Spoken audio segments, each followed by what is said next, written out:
go.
त्यसै गरी अब हामीसँग रहेको छ round 3 fill in the blanks. ल प्रश्नहरू यस प्रकारको रहेको छ दोस्तीहरू। म्याच जित्नलाई मैले फिल इन द के भन्छ ब्ल्याङ्क्स प्रयोग गर्छु। म्याच जित्नलाई ब्ल्याङ्क्स प्रयोग गर्छु।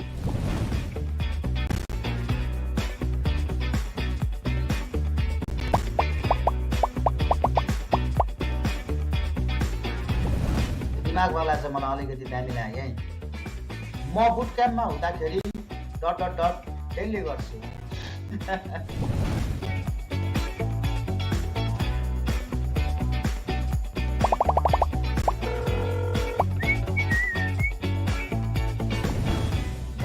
म रेड जोनमा उभिन तयार छु यदि ब्ल्याक्सले मलाई भनेपछि।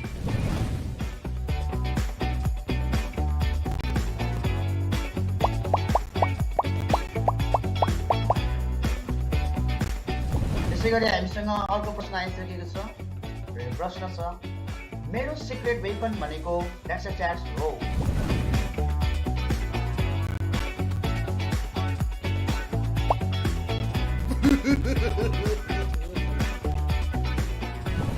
त्यसै गरी हामीसँग रहेको छ अब आजको अन्तिम प्रश्न रहेको छ मेरो सपना छ ड्यास जित्ने।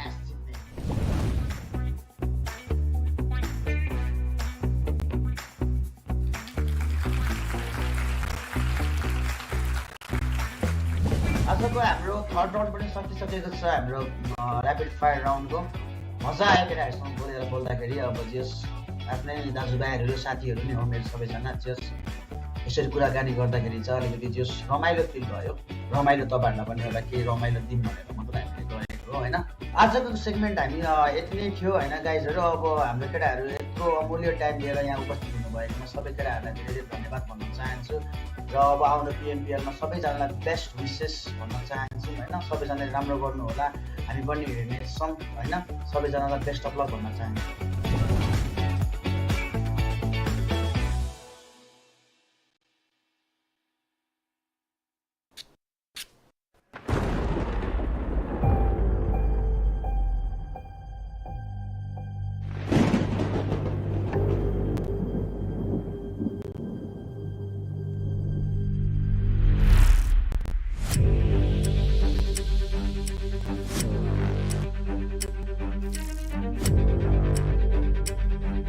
Each new era needs new champions. But to become one needs to rise to the challenges.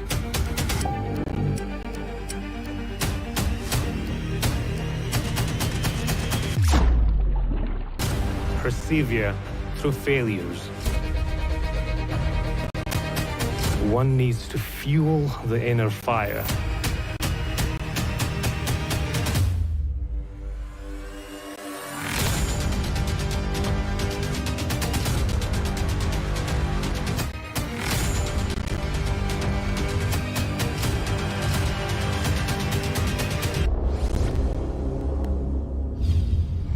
PMPL South Asia Spring 2022.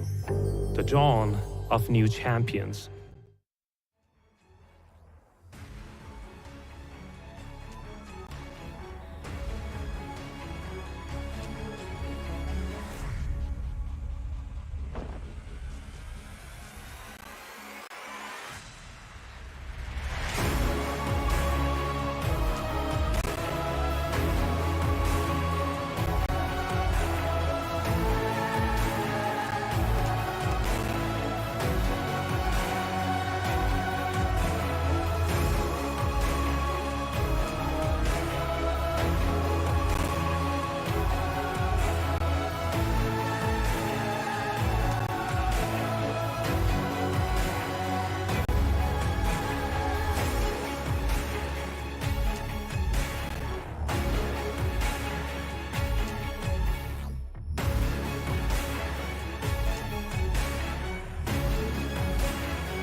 Welcome back, ladies and gentlemen, to the PUBG Mobile Pro League South Asia Spring Season of 2022, brought to you by the Oppo F21 Pro.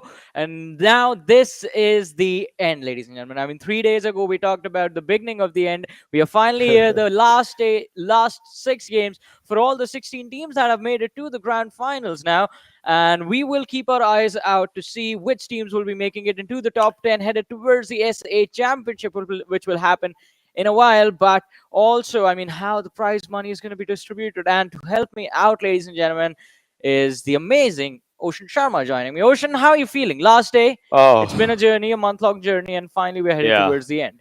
And Johnny, think about it, right? If you talk about some other region, that is the Pakistan region, 6 games decided the fate of 6 teams they were moving forward. Yes. Right now, 6 games are going to be eliminating 6 teams from our region because 10 will move forward. Think about it, right? This is going to be a devil's number, legend just coming down onto the players. They'll have to just understand everything. Yeah. If you're at 10th position and 11th position, there's going to be a massive heartbreak. You need to be in top 10. Whatever happens, today it is an actual end game, and trust me, a lot is at stake. I mean, you can't just snap away your problems at this point. I think that is something that these players don't have the luxury of doing. But Ocean, as soon as I entered our workplace this morning, a question was asked to me. Like, a question was put in front of me from our wonderful, wonderful colleagues over at the Nepali broadcast. And the question was, who do you think is going to win at the end of it all? What do you think now? My answer for this was either IHC or Stalwart Esports. Is yours any different? I do believe IHC because, again, we saw the lead that they just gathered for themselves. If they can do it on one day, they can definitely just move forward with the other ones. IHC, the thing has been that when they were Zeus, right, in a few last seasons, in fact, their performance was kind of going down. I know somehow what was going on, but now they are back. They're the same PMGC Zeus is back in this IHC. I mean, we have seen the way Zol has performed yesterday, right? That was just incredible. We have seen them taking multiple chicken dinners as well, and every chicken definitely gets you a good amount of money as well. So they know the worth. Plus, the best part, since a few last PMPL seasons, we were starting off the conversation, aim, assist off, this, that. They have adapted that formula now. Exactly. It took them a while, but finally the team has shown up in their actual form, ladies and gentlemen. But let's move forward. Since Ocean has done the luxury of mentioning the money that's there for the players to win, we are going to talk about money now, because prize pool distributions are going to happen today. I mean, the teams will solidify how much money they will have in the bank after this, after the matches are done, basically. But we'll see about that. On the other side, first position, $10,000. That is what the podium holder will get for themselves. Then if you are second, at the end of the day, you get $6,500. If you are third, you get only $5,000. The prize money keeps on dropping as you go lower in the standings. And then, I mean, there's the prestigious MVP solo money that does not need to be shared with your comrades. It is going to be yours and yours alone. The $1,000 for the tournament MVP. Now, yesterday we saw quite an interesting turnaround in the rankings of the elimination leaders. I believe we're gonna have that in front of us as well for a bit towards the very end, though. But for now, overall rankings, IHC Esports, as we talked about them, being the front runners in everyone's list as the team that has the highest probability of walking away with the trophy. But the chase is quite close, and it's still on. Train to Kill on the second, just 15 points shy of the leaders. They understand that they are not alone out there. T2K definitely has what it takes. I mean, this team has showcased that on those few days. But then, remember, alongside T2K, there used to be a team known as Vibes. Yeah. Which we cannot see in top 8 right now. The vibes of the previous Super Weekends was different.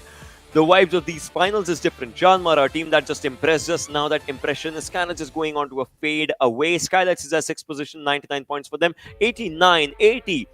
On the other side, I want to see where the team at 10th position is. That's Raw with 78. Definitely they can move forward. DRS, the struggles are coming. Vibes, the struggles are coming. ElementriX, the struggles are coming. Savage, the struggles are coming. I mean, come on. This Savage needs 2 good games today if they want to just, go forward with it. Exactly. I mean, if they want to stand a chance of moving forward to the SA Championship, they need 2 good games, and they need them at the start of the day. So if they miss out on the first Erangel and the Miramar, then the struggles are going to continue for Savage Esports. But along with that, I think yesterday was a pretty neat turnaround from the players of Venom Legends, because if you remember when we started the day, I believe they were just struggling with 7-8 points in the previous 6 matches that they had collected. But from there, we saw them bounce up and close the distance between them and Savage Esports. 7C Esports were the team earlier, sitting on the 15th position, but now there was a swap in the middle of the day yesterday where 7C Esports took over Savage Esports and are now sitting on the 14th position. But as you mentioned, Vibes Esports, Ocean, Vibes, I don't know what went wrong with them. During the league stages, Vibes Esports was absolutely flawless. They were playing textbook and they were very clean with those textbook playstyles as well. No unnecessary fights, no unnecessary aggression, just a complete slow early game where they would try the level best to survive. If there was a collision, they would go for those squad fights. Otherwise, they would try the level best to avoid them in the early game stage. And we saw them Yeah. pack a lot of firepower in their lineup as well.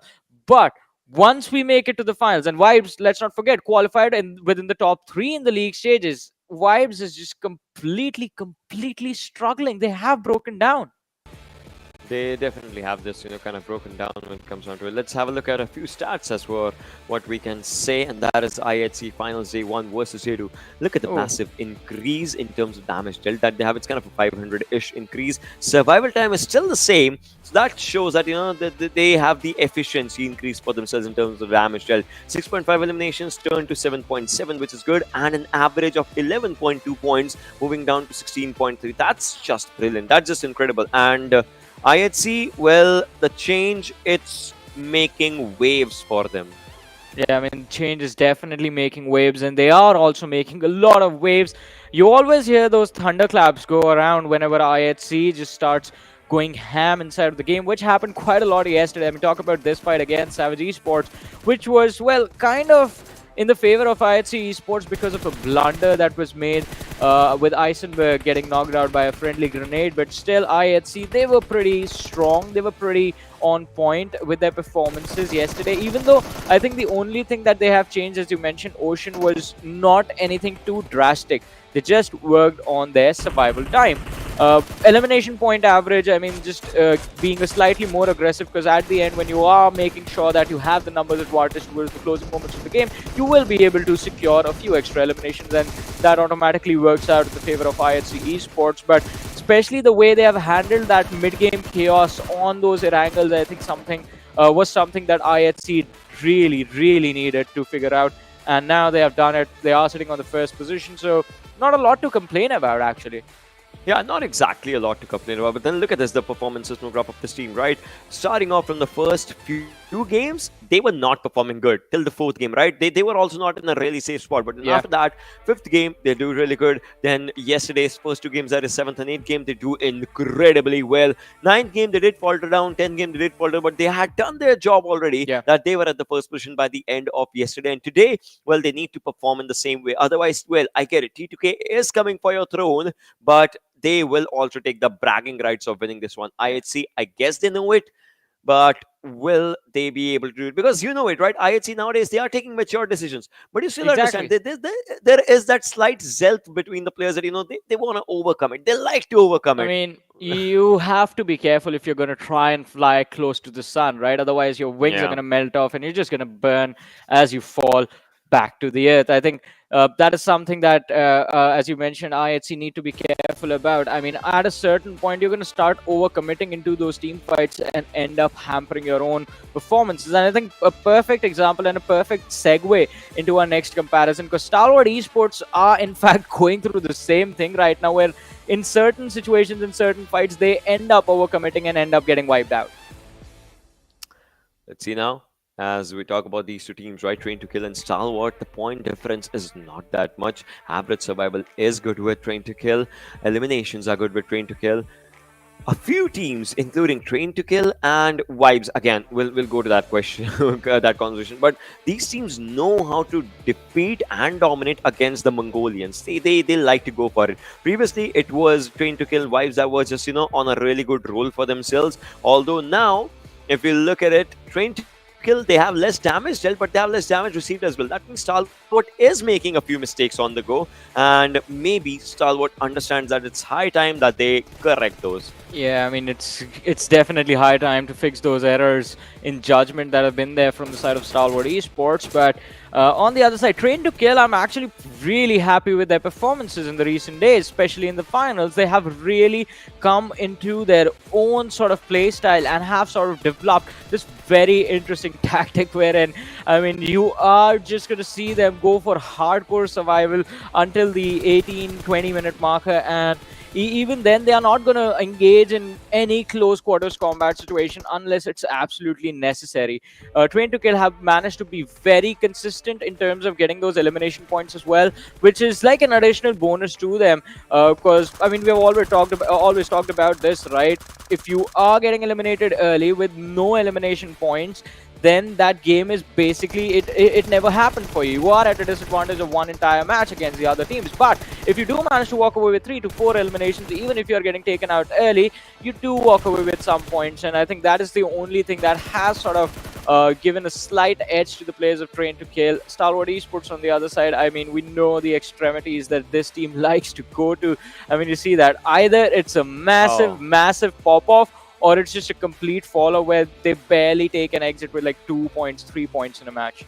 A weirdly huge plus minus coming down between these two teams, right? You see Stalwart, you understand the way they get a good game, Train to Kill does not. It does the same game. Train to Kill, they get a good game, Stalwart does not. The same game. So it's kind of that they don't understand, but still it looks like they are playing against each other's matches or match styles. Like, you know, they just have their own flow. And so if today Train to Kill gets a good game and Stalwart doesn't, well, they'll get more points. If Stalwart gets good game, if Train to Kill doesn't, then also it becomes the same factor. So today is going to be a really important one, and we might just have that understanding overall coming down in the first few games. 100% we'll see what is happening overall. Maybe in first 3 games, because again, we're going to be seeing one Sanhok. That's all. Miramar, that's plenty.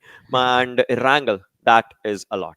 Exactly. 3 Erangels, 2 Miramars, and just 1 Sanhok in the entire day. And again, one more, not one more, but a couple of more teams that I would like to mention in the list that are going to be there. I mean, they're a little bit further away from the competition, but they're going to be super exciting. As exciting as a drop, ladies and gentlemen, that we have for you guys Again, we bring you these amazing skins, and the only thing that you have to do is make sure that you're watching the broadcast on PUBG Mobile Esports South Asia's official YouTube and Facebook pages, and there are going to be links pinned in the live chat, so make sure you're keeping track of that as well, because the drops are going to happen that way.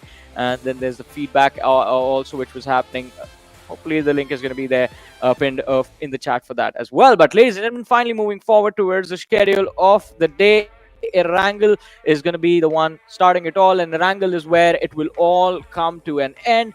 In the middle, we have Miramar, Sanhok, Erangel, and another Miramar. But as I was talking about the teams earlier, Roshan, what are your thoughts on Deadeyes Guys and JyanMaara? Now, Deadeyes Guys, I mean, from the leaders, do feel a little bit further away, but it's a sub 30-point difference between the two teams, between JyanMaara DE and IHC, somewhere around 30 points, plus minus just a few digits as well. And that is enough difference that you can cover up within the first 3 matches if JyanMaara and DE both manage to be consistent. History has repeated itself. Deadeyes Guys, they were at the first position in the first day. Now they're not exactly struggling, but again, you know it, right? Things are not looking good for them as of now. JyanMaara is a team that I'm really impressed of, because it's kind of that season 2 JyanMaara that we know, like, you know, you remember VT and JyanMaara, like those players, they had their own composure. They were different, like a few players were different, a few players were same. But then again, you understand it, right? They have the experience flowing for them, and experience speaks in the most important matches, in the most important tournaments. This is the most important tournament. You can call it like, you know, they were playing a different game in the first few super weekends, in the first 3 super weekends, and now they are playing a different game altogether, which is good. Takes them to top 5. They stay at the 2nd position as well. They do falter down, but then again, it's a learning curve for them. You can call it a learning curve, because they are still understanding what's going on, but whilst understanding, they are going head to toe in against the competition, which is really good. I mean, but if your intentions are quite set on lifting the trophy, then all the time for learning is done. You don't have any time to left to sort of cram anything anymore in, because this is the final exam now. Grades are going to be handed out apparently at the end of the day as well, since I do have an actual professor sitting with me, so he's going to be the one grading these answer sheets. But ladies and gentlemen, I mean, it's going to be quite exciting to see how the journey begins, as we are just about to head towards the first Erangel of the day, ladies and gentlemen, which is going to be super exciting to watch. Again, a lot of possibilities. If IHC go on to win this game, they basically have a very heavy lead against the rest of the competition. But let's see, let's head towards the player cams, as in just a few more seconds, we will have the plane in front of us and also the flight path on, again, the first map Look of at that. final day of the PMPL. Someone's making stories of IHC's players playing, right? You can see them just making those maybe Instagram stories or maybe something It's a going media on. team hard at work, man. Just going for maybe a final day vlog or something. Because the team is at first, right? They have their morale boosted, but then again, they should not just make any mistakes. Talking about it, ladies and boys and girls, I'm just looking for Godless. I just want to make sure he's sitting in his chair. One of the players of Skylightz was just what is he doing there? What is he doing there? Chilling. He has a guitar. Yeah, he has a guitar. Hey, we're gonna get. We have a show for ourselves, ladies and gentlemen. Come on, we're someone gonna have has some a... music. We're gonna have some fun now. Is he actually gonna play? Is he playing Right before a game? You gotta calm right yourself before down. the game? I mean, That's another way of calming down your nerves, I guess. That's another way of calming down your nerves. Just take a chill pill. oh my god, it's like What do you, Ocean? What do you do to Stairway to relax? Stairway to heaven. Ocean, what do you do to relax? I listen to Stairway to Heaven. That's it. I sleep. That's my preference, I mean, good music and a good nap. But now is not a time to nap. It's the finals that are about to begin, for crying out loud. So music we will do with if one of these amazing lads decides to just start playing some instruments for us. Nap is a big no-no. Are you already napping, Ocean? No. I feel like starting without me. No. All right, Rafa just cleaning his nose, I guess. Yep, that's what he is doing. And what are the other players doing? I want to know. Oh, they are praying as well. Look at Stalwart's players. Yeah. They are praying before the game starts. Oh my God! This game has a lot of emotions just coming up. Yeah. Yosu just looking directly into the camera right now. Yosu just looking into the camera. A few players just setting their hair. Everyone's just busy warming up at this point. Just completely zoned in, completely focused, waiting for the Skylightz action. players to are also commence. vlogging. Who? Look at Galzen. There is a camera in Galzen's field. Like someone's vlogging out of that from the boot camp. You gotta have your memories in line, right? Vlogs are the best way to do that. All right, now I guess they have played enough guitar, so they are ready for it.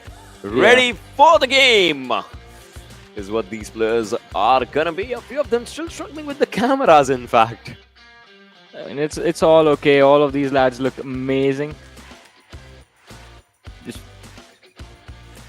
Just waiting. All right, so everyone's ready. I guess we are about to begin. Just a final sip of that tea, and right, done. About to jump into the game now. I guess anytime now.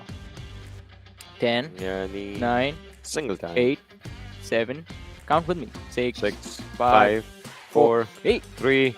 One lad put 2, down his guitar, other one got 1. the ukulele out. But yeah, ladies and gentlemen, we are all set now, and the match is about to go live. There's a plane, the banner of Erangel just flaring right behind it, and well, we have the trajectory in front of us as well, starting from Stalwart Kamishki and headed towards Ferrypier Mosque. Oh, this is a good flight path. Just kind of divides the map into two different sectors. Teams would want to go somewhere. They can if they want to change a drop, maybe surprise their opponents on the last day. If there are some rivalries outside the game going on, you can have your chance right now. But then again, top 10 will take the pie. The other ones, well, they'll cry. This is where Stalwart and Primos, the areas comes in. Ferrypier Farm, Pochinki School, these areas are here. Rozok as well.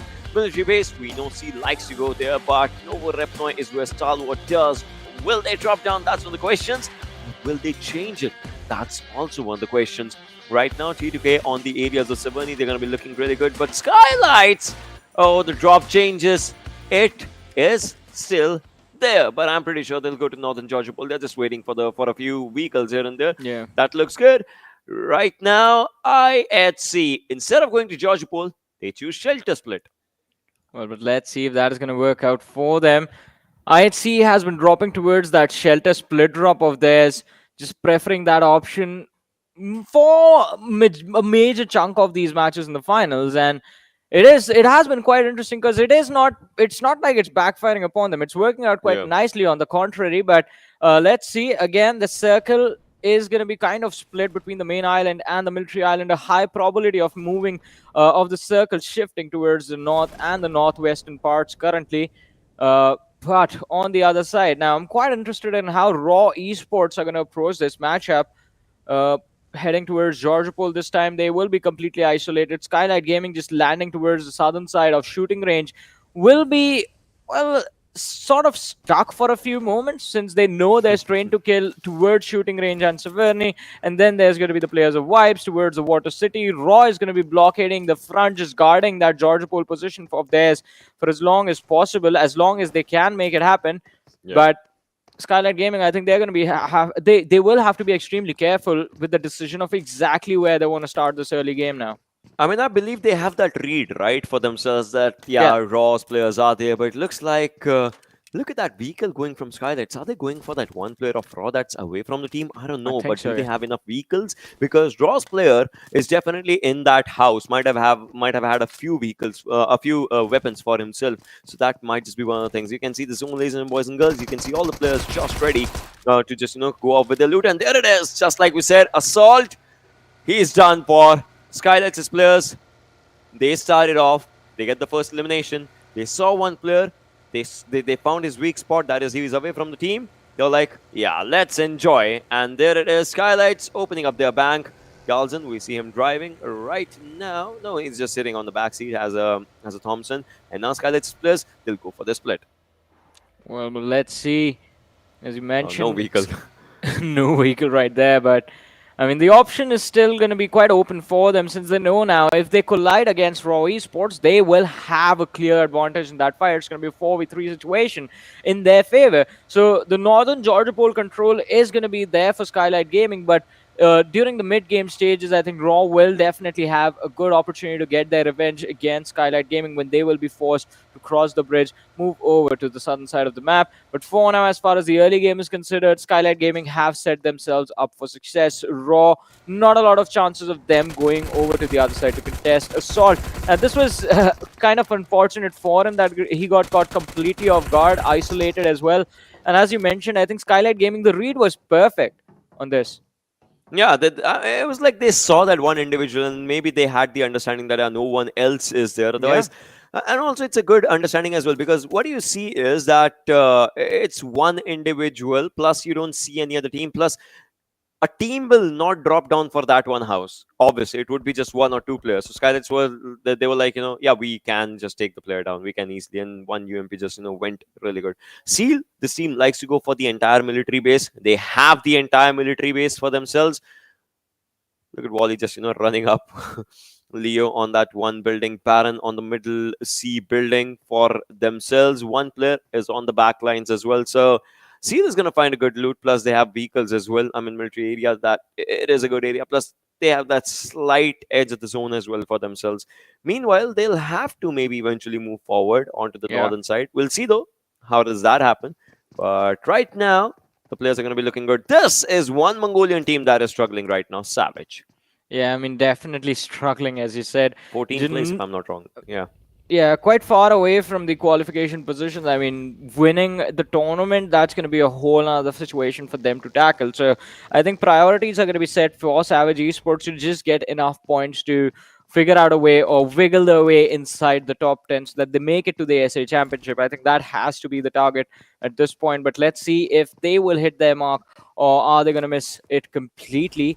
Hershey has been quite important for his team. Anif on the other side, I have no idea what's happening. The misplays that happened yesterday were quite brutal and out in the open. And now I think Savage Esports, it's full on damage control situation for the entire team. Definitely is. Zol, all right. Just trying to find his own sweet loot.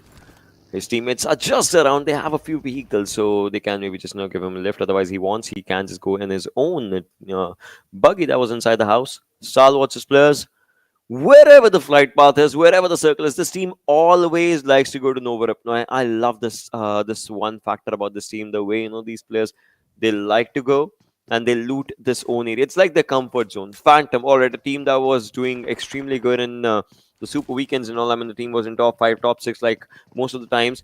Right now, they have a decent spot, but then again, they need to just, focus on being better and better. This team has just surprised us with pretty good games. High voltage on the other side. All right, they are moving away. So Phantom gets this understanding. Yesterday and day before, Phantom was struggling on one thing, and that is their players were being caught off guard as soon as they were landing. First day it was ElementriX, yesterday it was some other team. So now I guess they have found out, they have cracked the code of landing good, and maybe from there they will go for the fights and all those things. But right now we see high voltage as well, extreme on our screens. He's just trying to maybe scout out a few areas because he's away from his teammates, as high voltage went to the other side. But extreme is still maybe just looking forward to the forest area. Let's see. As you were talking about Phantom Esports, I think there has been a decent amount of improvement from their side. I completely agree with that. I mean, they have been quite consistent with the placement points at least. It's just the team fight aspect of the late game stages that they need to figure out. Otherwise, I think the survival instincts of Phantom Esports are actually pretty good. But on the other side, ladies and gentlemen, a massive cluster of teams headed towards the military bridge. And in fact, the southwestern farms of Pochinki is where 7C Esports, Raw, ElementriX, High Voltage, Phantom Esports are already present. Deadeyes Guys are closing in from the northeastern side towards Potato Hill is where Savage Esports are currently. Just west of Farm is DRS, playing quite close to the shoreline, along with the players of IHC, who do have a few barn houses in their control at this moment in time, but it's going to be quite tricky for us to figure out exactly which team will be charging towards them because they are surrounded from three different directions. But Jari spotting out one of the players from the side of Savage Esports out in the open. Trula finding the first knock. Eisenberg is going to be the man going down. And that, ladies and gentlemen, is also going to be a pickup for the favor of Deadeyes Guys. Now, Savage Esports, how will they respond? A utility nade being lobbed towards Jari as he falls back to safety. Deadeyes Guys going for a perfect reset after picking up the advantage in the early fight.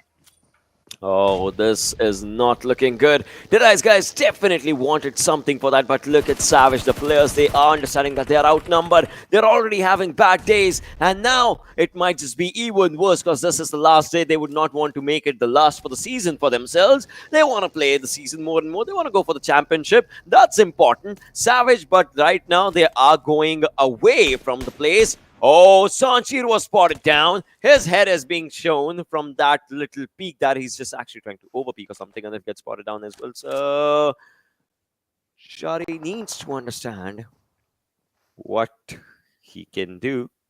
Still just looking on Sanchir's side. It's kind of a peekaboo situation between these two teams, right? But Yeah. Savage, the worst part is, whatever they do, the mistakes have been made again, and now they need to understand the value of their survival. But look at that, Stalwart versus IHC. Oh my god, we would want to see that. Yeah, now that's a fight worth watching. I believe we need to switch to that location, but we'll get there soon. One of the lads from the side of IHC getting knocked out in the situation. But as far as Savage Esports versus DE is considered, I think Deadeyes Guys laid out a perfect trap, and Savage Esports just ran in, got caught, and now they're getting punished. But Alex from the side of IHC finding the trade, as Godless was taken out a few moments earlier. Pika falls down to a nade from Alex. A lot of utility exchange between the two teams. Alex down to 50 HP. Godless still bleeding out in the open now. Top, he's going to try and go for a flank, but the broken wall, will it save him? That's going to be important. A Molotov is going to push him back, but the nade, oh, it's lined up almost quite close to Alex. And, well, he does manage to survive. Both the teams looking to go for a reset, but it's going to be quite tricky for IHC to move forward to revive their star player, Godless, and bring him back into the action. I don't know if that is going to be decent or not, because Godless is away as well, and he's bleeding down currently, right? That player is done for right from the start of the game. Now it comes down to how Stalwart can just maintain the pressure. And Johnny, remind you, oh, is he surviving? Oh my god, they're reviving it. Oh. All right, I remind you, right, that the way IHC is playing, the way T2K is playing, the way Stalwart is playing, if IHC gets eliminated, well, T2K and Stalwart both have a chance to contest for the first position right from the first game. Exactly. And that's why IHC needs to understand that there is a thin line between you committing for a fight and you overcommitting with overconfidence. Well. I mean, it's going to be quite interesting.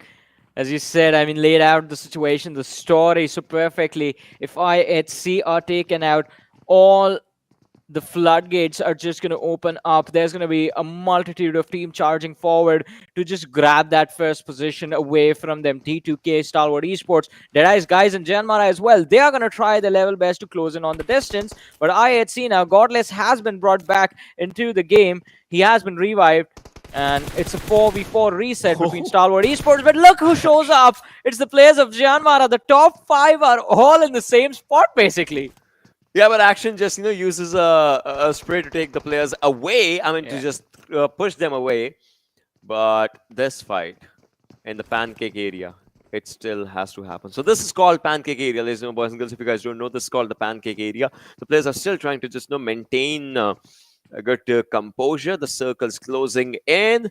The players are definitely ready as they understand what's happening, and they're going to be still inside the zone. So IHC and Stalwart, they'll have to be prepared for whatever happens, because now whosoever moves out first can lose, because you'll be out in the open. IHC understands that. Stalwart understands that.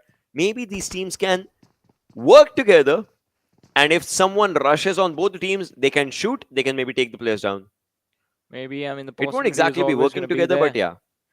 I mean, the possibility is always going to be there, but right now, I think the only thing that's missing from this fight is the fact that the circle hasn't completely abandoned them.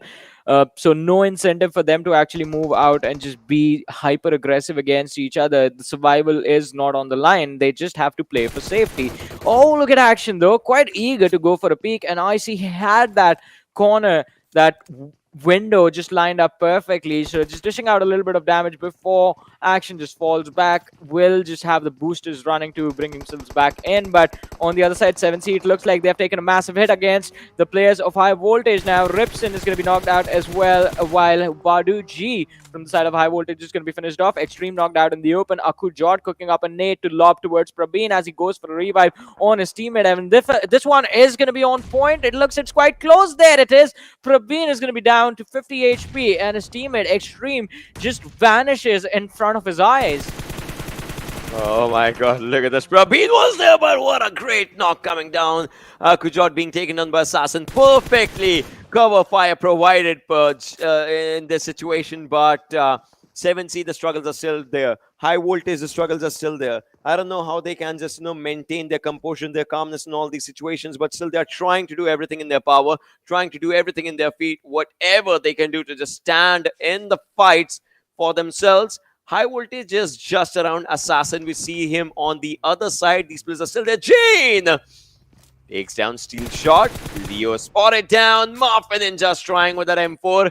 Oh, this is going to be a good fight as well. Both were cooking grenades. I guess Muffin Ninja just moving out. All right, that was a Molotov from Leo, but he gets shot at from the other side. He needs that backup. That is not with him. It's on the back lines, but I guess the backup is providing him adequate cover as the smoke gets lofted down by the teammates. Skylight's his players. They cannot move out, and AJ needs to heal. Well, he's not looking too healthy right now and definitely needs to heal. But from the flank, Mafia Ninja is going to take a hit as the Mini 14 in the hands of Wally is just going to be like a magic wand, finding the opening that Seal Esports were looking for now. Leo also needs to heal up before they before Seal Esports finally start to push forward against the players of SG. But we'll talk about that in a bit as Raw Esports again in a world of hurt now. T2K closing in on their position. Rig, he's trying to hide for them as he puts on that med kit right there. But T2K, they are too close for comfort. Johnny, remember there was a game in which DRS got a chicken dinner in the similar circle, in the similar position they were. Yeah. In this season only. DRS has the same position. It's the same circle. Oh my god, will DRS repeat this one? I just want answers to that. Well, let's see if that is going to happen, if it's going to be a deja vu moment in front of us. But for now, 7C Esports, now they just walked away from one fight and walk into another one. ElementriX taking on two teams at the same time. They found knocks from the side of 7C Esports, and now they're putting pressure on the players of Skylightz Gaming as well. And look at this, Nima seeing the players of T2K, goes for a spray on Jane, but is not going to be able to connect as Jane just drives over Incas. Now getting caught off guard by Oris. The duel is going to go in the favor of Train to Kill. Sandesh and Suyog in the backlines are going to try and provide ample amount of cover fire, but Mr. Yozu from the flank taking Jane down. Important pick for ElementriX at this point. They need to secure this elimination as well, as they have lost two players now. Incas, there is no point in recovering him. They can't get to him in time, and he's just going to either bleed out or his elimination is going to be picked up by one of the teams surrounding ElementriX. But Skylightz Gaming, it's not looking good for them. It's Seal, it's Phantom Esports, it's ElementriX. They've been surrounded from every single direction. It is just not looking good for the players, right? If we just talk about it. So let's see.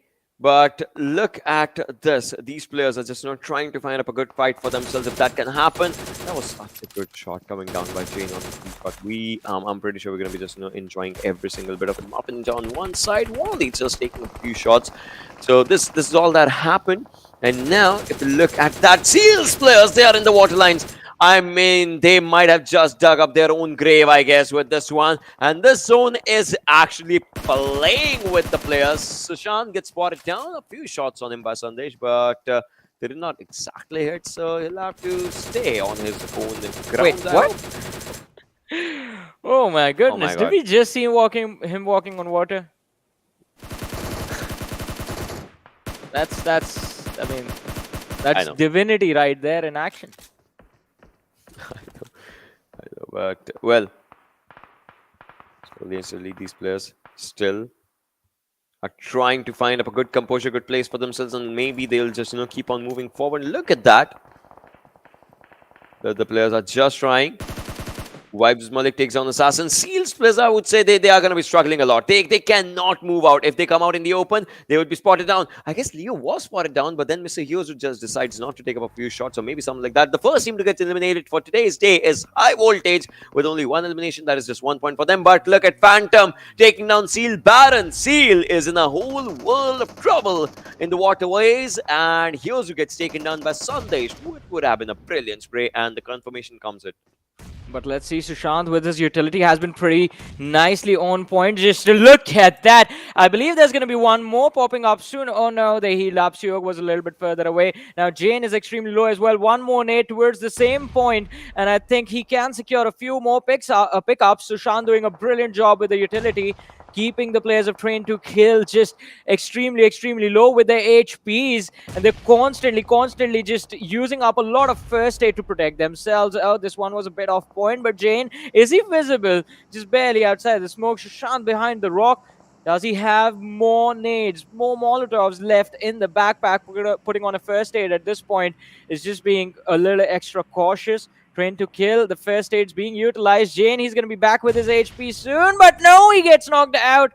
No first aids right there being put on Phantom Esports. The split not really working out, as Mad Max is going to be the next knockout from their side. Jane takes a lot of damage as he runs behind the cover, and, well, Sushant just uses the opportunity to crush Gyalzin with his buggy first and misses the mark. Did he get it? I think so. Yeah, it does. But look at that. Joker just was ready for the opportunity, but the Jiggle is down right now. Joker, oh, he goes down as well. Venom Legends is just showcasing a different strategy right now, where they are just going bonkers in all the fights. What they can go for, they are just trying to go slowly and steadily. Though Alibu takes down Jiggle. That confirmation just arrives. Venom Legends, they are coordinating in a really good fashion, a really good manner. That's really good. Stalwart on the other side, you really see this, but till now Stalwart does not have a single kill, and so same goes for IHC. I mean, the two top teams just struggling. Stalwart's fourth. Well, I mean, they are not looking to engage against each other, I feel like. I mean, again, the collision that we saw, the defenses from both sides were on point, so it's going to be quite difficult to pick them off as well. Stalwart Esports still managing to hold their ground with 3 players, but IHC, they are done with this. They want to go for this push, take a lot of damage two players, all three of them, in fact, not looking too solid now. Pika, he's going to have a wonderful opportunity. They don't realize that he is behind them, and it's going to be an amazing flank if we actually get to see it happen. Two players knocked out from the side of Stalwart Esports, just Pika, the last player standing, while IHC, they're looking to push inside the zone, looking to push towards the circle. It's not going to be easy. Alex putting on the first aid while he is in the safe haven between the blue zone and the safe zone. Godless leading the charge for his team. Icy in the backline. Zioli gets knocked out by the players of Deadeyes Guys, but will they be able to secure the elimination? It's going to be super important for them to make sure that IHC does not make it to the final positions of the game with all four players alive. And as I say that, Zioli is going to be taken down. Alex is going to be next. Kazi connecting their spray. The other two players completely off mark. Do not realize there's an enemy on the flank, and they miss their marker. Kazi, before getting taken out, does a brilliant job of just taking one more key player away from IHC. Oh my god, IHC. Oh, that one had to hurt. That one legend had to hurt. Godless will be taken down. And IHC. Oh, it looks like they are falling down right from the first game. True Love, the individual, has 4 kills. That's just so good. Deadeyes Guys is inside the circle. DE is here to change the course of history for themselves. As right now, they just touched the 3rd point marker. They are looking forward to the 2nd point marker. And by the end of the day, they would want to be at the first. Brilliantly playing. Deadeyes Guys just doing everything on perfection.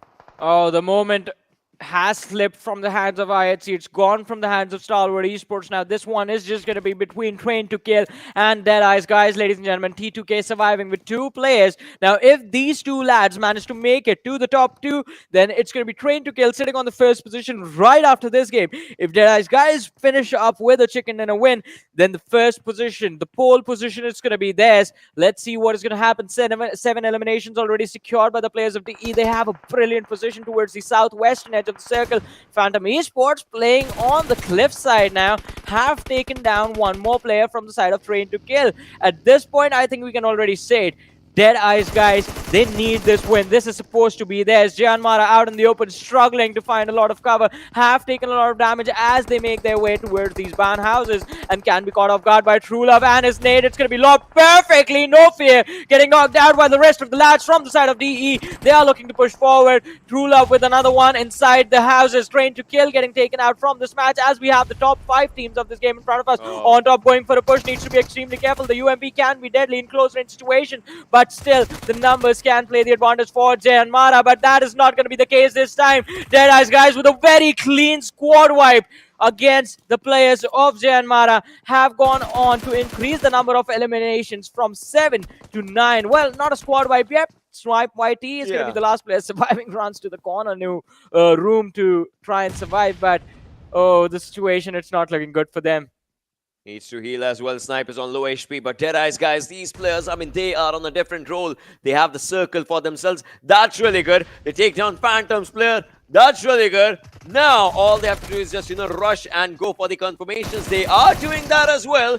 They're going to be enjoying every single piece of it, every single part of it. They are just wreaking havoc, chaos, just going, scouting out the areas, wherever they can do in their favor. They are trying. They are going for it. They are loving it, to be honest. So, it just looks good. Slipknot, he's outside, but now he has to move in the open as well, or maybe just fall down to blue. So we'll see what happens. The zone's damage is a lot, and it might just not be good for him. He's down. Play zone takes him. That's I was about to say 1 extra point for DE, but as you said, play zone being the culprit right there. Down to the top 3 teams, ladies and gentlemen. It's a 4 versus 2 versus 1 situation. JyanMaara still very much alive in this matchup. I like this team, man. They've improved so much. I mean, still struggling to find elimination points, but hey, consistently making it into the top 5, top 3 every single game is a pretty big deal. And JyanMaara, they haven't figured out a trick to do that. Snipe White is still just holding his position in that house in the middle of Deadeyes Guys and Savage Esports. Sanchir and Hershey, they have gone for a split. One player hiding behind the airdrop right there out in the open, the other one hiding behind the vehicles. It's not going to be easy for JyanMaara to just run towards them and clean up this final few individuals, but look at they are looking to make it happen. Oh, Snipe is going to get finished off. That was a nasty, nasty push. JyanMaara, they are eliminated, but again in this day, they get to top 3, which is brilliant. Now it's a 2v4 with the 2 players actually having safe houses, but the with the 4 players having safe houses, but the 2 players are inside the zone. That's where Savage stays strong. But what will happen? Look at Shari. He's gonna throw a smoke or maybe a grenade, or it was a grenade on that airdrop. Now they're gonna be just shooting up a few shot spots down. Sanchir will be giving up that enemy's head marker. Will be giving up the position as well. Is gonna go and take down that vehicle. And Shari is going to go and capitalize on it, 100% sure. But then again, if one player goes down, Savage, they might just be faltering down. A good grenade being cooked up by Shari. Goes for it, throws it. Will be taking it down, maybe? Oh, Sanchir is down and out. That means only one player remains. And that one player, it'll be difficult for them to do a 1v4. Hershey has been spotted down. He is done for. Definitely one more shot to the body. And Shari does it with that UMP. Deadeyes, guys. They are in it to win it today. I mean, definitely the eyes might be dead, but the hopes and dreams are very much alive. And I want to see if they move up to the first. No, they're going to be second. Oh goodness, what is it going to take to topple over IHC? I guess one more game, but still a pretty brilliant job by DE in this matchup. Bouncing up from the 4th to the 2nd. It is very close, trust me. They did brilliant, and now they're going to be enjoying whatever they did, right? Yeah. So that was good, and I'm going to be loving it. Oh, I mean, now Deadeyes guys, they have found a way to the podium. Can they maintain this pace till the end of the day? So close to being on the first position, but it doesn't matter who is the first right now at this very moment. What matters is who will be sitting on the first position at the end of the 6th match of the day. Just 5 more matches remaining. I mean, the pressure, it's going to keep on increasing and increasing. It's going to go through the roof as the last game begins, but after that, it's all going to be calm because it's all going to be done. We will have the 10 teams for the SA Championship, and we will have a champion for the PMPL South Asia. I want to see the curse break. I want to see Deadeyes at the top. I want to see the curse break because Deadeyes, guys, they have that one curse. Final day, the team always goes down. Today, final day started. The team is going up right now from 4th to the 2nd position. So I want to see them win. It's not being biased. It's just, I want to see the guys happy. Deadeyes, guys, I want to see those guys, those sirs happy. Yeah. I mean, we've been watching these lads for a long time. It's been years since we've seen the start of their journey. I mean, literally seen the start of their journey. And from there till now, it has been a long, troublesome road for them. But they haven't given up. They've always been fighting. They've always just made sure that they come back next time even stronger. And they look pretty strong right now. But do they have what it takes to close out the entire day? We will find out. But for now, we'll take a very short break. So just stay tuned, keep watching. We'll be back after this.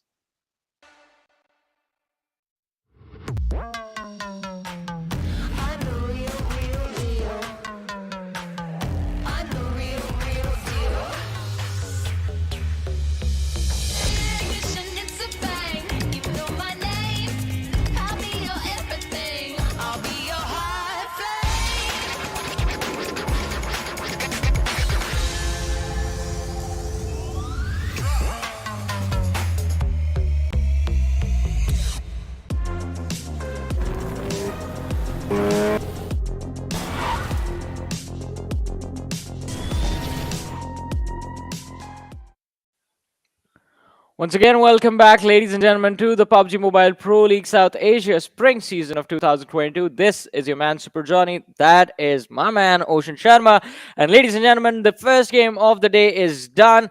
Deadeyes guys going out like all out, guns blazing, no holds barred, and secure an amazing winner chicken dinner in the very first game of the day. But now the question that arises is, why is DE second? What is the point difference between them and the team sitting on the first position? And who is sitting on the first? Is it IHC? Did Train to Gill do something special to bring themselves on the first position? Because they did have a slight advantage against the players of Deadeyes guys before the game in terms of the point difference that was there. Yeah, but then I believe it's still going to be IHC.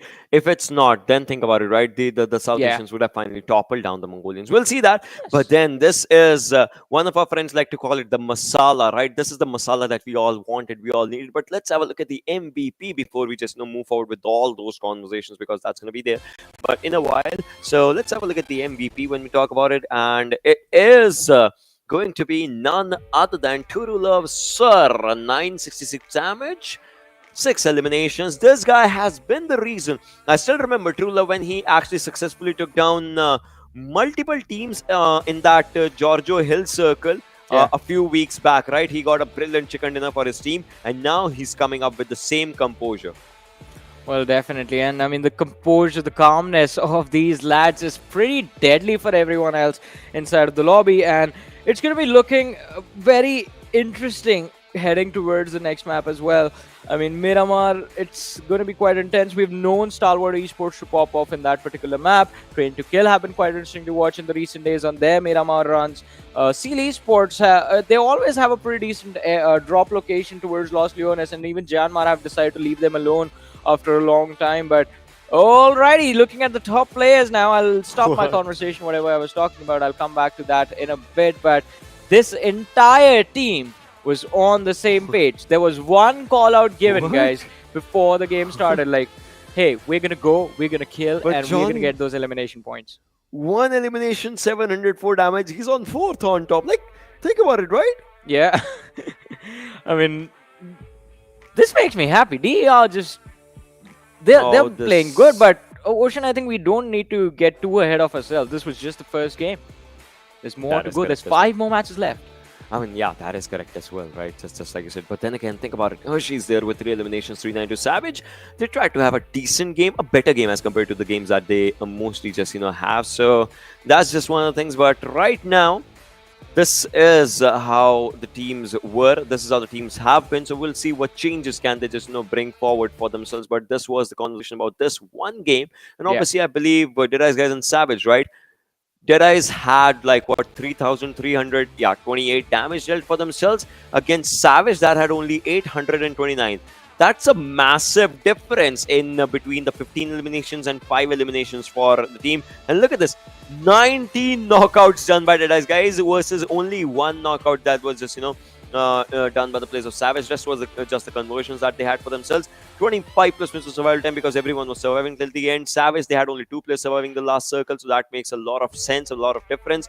But still, I cannot take my mind off 3,328 versus 829. I mean, that's a massive difference. And again, Savage Esports, I think the struggles arose in the fact that they lost a few key players from their side earlier on. Just the final few survivors managing to play for placement points, I think, was the best case scenario for them. Had Deadeyes Guys lost a few players as well, maybe Savage Esports would have had the opportunity to move forward and close out the game, but that wasn't really the case. Match summary on our screens right now, ladies and gentlemen. It looks like it was, well, there was no love showcase towards anyone else apart from DE by True Love, sir. He was in absolute awe of his teammates, just doing a brilliant job, making sure everyone was totally motivated. As far as everyone else in the lobby was concerned, he was just looking to finish them off. Yeah, as far as everyone else in the lobby is concerned, they were there. But True Love, he was just, liking everything. So that was good. Talking about the match rankings, all those things, you see Deadeyes Guys 30 points for themselves. Savage with 17, Phantom with 13. There is some difference coming down. Skylightz with 6 for them individually, but DRS, come on, DRS, the previous season's champions, the Wizards with Vibes team. Yeah, I mean, just sort of the defending champions, as you said, but not just that. I think DRS, the name itself, has a big history as far as the PUBG mobile scene in South Asia is considered, and to see them struggling to stay in the top 10, I think, is something that no one ever expected. Doesn't matter if you're a fan of DRS or not. I think even the people who were not really fans of DRS and were rooting for other teams are going to be shocked by what is happening to this team right now. I mean, everyone's. Yeah, exactly. Then they have an opportunity to recover. At least I think at this point, from this point onward, DRS, they can look to just try to get themselves within the top 10, make it to the SA Championship. Maybe the reset that is going to be there between the PMPL South Asia Finals and the SA Championship would be enough to help them recover. But, I mean, for that to happen, we can just keep our fingers crossed, hope for the best, and let's wait and watch what is going to happen in the next few matches. But for now, ladies and gentlemen, we do have the Oppo F21 moments on our screen. Starting right off the bat, it was Skylightz Gaming finding an easy target in the form of Assault from Raw Esports, who was just out in the open, running towards his teammates. Deadeyes Guys' players were there as well. Like this, though they were taking up good fights for themselves, but then that Stalwart versus IHC fight, that was a good one, but that could not get to its own ending as per se. Phantom, it was good seeing Phantom just back in that their own old action. This was a brilliant shot taken down by Chain. And if we talk about all these teams and all, JyanMaara, again, they maintained their composure. They were amongst the top 3 teams again and again. That was just really good. DRS, well, they held the zone in a really good fashion, but they could not just convert it. Just coming down for themselves. JyanMaara, if you talk about this team, just like we said, they held decent ground and they tried to go for decent fight. But then again, at the end, they also not exactly though, but they kind of struggled. Well, let's see. I mean, kind of struggling, I would say. Yeah. I agree with that. But on the other side, I mean, as we headed towards the closing moments of the match, I expected, in fact, a better conversion from the players of Phantom Esports. They were in a pretty decent position, but just the fact that the circle shifted away from them, and that is when they instantly panicked, weren't able to recover, I think was the reason why Phantom Esports weren't really able to get more eliminations. They had a wonderful opportunity, but look at that. Usually, ladies and gentlemen, when we have teams hitting the 1,000 elimination marker, it almost covers up the entirety of the screen. But Deadeyes Guys was so dominating in the match that it makes the 1,000 damage dished out graph look so small in comparison. Yeah, it definitely does. The numbers, plus not a lot of teams had 1,000 damage as well, right? We see 1, 2, 3 teams. The fourth one just touching 1,000 marker, that was ElementriX, but the other teams were still struggling a lot. And there it is, 170, 167. Deadeyes Guys, IHC. I mean, come on, Train to Kill, they have had 3 chicken dinners. But then the issue is, their good games are extremely good, their bad games are extremely bad. And that's why they're in the 3rd position right now, despite the most chicken dinners in this lobby. Stalwart, they go down. JyanMaara's at 5th, Skylightz is at 6th. But hey, Phantom, they climb up, high voltage goes down. But on the other side, Johnny, Vibes, DRS, top 10 is important. I mean, DRS, Vibes, both the teams in a position from where they can, in fact, make it into the top 10. But for that, they need to start performing from Miramar. Not the second last of the day, but the next one. Savage Esports on the other side. I mean, the last game was actually pretty decent, but it was just one game. They have to put a lot more into their performances moving forward. I mean, the top 2 finish was actually pretty brilliant, but they need to make sure they're getting those top 2 finishes in every single match till the end of the day if they want a guaranteed move to the SA Championship. It won't be easy for them to pull off, but let's see what is going to happen. Ladies and gentlemen, as we head towards the next game, which is going to be played on the map that is the biggest, Miramar. It's going to be the map, followed by Sanhok, but we'll get to that a little bit later. Now, Ocean going towards Miramar, which team do you fancy? Trust me, don't ask me this question right now. Don't ask me this question at all. Because, see, you can ask me for a team and all those things, but you understand, it is pressurizing situation. Mongolians, they do good on Miramar.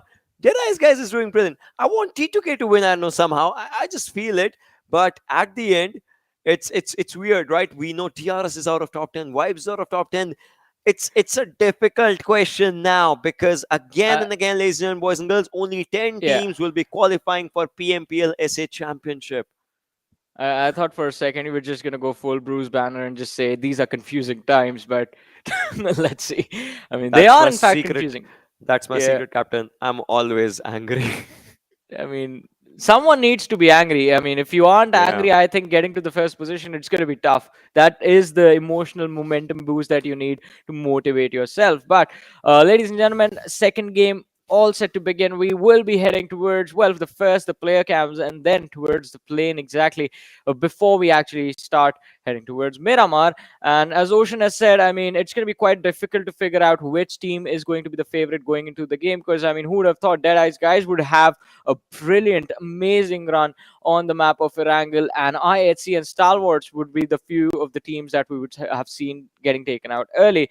But I think, again, Deadeyes Guys, they've managed to be consistent. Train to Kill are going to try their level best to finish in the top 3 at least so that they do not slide out of the top 3 on the overall leaderboard as well. And it is going to be quite interesting to see as to what exactly is going to be their strategy going into this matchup, along with the players of JyanMaara, who tried their level best in the previous game, but I mean, we always know. I mean, the struggles were there for them from the beginning in getting those elimination numbers going in every single match that they played so far. I mean, the placement points has always been the priority for the team, so they're going to try the level best to go for those placement points again, and it's going to be quite interesting to see as to how they make it happen. But DRS now, I mean, it's really difficult to figure out exactly what their strategy will be to bring themselves back into the contention form, because I mean, so far they're trying to 3 be a points, little bit more Johnny. aggressive, but the 4v4s, those team fights are not really working out for them. It's a 3 point difference between the first position and second position, Yeah. and it's just the second game. If a team at second position gets to the first position, then it comes down like there are still games remaining where the teams can just move forward and have their composure. We'll definitely be moving forward with the Yes. game really soon. Once we talk about it, I guess these players are going to be ready. They're going to be extremely just waiting for everything with their ukuleles, maybe guitars and They're whatnot that they still playing music. Johnny, all Uh, right, I want to ask you, right? So, what do you prefer? Because I know you are a sound guy yourself, right? You yeah. love music, you love creating those compositions. What is that one instrument that you love a lot for M- playing? my OG always go-to instrument has been the bass. That used to be my main. I mean, I Mm, started off with a normal six-string guitar, but then I switched over to bass because, well, there weren't enough bassists in our school, so I like pretty much had an open spot in joining the band. So yeah, it was a tactical move from my end, but we'll talk about that some other time. For now, ladies and gentlemen, Erangel is live, and the ukulele right there did in fact prove to be a good luck charm for the players of Deadeyes Guys.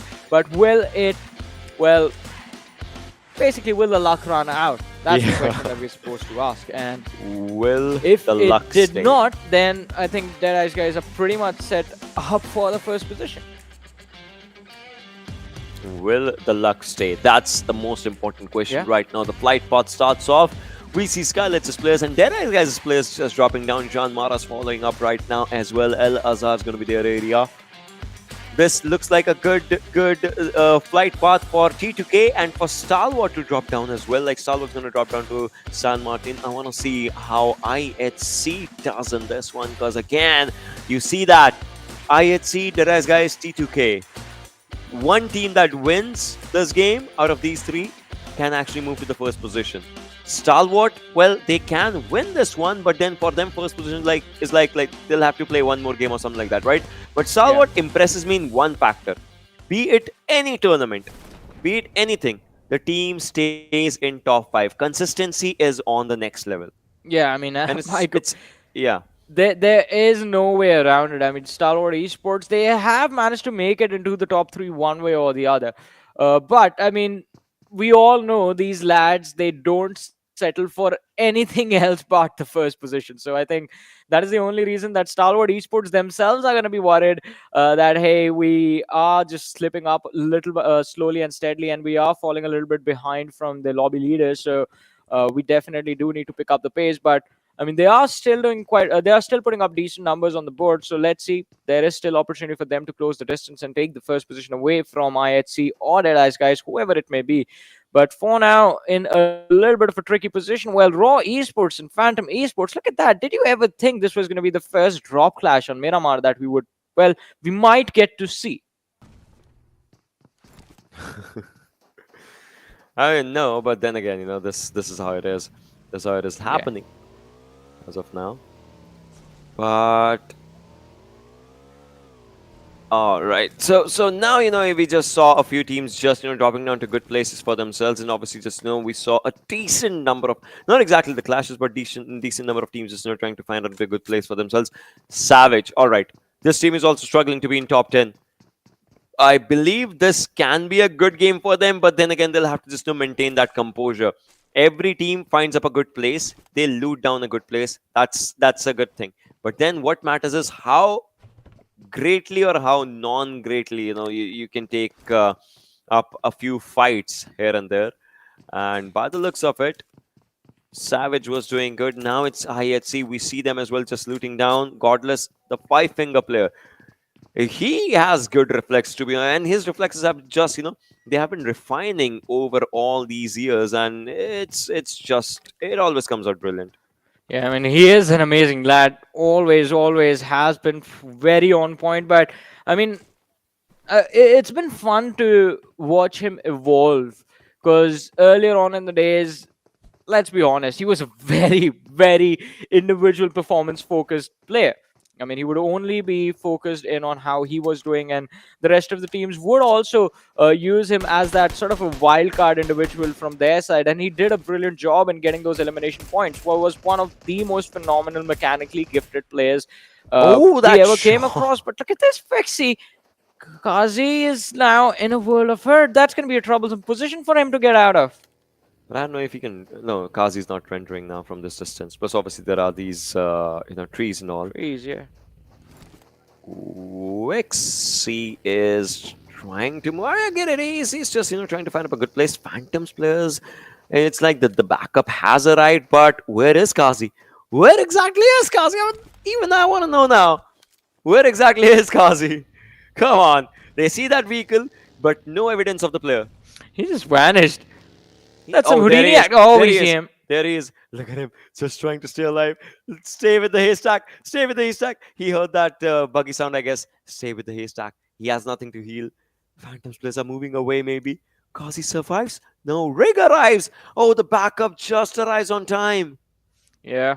This is the perfect backup, perfect timing as well. And as you mentioned, I mean, it would have been a troublesome situation had Kazi been spotted out, but oh boy, the first blood almost occurring as soon as the game started. But Phantom Esports, they have to back off. They have to head towards a reset now. Even they weren't done with their early game looting stage, so they're going to reset and focus in on that. But let's see, the first fight yet to occur in this matchup. Raw, I think, are just going to be a happy bunch, managing to recover their teammate from out in the open, a very vulnerable, a very risky position. But now they are again a 4-man strong roster. No knocks, no damage done, no punishments for this team. I mean, nothing done overall if you think about it, right? No casualties in the entire lobby so far right now. 64 players alive, 16 teams surviving, everyone's there. Talking about assault nemesis like these players of Raw, just like we had this conversation, now they understand the game plan that their player was down, but then the first aid was given, he heals up, and now everyone's just ready to move for themselves. Nemesis assault just moving out around their teammates as well, just distributing themselves to different directions. ElementriX is RNG. This is the classic ElementriX, right? Getting onto that higher ground for themselves, gonna stay on this ground, gonna scout out the areas around. So they love it. What is he dropping scopes for? He was just dropping up a few scopes here and there. I don't know why. Well, let's see. I mean, what the intention was behind that. Oh, no. Oh, it's alrighty. Too fast, too furious. Too fast, too furious. Way too fast, way too furious. I think that's what Raw should call themselves. Hey, yeah, Miramar that's definitely not good driving right there. The Miramar drift. It's not Yeah, Tokyo Drift anymore. It's Miramar Drift now. We gotta take his license away. Who gave Kazi the permission to drive like this?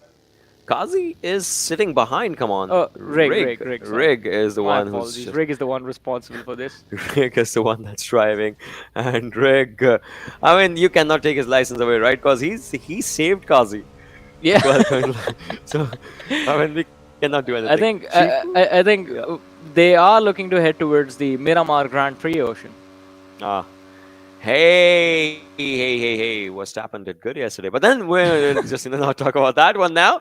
High voltage, they are taking the damage of the blue. Deadeyes Guys is taking the damage of the blue. Surprisingly, Deadeyes Guys wants to rotate slow in this one. Well, if they rotate slow, I don't know. But their immediate competition, IHC, is in the center of the zone in Montenuevo right now. A team that's at the second position is outside the blue. A team that's at the first position is scouting out the areas of Montenuevo. That's a big difference. Yeah, I mean, it's going to be quite interesting to see what the end game scenario is going to look like for all these teams. Now, a massive cluster of the teams forming just north of Chumacera towards Ladriela, and we did see a few shots being fired, I believe, from the players of ElementriX shooting towards Stalwart Esports. I don't believe they have a clear line of fire available. I believe it was just a ridge peak where one of the individuals might have become visible to the opposition for a few extra seconds. So a shot fired towards him, and he just falls back because we do not see an extended fight between anyone at this point. High Voltage, look at them going for a slow play, slow rotation as well. And Venom Legends, oh, this can backfire. Now, Deadeyes Guys, they're moving together as a 4-man unit, but Venom Legends have gone for a 3-1 split rotation, with Rage being left towards Impala for a very long time. Venom Legends, these players, it looks like they have that composure coming down for themselves. Rage, yes, is behind, but then it all comes down to Deadeyes Guys as well. How are their rotations going to be just impacting Venom Legends' rotation? The circle closes in, the next circle forms, and these teams are still with the blue. I just don't know. Oh, this is the reason then. 100% I get it. That's the reason right there. And I think, again, it shouldn't be too difficult for them to find their way, though. Yeah, but why? Like, now that's genuinely my question. Why are these players doing it? I mean, what is this slow rotation for? I mean, again, if they don't know what they're doing, the opposition won't be able to figure out as well. But DRS. Let's see if Tom has figured out a way to take out one of the players from inside of DRS. The Golden Mirado getting blown up, and oh! Killer is going to be the first casualty of the game. The first blood going to the players of Stalwart Esports. That was fast. That was quick. He just saw the vehicle, he shot the vehicle, the smoke comes out, and the vehicle blows. That was extremely fast. And there it is, the first blood coming down already, the first casualty coming down already. And this time as well, it is the real soldiers. Oh my god. Quite unfortunate for the players of DRS. I mean, they're trying their level best to find a way inside the top 10, but nothing seems to work. Nothing is working out right now. Again, losing out on quite an important player. I mean, if you remember, Killer White, he has been responsible for majority of the clutches that we have seen in the entirety of this PMPL, this particular PMPL. Let's see, they will have a moment for revenge. Not revenge exactly, but they will have a moment to, well, pick up one elimination of their own, as Rebel has spotted out the players of ElementriX, who are just going back and forth between two positions. Stalwart trying to find a good area. In fact, also going for the loot. That golden Mirado is done for. That breaks my heart right now. That golden Mirado. Hey, look at Mr. Hyosu's rotation. It's quite close to DRS. Orange and Incas are on the other side. So that happens. And there's that one city, the city of El Pozo. That's where Raw is. IHC on a slight southern side. We see Seals players on the back lines of IHC, like onto the right hand side of the players of IHC, Phantom onto the left hand side. On the southern side, it's Savage's players and all those things. But Deadeyes Guys, it's a good thing that they are not struggling with the blue right now, but they're still struggling to get inside the circle. So we'll see though how they can do it.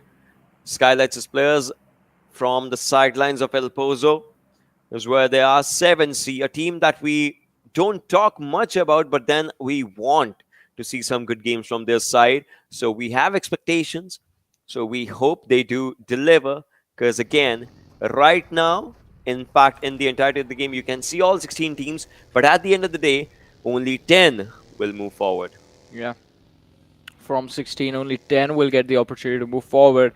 Again, we're to the SA Championship, ladies and gentlemen. And oh, it looks like there's a chase on. On top is being chased by one of the players from Stalwart Esports, but I believe now he did see the vehicles, the sort of parade ahead, and has been forced away from this position. So the chase is off for a few moments at least. Shifu Sir clearing the front lines, looking to see if he can secure a safe haven for his team further inside the circle. They have managed to get away from the blue for at least a few seconds, but it won't be easy, as the next blue zone is going to start closing in the next 40 seconds. Snipe YT getting to the high ground. Has Snipe in his name, but none on his back, I believe. Is not exactly Snipe YT right now. He's just, what do you call it? He's just scouting out the area. Yeah. And now he's going down. Whee! Wee! Now, yeah, Oh, he the reaches. suspensions on that thing are just gone. And trust me, the suspension and with that sort of a tire, I mean, come on. No Tire more was Miramar done for GP. already. That's a yellow flag, I guess. Yeah, yellow flag, yellow flag. The race, like, safety car has been deployed. Yeah. Enough with the F1 jokes now. We are gonna be just, looking forward to DRS now. Deadeyes guys. Oh my god, they are so close to DRS. This might just be bad, but DRS looks like they sense it. Now they are moving away. DRS surviving by the whiskers in this one. Because Deadeyes guys, well, they were quite close to them with the momentum. Yeah. Deadeyes guys was in a perfect position to actually just, well, on top was able, should have been able to pick at least one of the individuals from the side of DRS, but they were just allowed to get away. I think Deadeyes guys also do not want to take any early game fights in this particular match. They don't want to risk losing key players in the early stages and miss out on their ability to secure a few extra elimination points, or maybe even just close out a game with a chicken dinner in the final few moments of the match. Peak just driving that buggy up the hill and finally managed to get to where he wants, but now has to be extremely careful. Finally some bold action, and Incuts, oh, the shot connects. Incuts is going to be forced to just drop back behind the ridge again. And Stalwart Esports, they are looking to collapse on the players of ElementriX, or at least collapse on Incus for the time being.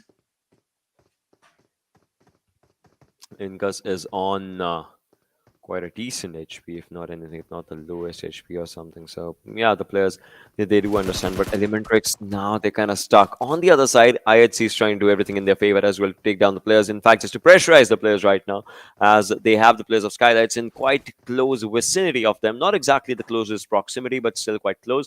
Look at Galzen, look at Nima just trying to move forward. Marvin Ninja's on one side. Venom Legends' rage goes down by Turu Love. Chari is just trying to pressurize the entire pack from one side on top, just going on top of this mountain, and is going to go for his own pressure as well, but he does not look at the right direction where Rafat was. In fact, Sandesh comes in, takes down the players. C2K, they wanted to be a part of the party. They are. On top is down. He cannot be saved. He might not be saved in all these situations, but I guess the players are still trying to do everything. And if they do it, I would love the composure that Deadeyes guys is actually bringing on the final day. Venom Legends, look at them just taking up a few vehicles, moving forward, but on top needs a revival, and T2K is arriving in this situation as well. They are here to pick up the pieces of what is left in between these two players, in between these two teams fighting up. Venom Legends, let's see if they can survive this one. Well, it's not going to be easy for them, as Train to Kill, they're going to look to reapply the pressure that has been waved off by the players of Venom Legends. Deadeyes guys can be an absolute wild card in this three-team collision, but on the other side, it looks like Savage Esports, they're not having a fun time in this match. Again, losing a few of their players in the early game stages. Venom Legends, Rage, he's going to try and run away, but True Love attempting to spray him down will not be successful. Now, he knows the players of Venom Legends, they are going to try their level best to push for this compound, but it's not going to be easy for them to take. High Voltage now paying the price of initiating the fight against Savage Esports, who have recovered a 4-man strong roster, pushing towards Wadu. Does dish out a lot of damage onto Hershey, but Hershey right in the nick of time, running behind the factory, will be safe for a few extra seconds. This is a 4v3, by the way, in the favor of Savage Esports, and out of nowhere, Vibes chiming in. They do find the opening, the fight being handed over to the players of High Voltage, and look at Praveen, goes on to secure one free point as he picks up the knock of High Voltage for the favor of High Voltage. Well, picks off Hershey, and Savage Esports, their numbers are reduced to 3. Yep, they are just, reduced quite low. Waru, Extreme, Praveen on this side. High Voltage, they have to do everything in their favor, in their power. Waru just heals up, stays there. Rebel takes down on top, sir.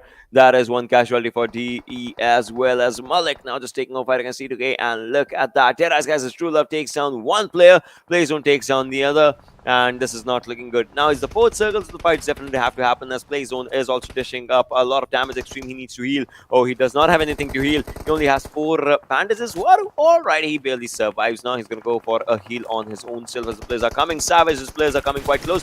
Waru has 75 bullets. Did he not see them? Praveen takes one down. Waru still going to go for a decent spray, but look at that. Unable to be taken down. Savage again on a bad bad roll, but it's not stopping up right now. Look at Vibes' players taking a fight against the players of Team Seal as Bishal is down.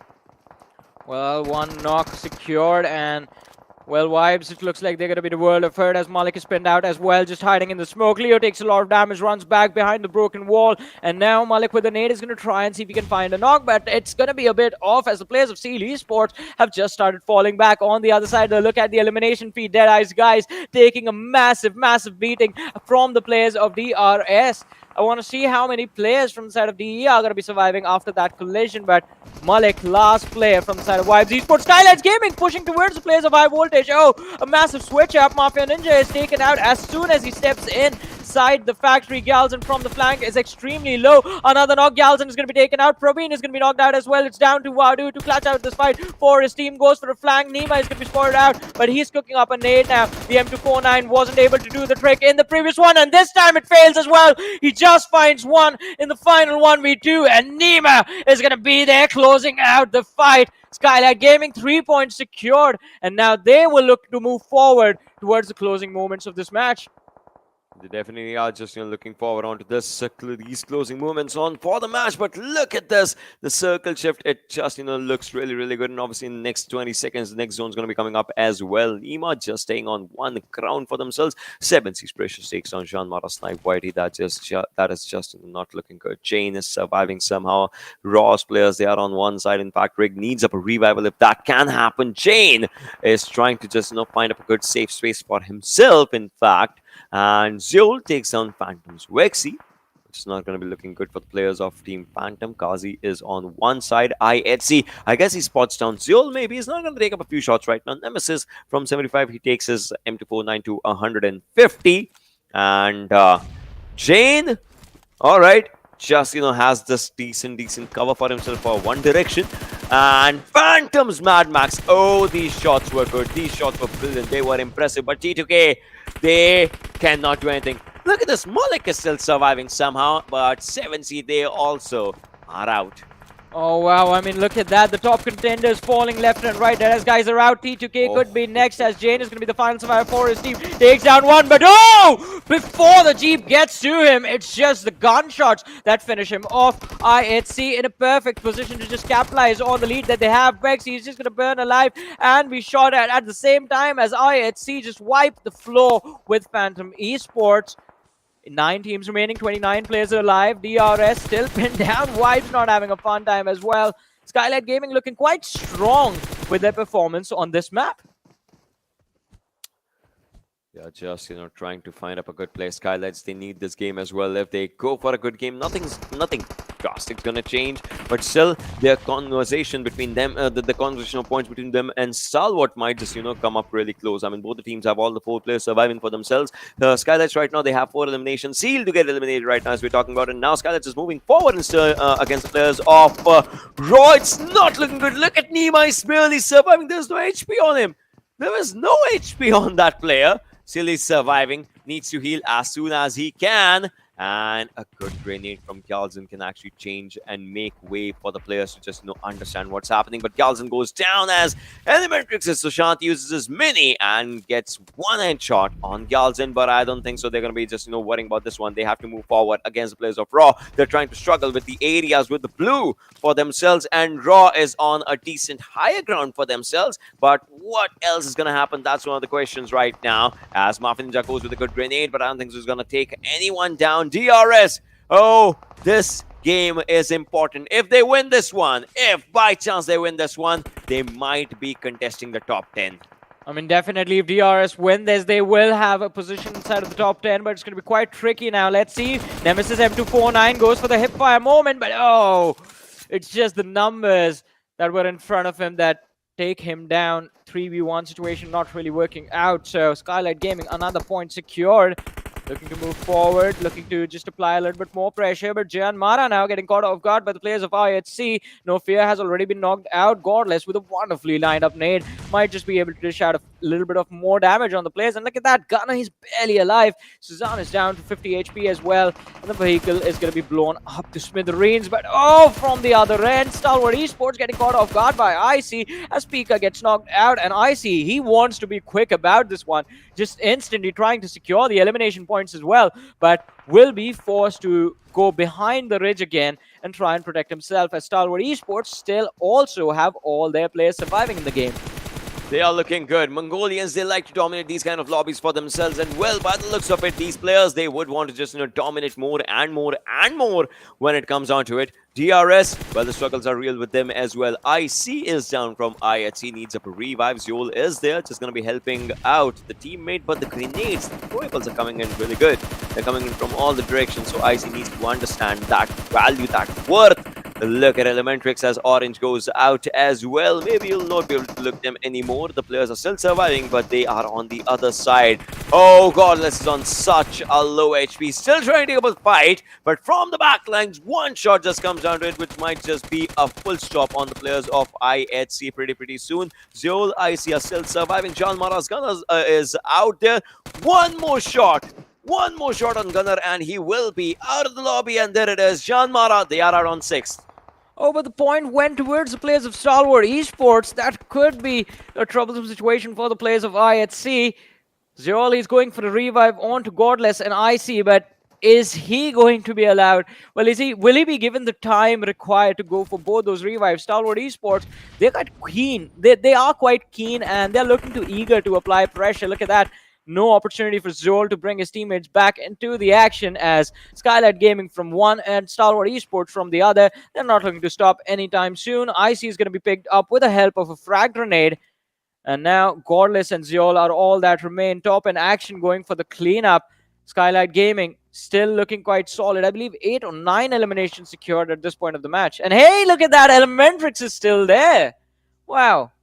ElementriX, I mean, they are collecting all those pieces, bits for themselves. Skylightz, it looks like they are going for a wrong rush. Maybe, I don't know if they know Sushan's position or not, as he's on one side. DRS on the other. Skylightz versus DRS. Oh, this is a good fight. The ex-DRS is out there taking down the players with a brilliant grenade. Nima is down. Morphin Ninja follows as well from ElementriX's side. They were ready for one team, but they were not ready for more than more than one team just out here. So that's one thing that happened, as Sushan from one side took down a few players. But look at that Stalwart taking a fight against IHC. This is just so brilliant. Godless is down. Zol is coming up to take up a fight. He has fought on a few players, but I guess a few more shots in fact, and Zol will be taken out of the lobby if that happens, as all the players are surviving from Stalwart. They are trying to move forward. Zol is out, and Stalwart, they are looking confident right now. But this fight, 3 South Asian teams just trying to take up a fight against each other. I don't know what's going to happen, but DRS, they need this game at all the costs. Oh yeah, they definitely do need this game. It's going to be a world of hurt for them if they fail to find the win in this one. But let's see. It's not going to be easy for them. They are trying to push forward. They do have 3 players still remaining. And Stalwart Esports with a 4-man roster being brought back. Action, look at him just lining up the nade. Take out Mr. Yuzu. It's going to be lobbed, but just outside that metal shack. And Mr. Yuzu manages to survive. These players are still trying to just survive, be around these areas if they can. Slowly and steadily, fights are definitely happening.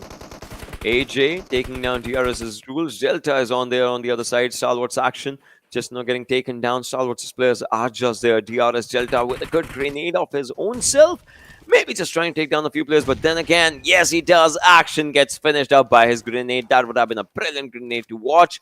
Right now, Skylightz is out there with 2 players. Stalwart with 3, DRS with 2, and ElementriX, well, only Mr. Hughes remains. Well, as you said, only Mr. Yuzu remains for the team. This is the final hopes and dreams, and, well, they are going to be shattered. Not just shattered, just blown to smithereens by the players of Stalwart Esports. The three titans in this matchup remaining in the very end, ladies and gentlemen, are Skylightz Gaming, Stalwart Esports, and the players of DRS. A 2 versus 2 versus 3 situation with Stalwart Esports with the man advantage, and DRS and Skylightz Gaming. It looks like these two teams are just about to collide against each other, as Delta, I believe, has been spotted out by Mafia Ninja and is just waiting for his opportunity patiently to engage in upon the players of DRS. AJ with an amazing flank as well, but can be caught off guard as soon as he steps on towards the other side of the ridge, as Rebel is going to be there to protect his teammate Delta alongside with him. And the UMP from this range is just going to be absolutely nasty on towards AJ. A lot of damage in just a matter of seconds, so he backs off right in the nick of time. Quite a nice decision.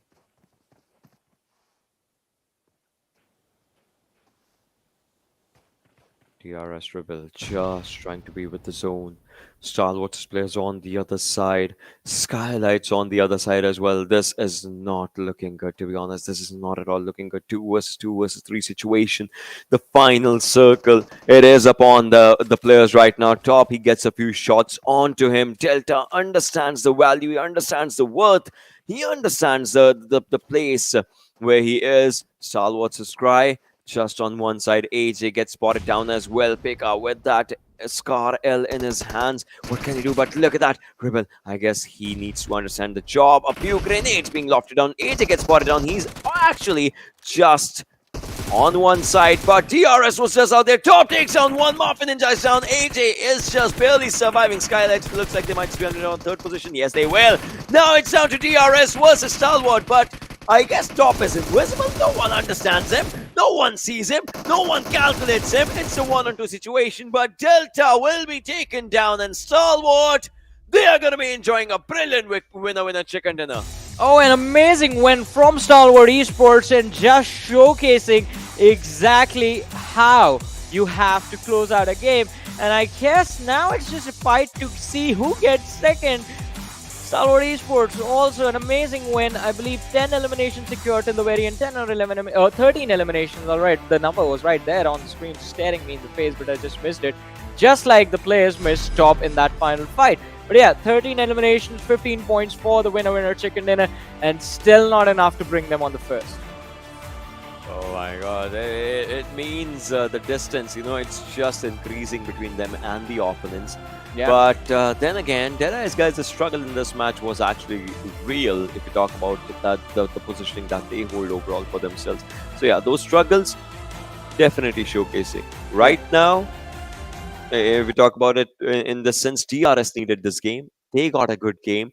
They will be in top 10, and I hope it comes down not just for them, but for vibes as well. But it's a thing, right? The tournament goes so long that we kind of get an attachment to all the teams. If Vibe comes in, if DRS comes in, a team goes out. No one wants that. So exactly. It's a tough decision. I mean, no matter what happens, doesn't matter how long the team has been present, at the end of the journey, it's always a bittersweet moment wherein we are happy about the fact that we get to see a few teams that were, well, maybe struggling or not really having a fun time make it to the other side, but then a few teams just their journey just coming to an end.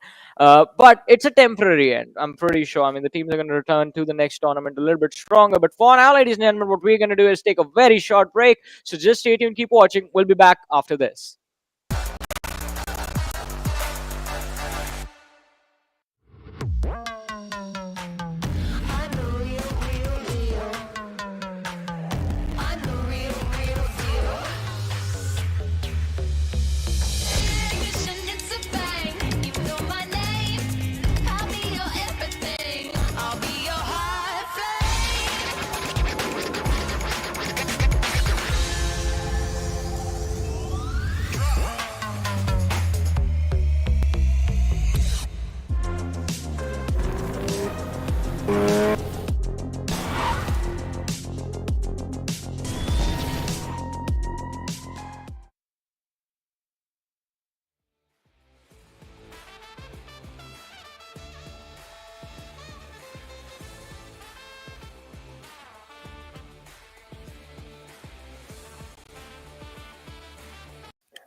Hey, what's up? Yeah, we were missing for a bit, but now we are back. Ladies and gentlemen, I think Necro was just trying to have a word with the puppet master right there. So yeah, Ocean, we don't call it production now. We just call them puppet masters, by the way. So Because we are we puppets, follow right? all their instructions. Yeah, we are puppets, but then again, we'll ask the puppet master when are we gonna show the MVPs and all, because then again we have to talk about that as well, because the game Yes. happened really good, and I guess our hands are just opening up for that because Oh god. So the puppet masters have been pretty generous. They have just told Ocean to just stay quiet for a bit because the MVP is going to be on our screen now. It's going to be stopped from Stalwart Esports. See, that's what you get. That's what you get for bad mouthing the people running the show. That's what you get. wait, Ocean. I don't believe it. I don't believe a few things in this one. Yeah. I see Look- 1-6. I see second 6. I mean, just the third one would have made No, it just look at happy the number. at the difference of MVP average data versus the player data, Oh, right? wow, I just noticed that. Yeah. That means not everyone had a high elimination game. That means no one had a good game. Yeah, no one actually had a good game. What? It's Yeah, I think we need to have that the Paul Rudd moment from the Endgame movie where he just goes, "What happened here?" Just on cue ready, because like yeah, literally, what happened here in Miramar? What happened We here? saw a lot of fights happening, so I'm pretty sure there were eliminations being picked up, but yeah, the average stats of the lobby not really portraying the same story.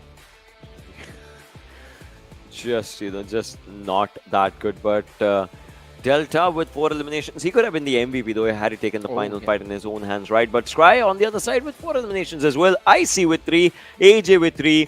So yeah, IHC definitely is still there, still doing really good. But now it just comes down to the understanding. I mean, come on, Skylightz. I guess Skylightz will qualify. IHC, they're not leaving that first position. I want to see the difference. I want to see the difference. Exactly. What I is mean, that difference? I think that's what everyone is going to be waiting for right now, to see what the difference is going to be in terms of the standings. Where is DRS after this game, and why is Stalwart Esports still second? Is IHC still just managing to keep the pressure with the advantage that they had, the 15-point advantage that they managed to hold on to since the start of the day? Quite impressive. I mean, considering they're not really having a fun time in the matches. But, ladies and gentlemen, stat comparison, and again, it was quite a brutal game because, again, look at the damage take and damage received numbers from both the teams. Quite fair compared to the number of eliminations and the number of damage that they've dished out. So it was not an easy time, not a fun time for everyone. You had to be on point or you were out. Yeah, and talking about the highest damage, Godless has it, and Godless was not in the top contenders. So I worry what his elimination numbers are. Highest healing done coming down 628 from AJ. Mafia Ninja coming down with 477. Nima, alright, from the same team. All these players, they got the highest healing numbers for themselves. Well, everyone just being forced to heal and no other options left. And again, I think Skylightz Gaming, it was quite unfortunate for them because they were pinned down for so long by the players of Stalwart Esports, and DRS was also putting up a lot of pressure on them. So they just tried the level best again and again to keep their numbers up, but the pressure at a certain point just became unbearable, and even they had to bow down. But ladies and gentlemen, the match rankings. So Stalwart Esports walking away with 28 sweet points from this game. Skylightz Gaming with 20 points, DRS 19 points. That's going to be a massive jump for them, and I believe that is the performance that they were looking for in order to get inside the top 10. So the qualification position has been secured. Now you just need to hold on for your dear life, or as the crypto lovers would, not the player, the currency lovers would call it, just the hodl. They have to hodl now. Yeah, they have to hodl now, and Yeah. we saw the match rankings. It just comes down to the understanding that where the players are going to be, just where the teams are going to be after this one match. Again, four games remain. 10 teams are going to be Yes. qualifying. Let's have a look at the open moments as well for this one game. Once we just talk about all these things to understand what happened in this game. We saw this early fight, not exactly an early fight, but DRS is one player just being taken out. Still, DRS maintained that composure. That was brilliant the way DRS has played. in this one game deserves all the appreciations. And Extreme just going with the tap shots, using Mini on a sort of auto situation. That was good. I mean, it was quite impressive right there. But again, that Savage Esports fight should have gone their way. I mean, especially with Vibes chiming in as well. I think Savage Esports had just backed off for a moment. They could have just let High Voltage run towards the players of Vibes and get taken out, but a little too overeager to take that fight, and they were the ones wiped out by the players of High Voltage. Skylightz Gaming show up a few moments later, and it turned out to be a nightmare for them, but hey, I mean, at least there was one individual left towards the very end. AJ and Nima doing a pretty phenomenal job of making sure that that wasn't the moment where Skylightz Gaming were wiped out.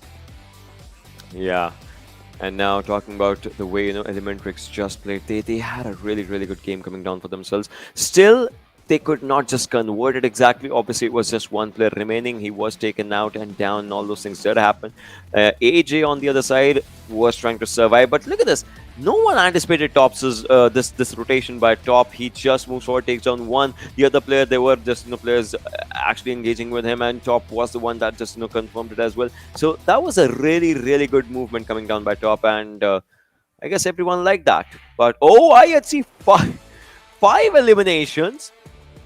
But 2400.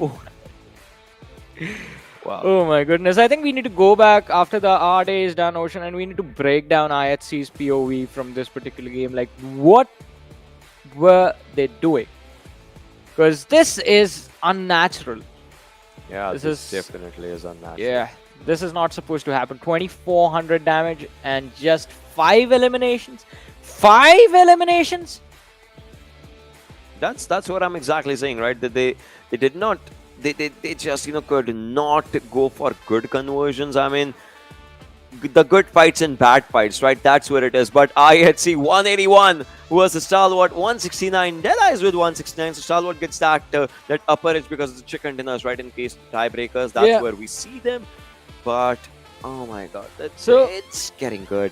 When the day started, IHC had a 15-point lead. It's still 12 points. They've lost just 3 points in the previous 2 matches. Yeah, it's going to look a little dicey. Unless Deadeyes Guys or Stalwart Esports just straight up go on to win a chicken dinner at this point. Toppling over DRS. IHC is just going to be troublesome. And that's a bounce. They make it to the top 8. What? Now everyone has their eyes on Wise, but what? Seal is struggling? What is this? What is this finals? Did we just step into an alternate reality or something, or is it opposite day today? Third day, the day of chaos. Yeah, I mean, just the final few chaotic moments inside of the match, and Seal Esports, oh boy, almost outside of the top 10 now. Raw Esports, they're going to be feeling the heat, they're going to be feeling the pressure, and they're going to be feeling lucky that there's not a lot of difference between the two teams. They need 8 points. They need 8 points. That's going to be the tie, and anything above that will just push them within the top 10. But no matter what, they need to make it happen in the next game, ladies and gentlemen. And what you guys need to do is just make sure you're watching this broadcast on the PUBG Mobile Esports South Asia official YouTube or Facebook page. Once again, I repeat, PUBG Mobile Esports South Asia's YouTube page, because that is where you get these amazing skin drops, ladies and gentlemen, in the live chat, of course. But talking about other things, the next map, we all know what it is going to be. What it is, Ocean. That's your cue. The Snake Hawk. See, I actually waited for it. Come on, man. I waited to just get that suspense, and then it's like the Snake Hawk comes in. Sanhok, the map of snakes. I would see. All right, I'll tell you one thing. Erangel is you can't call it a city, right? It's the island. Erangel is the island of chaos. Miramar is the island of opportunities because it has the casino areas, but Sanhok is the land of snakes. So I mean, you know what? Even though Sanhok has the Paradise Resort, I feel like Erangel would have been a much better vacation spot at this point, because I mean, Sanhok, you just have to deal with quite a lot. First of all, you can't even use your vehicles properly. All right, if given a chance, Johnny, sorry. If given a chance, what would be that one place in the entire game that you would want to spend a vacation on? Not the map, the place. Place? Yeah. So That's gonna be a difficult one because I mean, I have an easy on answer for Miramar, myself. I get to. All right, what is it? I know probably the rocket station on Vakendi, I No, no, guess. no, no, Is no, that is not that not your the answer? Cosmodrome area, not the Cosmodrome. Yeah. I'm thinking of the Paradise Resort in Oh, Sanhok, right? Because it's a resort. Come on, I mean, so it's a I want resort. to go to one place. I want to have a Miramar GP. That's my end goal at this point. I just want to go to Miramar. There's Golden this Mirado. massive highway along the Rhine. No, no, we're just gonna ride buggies, man. We need those open wheel vehicles for ourselves. Otherwise, where's the field? Yeah, I'll just sit on the back. Make sure just I'm just with a proper seat belt. Otherwise, you just brake and Yeah. I'm just in front of you. I would not want that to happen, right? I would just drop down in front of you in that situation. So I do Yeah, get it. we don't have the audio capabilities of just having the what do you call them engineers or beside us. There is no team. I'm running out of words. I mean, what do you call that space? The pit crew, where the pit crew is Yeah, basically yeah. for the teams. We don't have that, so we just You have to carry our pit in race to change engineers on the back. the tires, right? Compound C4 tires or maybe C3 tires, something like that, right? Yep. Whatever, soft, medium, hard. But then No, again, no tire changes. no Not tire allowed. changes, no tire changes, no nothing, not allowed. But then again, we'll see what happens in Yeah. if we ever get a chance to be in the game, if that happens, right? But then again, right now it's gonna be the players' time because we're gonna be moving on to the land of snakes. The Snake Hawk, it's gonna be upon us. The Sanhok map, it's gonna be upon us, and we'll see which snake just bites better to get the first position for themselves. We always have talked about this as well, ladies and boys and girls. In the map of Sanhok, getting a VSS and a ghillie suit is the Oh, worst nightmare you can just go for. yeah. For your oppositions, not for yourself. I mean, because you're the one wielding the weapon and the ghillie suit. You're basically hidden the entire time. And for the other people, it's going to be a pain for them to figure out exactly where the shots are coming from. Along with that, I think Sanhok is one of those places where whoever is the most paranoid ends up coming out on top, because if you are just constantly checking your surroundings, making sure every single position around you is clear, then you can't be caught off guard. And I think that is the only thing that a majority of these teams are going to be well worried about at this point, especially the teams that are sitting on top, teams that are fighting for the first positions. And I mean, it's going to be super exciting, super fun to watch. But ladies and gentlemen, let's straight away head towards the plane. We saw the player camps. No one is doing anything interesting these days apart from doing a lot of fun stuff inside of the game. So we'll just head towards the You match. know, maybe they have this understanding that we stalk them while they are Yeah, just I on the think so. camp. So Yeah. they're like, let's not give them any content. Although today we saw Skylightz players using guitars, Deadeyes Guys players using ukulele, so we have that slight bit of content coming up for us. But then again, ladies and boys and girls, this is the third game. You know what that means? Well, only 3 remain. And Yeah. you know what that means? This is the first and the last Sanhok of the day. You know what that means? The flight What path does starts that up mean? till Kampong. It means that the flight path is still Kampong and the players have to drop down. Oh, JyanMaara is on a split already. I like it. I like it. Savage just dropping down onto the areas of Paradise Resort. Obviously, now there's no A1 Esports, so they understand that, they can stay there. Skylightz on their own split, and they have the circle as well. If played correctly, this can be a Skylight's chicken dinner. Yeah. I mean, if played correctly, I think was the correct phrase to use right there, because still a lot of possibility for mistakes to be made. Skylightz Gaming, I mean, Suyog was quite close to AJ, but he instantly starts moving up north towards the rest of his team. And JyanMaara split. I think earlier on they decide, all right, this might just work out. But now Snipe YT, there's a high probability of him getting caught off guard by either the players of Stalwart Esports or Savage Esports. And it's not going to be fun at all if he gets picked off this early in the match. Remember when JyanMaara were doing very well for themselves, comfortably inside the top 5? Well, all that comfort has been stolen away from them, and now they find themselves from being in a position where they were challenging the trophy to being in a position where they are like, well, struggling to be inside of the top 3. But hopefully we see them make it. Again, as you mentioned, Ocean, 3 more matches left. Yeah, 3 more matches left. That's all that they have for themselves. Stalwart's players in that boot camp area. He's going to be going for a good loot. But you know what bothers me? That is Deadeyes Guys' location, right? They are still struggling with one important drop, although they have a good place for themselves. But the split that they have, like Chari going on to the southern side of boot camp, and the other players are going to be staying on the Alpha side, the Camp Alpha Island side. So that's just one of the things. 7C on the other side, you see Ripson. just is gonna just find good loot for himself. Akujor is there as well, so all these players are gonna be just finding up good places, and they're gonna be just going for good loot for themselves if that just comes down to it. Right now, 7C's players, they have a decent area. Precious on the other side from 7C as well, just onto the sidelines of Kampok, is inside the circle at a really good place inside the zone. Don't have to move much, can stay here for maybe 1 or 2 zones, depends on how the circle is going to be shifting up. Has an M4 right now for himself, that's Ripson. Has a UMP. This combination of UMP and M4 is just really brilliant as for what players like to just use it for themselves. Both the guns are good in the close ranges as well as the mid ranges nowadays, and in Sanhok you don't mostly opt for a long range fight. So I would say overall it is a good. These weapons are really good.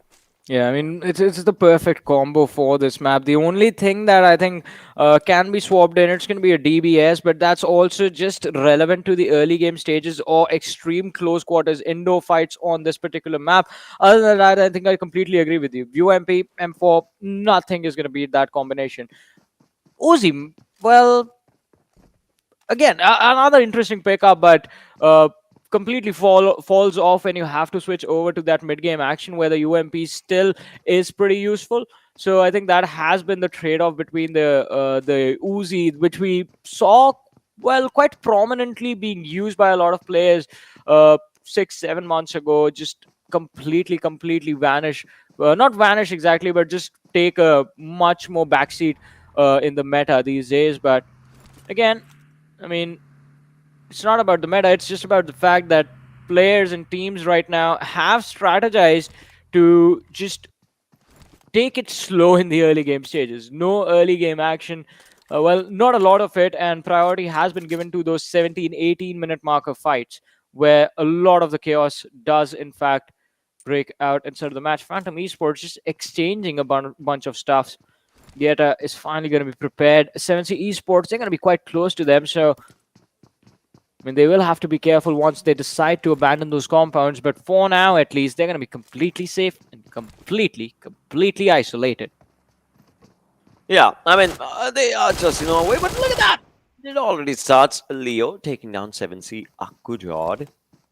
And Steel Shot takes down T2K Legend. Different fights have just already started. They have exploded onto the maps of Sanhok. Looks like Leo is going. He does not know about any other threat. Maybe he is confident that there's going to be no one. Imagine had there been someone, right? Could have been a bad situation. So now he just goes for a different elimination. But wherever he's throwing the grenade, I just want to tell you, my friend, you're just wasting it. Wasting that one throwable. On the other side, you talk about Venom Legends versus T2K. That happened. One elimination. No elimination has happened, but that one knock did arrive. Akujot goes down. That's the first blood that Leo gets it up for himself. But now, Venom Legends is trying to do everything in their favor. And there's another one. Legend. He goes down. Not really looking good. Train to kill at this point. And Venom Legends, they are looking to apply a lot more pressure on these lads. Get that. Jane is going to be stuck out in the open. Rage again and again looking towards that rock. Jane not really having the opportunity to fall back. Finally decides to run towards that house. Has the vehicle quite close as well. So it's going to be a quite safe getaway for him. Let's see how long will the players of Train to Kill survive now. Legend was picked off. Just a 3-man roster remaining. Suyok, Sandesh and Jane are all that's left. But again, 7C Memo and Ripson together finding the opening. A free pickup for 7C Esports. Memo just gets that one for himself. That was such a good way, right? To take down the players. He knew he had that slight cover. He'll have to crouch. Just moves forward, crouches, then just, takes down the player and then crouches again. That was just so good. On the other side, airdrop number 1 has an MK14. Just waiting down for the players. And obviously the level 3 stuff, that always just stays there. Savages players on one side, JyanMaara on the other as well. And it just comes down to a 7-minute marker. The game comes down to a 7-minute marker. 61 players alive, 16 teams surviving till now. Nemesis, in fact, the entire Raw team, they have lost down 1 player. So they do understand the value of the positions right now. Plus, they have to cover more ground for themselves because less number of players means you'll have to look forward to different directions, more or less. Raw, the struggles have been there for the team, but then again, we know this team is capable of a lot of good things, so can do that. Look at this. This was such a good one, just coming down to the players, and then this was the second one. 7C, in fact, they just retaliated and they gave up a good fight. But now in the close proximity, we can see Vibes players as well. They are moving around, but I'm pretty sure they're not going to be rushing or anything anytime soon because it's just the first circle that too is closing up right now. Nothing major is going to be happening up. Yeah, nothing major, nothing important about apart from the few early pickups that we witnessed. 7 minutes in, ladies and gentlemen. Still, I mean, the teams that lost those individuals from their side just managed to find a few safe spots for themselves. 7C Esports on the other side, I think, still will be required to be extremely cautious with how they move around to the mid stages of the match now. They are, well, sort of surrounded from every single direction with not enough cover available for them. And if they get pushed upon, it's just going to be one team fight after the other that they will have to deal with. But on the northern part of the map, look at that, Venom Legends. Now, that is a comfort zone for them. Even if it's a central shift again and again, I think Venom Legends, they will have a pretty easy time just finding their way towards the zone, finding their way towards safety. And let's not forget, there are other teams as well towards the northeastern side of the map, and even they are going to be trying to make their way in, as we do see the players from IHC quite close to the players of Venom Legends, and IC is the man leading the charge over there, so might have a little bit of a collision on our hands. We'll see though if that collision just happens up anytime soon. Sooner or later, though, teams will understand. They will realize the way they are just maintaining their positions around. Skylightz players, again, they have a good place. They can win this if things go good for them. Vibes, that Kampong area, just like we said, right, that they need to understand the value of it. Seal. Look at how calm these players are right now. They understand that obviously it's just the first circle. You don't have to give much time to their opponents to just reposition. Also, they would also not want to reposition themselves. So Seal is just playing slow, playing around, not taking much of the pressure, in fact, on for themselves. Right now, if we talk about these elimination points, you see IHC with 94% Zol. Yesterday he was around 42%, but now he drops down to 36. That means the team is stepping up as well. True Love on the other side is with 36% as well. In Deadeyes Guys, Shifu with 24. And look at this shift. Again, it's for Skylight. This is a good shift. It is with Skylightz Gaming. They, again, need to just, they need to flow, let the previous game's momentum flow in which they were in top 3. Well, but let's see. I mean, this is going to get very intense all of a sudden. The eastern shift of the circle just keeping everyone on their toes. And talk about being on the toes, Seal Esports, I think they're just about to be woken up from their sleep as Jiggle taking a few shots on Demo is going to find an impressive knock, but the distance between the two teams, it will be something that Seal Esports will have to figure out exactly how to protect themselves from this assault, as Malik and another lad behind him have in fact managed to get to the high ground quite quickly with their vehicles. Vishal and Malik, the duo, going for the push right now.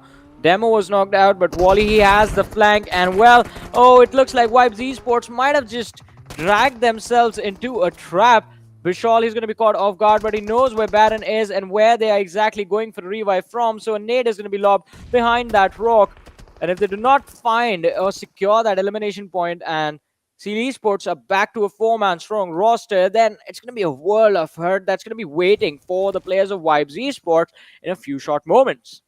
It definitely is going to be just like that. We'll see, though, what these players are trying to just understand and find out for themselves. Seal Demo goes down as Vibes is starting to take up a fight as well. But Deadeyes Guys versus Phantom. Deadeyes Guys needs these kind of games for themselves. They need it to work. Oh, they are throwing up a few smoke grenades here and there. Phantom's players are moving forward. They are moving away, in fact. But look at Deadeyes Guys is charging in Slipknot. He still has to heal. And now he does heal up for himself. I guess Shifu just understands who the players are. He's just, still trying to just take up a good fight for themselves. Yeta goes down. Phantom, this is one bad thing for them. But look at that from the other side. Phantom's players taking down Deadeyes Guys. Shifu is down right now. And Phantom, they are losing up on their players. But they don't matter. Mad Max. Wow. Look at this movement. I guess he can surprise the players. He is ready to surprise the players. But when? That's the question. He can straight up try and wipe down or maybe pressurize the players, but he's moving on a different direction. That grenade is good. if the name is Mad Max, then the man should play as a Mad Lad as well. I believe he should have gone for that push right there. But the nades from Wexy now finding the opening. Mad Max taking a lot of damage as On Top has finally spotted out the threat behind his behind the backs of Deadeyes Guys. Does manage to go for the instant finish onto the lad. Now DE, they have two of their own teammates knocked out. And getting a revive going, it's going to be pretty important for them. Chari is looking to find a safe spot to go for the revive, but Seal Esports on the other side. Look at that, as I said, a world of hurt waiting for the players of Vibes Esports. And well, this pain, this is not going to go away. Wally is looking to find that last survivor from the side of Vibes, which I believe is Jiggle in the distance. And well, Seal Esports, they are mad about losing Demo. They will not be calmed until Vibes Esports is wiped out. Yeah, they'll not be just, calming up anytime soon right now. JyanMaara's players are just, paying the price as well. I mean, IHC is trying to take up a good fight on those players. ElementriX is orange. All right, he's using an M24. Let's get a good headshot if there's someone that's going to be peeking up. But I guess no one is going to be just, waiting up their time right now. So orange, he'll have to wait for a while before he can just, take one good shot. I like his unicorn back though, right? It's super good, if anything. But we'll talk about that later on. Ripson, I guess he was just trying to move forward, but he was read like a book. His movement was read like a book. A good grenade just being cooked up by Ripson. It just goes out. Phantoms Wexy. He needs to understand the importance of his own self right now. 7C is trying to just stay and trying to do a good fight, but there it is. Wexy with an Uzi takes down one. Now he's on low HP, can be easily taken out. They just need to maintain the calm and composureness for themselves. And there it is. Another team is out. Well, another team biting the dust right there. Oh, no! Don't do this to a Lambo ever. Yeah. Don't do this to a Lambo. Ocean is pretty mad right now. He's offended by the act of ElementriX. And, well, let's see. Raw Esports at this point, 3-man strong and still struggling around. No position left for them to just feel comfortable in. 7C Esports on the other side. Again, another 3-man roster, losing Aku George so early in the match. And, well, they're not really moving in the right direction. There's another couple of lads waiting for them right on the other side of that hill. I think Memo, his sixth sense, the Spidey sense started to tingle and he prone down right in the nick of time. Otherwise, True Love, he would have had an easy pickup. The Vector at this range is going to be quite a nice knock and an elimination secured. Now, 7C Esports numbers reduced to 2. That was actually, a good one coming down from the players. As Deadeyes Guys, they know how important this game is, and they have 4 total eliminations coming up on their favor, and they would want to increase this number more and more and more for themselves. So, well, we'll see though what happens. As for all these players are going to be just trying to find up a good place, in fact, for themselves in all the fights. But then again, Deadeyes Guys, the struggles, it's like they're not struggling in this game, but somehow just keeps on happening here and there. So yeah, but right now, look at this. These players are still just trying to find up a good place.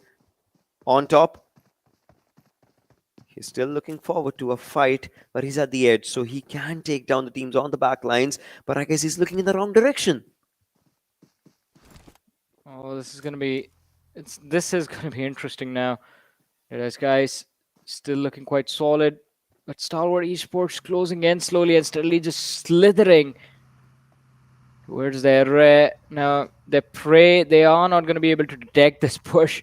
Top, he's quite close now, just waiting for On Top to step out in the open. But Shifu is going to be the first casualty, it looks like, as he has been spotted out. But Pika, no, not going for the shots. Finally gets up with a UMP, finds the opening. Deadeyes Guys, the second knock is going to be secured, as well as Top is the man who takes down On Top. 2 free pickups for Stalwart Esports. And no way for Deadeyes Guys to react to this. The other 2 lads, Shari and True Love, just too far away. No cover fire, no protection for the 2 isolated men. But still, the trade knock is going to come in for True Love. Quite difficult for him to secure the pick, and it's not just going to work out. DE, only one option left. Just reset and fall back into the blue zone. 70 meters before they get to safety. Deadeyes guys, these players, they understand now that, just like we said, right? As of now, the struggles were not there, but then they Yeah. lose down their players, and now they understand the value of the zone, of the composure. It's the fourth circle, definitely is going to be biting up them slowly and steadily. Not right now though, but after the circle just closes up, right? They need to understand their positions are going to be extremely important. They saw Ross players just moving around. They are in the open. Will they take the shots? That's the question. Smart decision coming down by the players, not taking up any shot. And now, in a while, as a zone has to start off, they might just be there. But Joel with a DBS? Oh, this guy always likes to be a troll. Well, definitely. And let's see, a nade in his hand. Sanchir quite close for him to secure that pick. So an easy pickup now. Savage Esports, their numbers are dwindling down slowly and steadily. IHC doing a brilliant job of just being an absolute roadblock, a wall in front of the players of Savage Esports. Joel with another nade. Alex right beside him, and well, the utility is going to be lobbed non-stop towards the players of Savage Esports, but it's going to be quite difficult for IHC to find an opening in this fight. But the only thing that they have going for them is the fact that they are on the edge of the circle, so the ball is in the court of Savage Esports, and they will have to make a decision whether they want to take this fight against IHC and push forward on top of that ridge, risk being wiped out in an instant, or they just want to avoid it entirely and just move away, move in from another position. Well, even the other spot is not empty as JyanMaara do manage to catch them off guard. Eisenberg knocked out. Anif and Hershey still surviving behind the wall, but not for long, as from the back lines, it is going to be JyanMaara. Susan stepping in, chiming in, taking down Eisenberg. Anif, he's not looking too good as well. Hershey is going to be the last player surviving for his team with barely 30 HP on him. The first aid being used to, well, put him in a much healthier position, but it's not going to be enough. The nade, He's back to the same HP. He's Yeah. back to the same HP. That grenade just did the damage as it just, the similar to the first aid healing. But now Hershey needs to understand that he needs to give up a revive to Anif. All right, the smoke is there. But how will this survive? On the other side, Suzanne needs to give a revive to his own teammate as well. But then again, there's that slight small panic room for them. 20-minute marker is where we are touching up right now. Pika is on one side. Tries is trying to maintain his composure, his calmness in all of this game right now. But look at that. IHC is rushing in. They are chiming in. They are taking down a few players of the fight, but IC goes down as well. That means what's going to happen? Oh, no. Alex is the last one surviving. Has Godless as well, but Godless is on a different direction. But no, Godless is moving forward right now. He needs to revive IC as well, but looks like he would want to move forward. In that case, IC will be easily revived, and that means it's more points for IHC. Yeah, it's an easy recovery for IHC, but the next shift, it's not really going to be for their protection. It's just on top of Skylightz Gaming, again finding a very good spot inside of the zone. But IHC, let's see, they are quite keen on wiping out the players of JyanMaara before moving further towards the next circle. Savage Esports on the other side against the players of Stalwart Esports. Pika with a wonderful nade, finding the opening. Hershey's the man knocked out. Anif again under a lot of pressure of being responsible for his team's survival. Jiggles is drowning to his demise, resulting in Vibes Esports getting wiped out. But ladies and gentlemen, Stalwart Esports, now they're taking two fights at the same time, along with Savage Esports and the players of IHC. IC has been picked off as well, so it's down to Alex and Godless. And Stalwart Esports, if they manage to pick off IHC in this matchup portion, that means their door is going to be wide open to take the first position away from IHC. Well, this definitely is going to be a really, really difficult situation for all these players when we talk about it. But look at that. The eliminations are still happening. Raw, they do get eliminated by Team Seal, as the Seal team just, took down all the players. Skylightz, they have the circle just like we had the conversation. IHC, Alex is going to be dealing that damage off the blue on for himself. ElementriX's players are on the back lines. They're also surprising, doing extremely good. But then again, ElementriX, their main goal should be to reach top 10 right now. But Action just, repaying the debt. Where is Godless? He is to the sides. Action, will he overcome it? I don't think so. So Action needs to move to the backlines, to the circle, in fact. But he might gatekeep the edge. Oh, he's getting shotted from the other side as well. Needs to stay in onto the cover. But nope, AJ has a different story. Well, from the distance, Skylightz Gaming doing the heavy lifting now.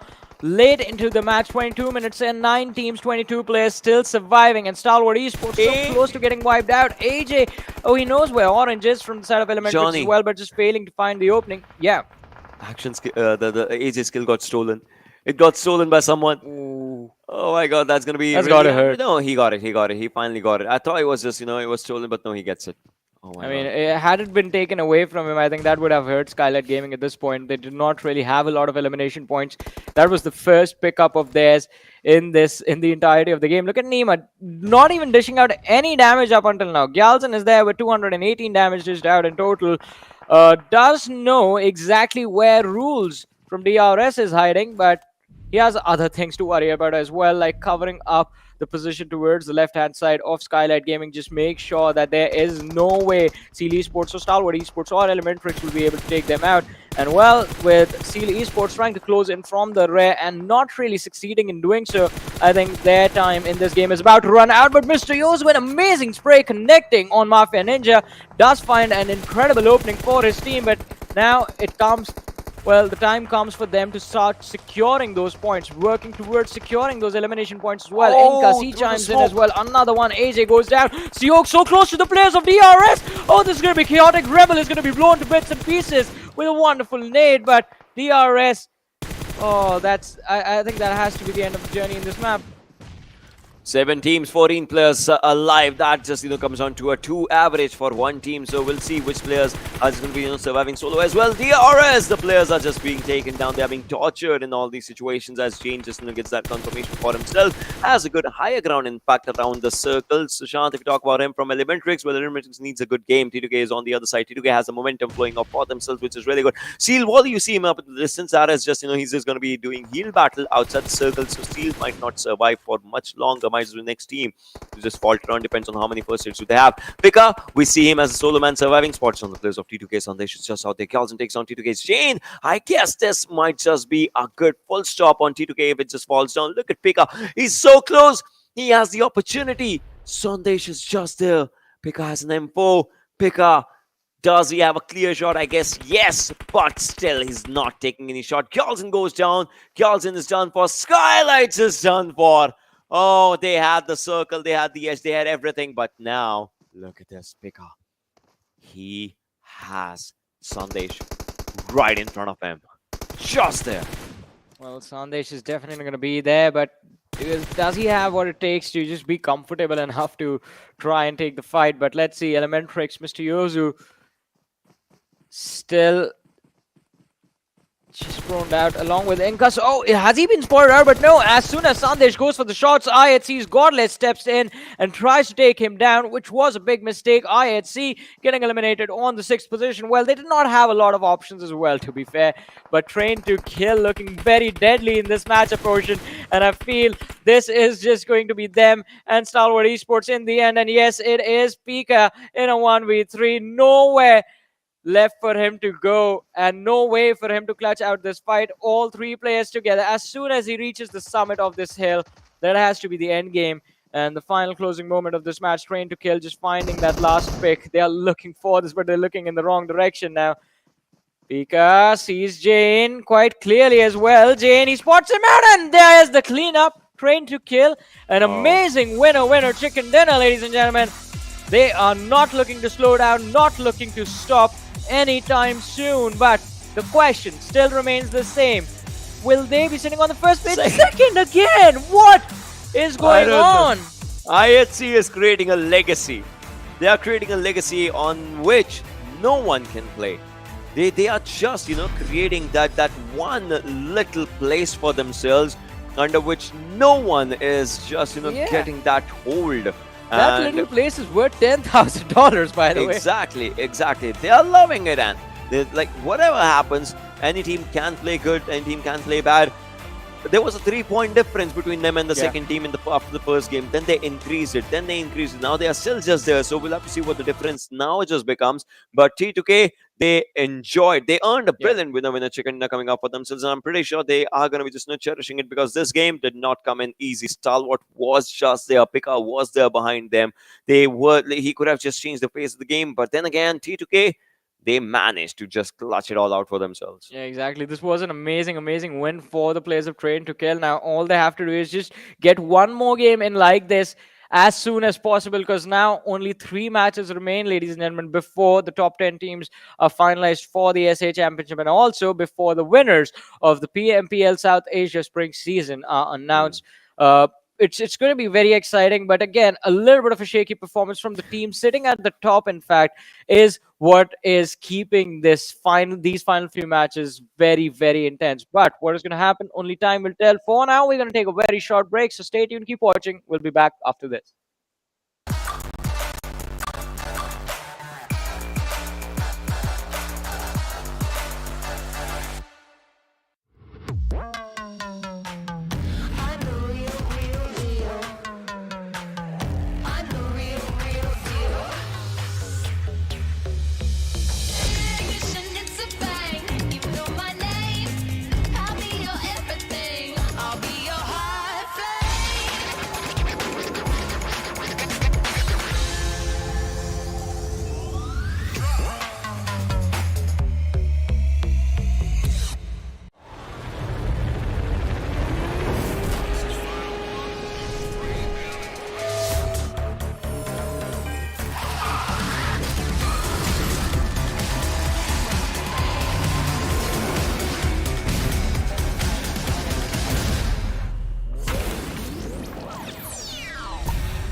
with 7 eliminations, 837 damage coming down on him, 24 minutes and 51 seconds of survival time with 3 knockouts. Sandesh doing really good for himself, for the team. In fact, he was amongst the top fraggers at the end of the first day. It seems like that is coming back, but then again, we'll understand all these things by the end of the day, that where he stands, but his team is definitely standing at the second position right now.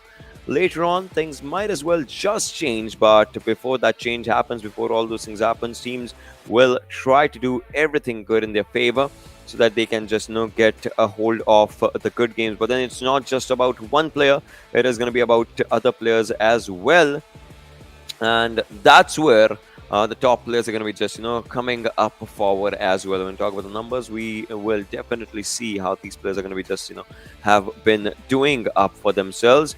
Right now, we will be moving forward with the top players, and that's where we see Leo with 4 eliminations, 688 damage. True Love coming up with 4 eliminations as well.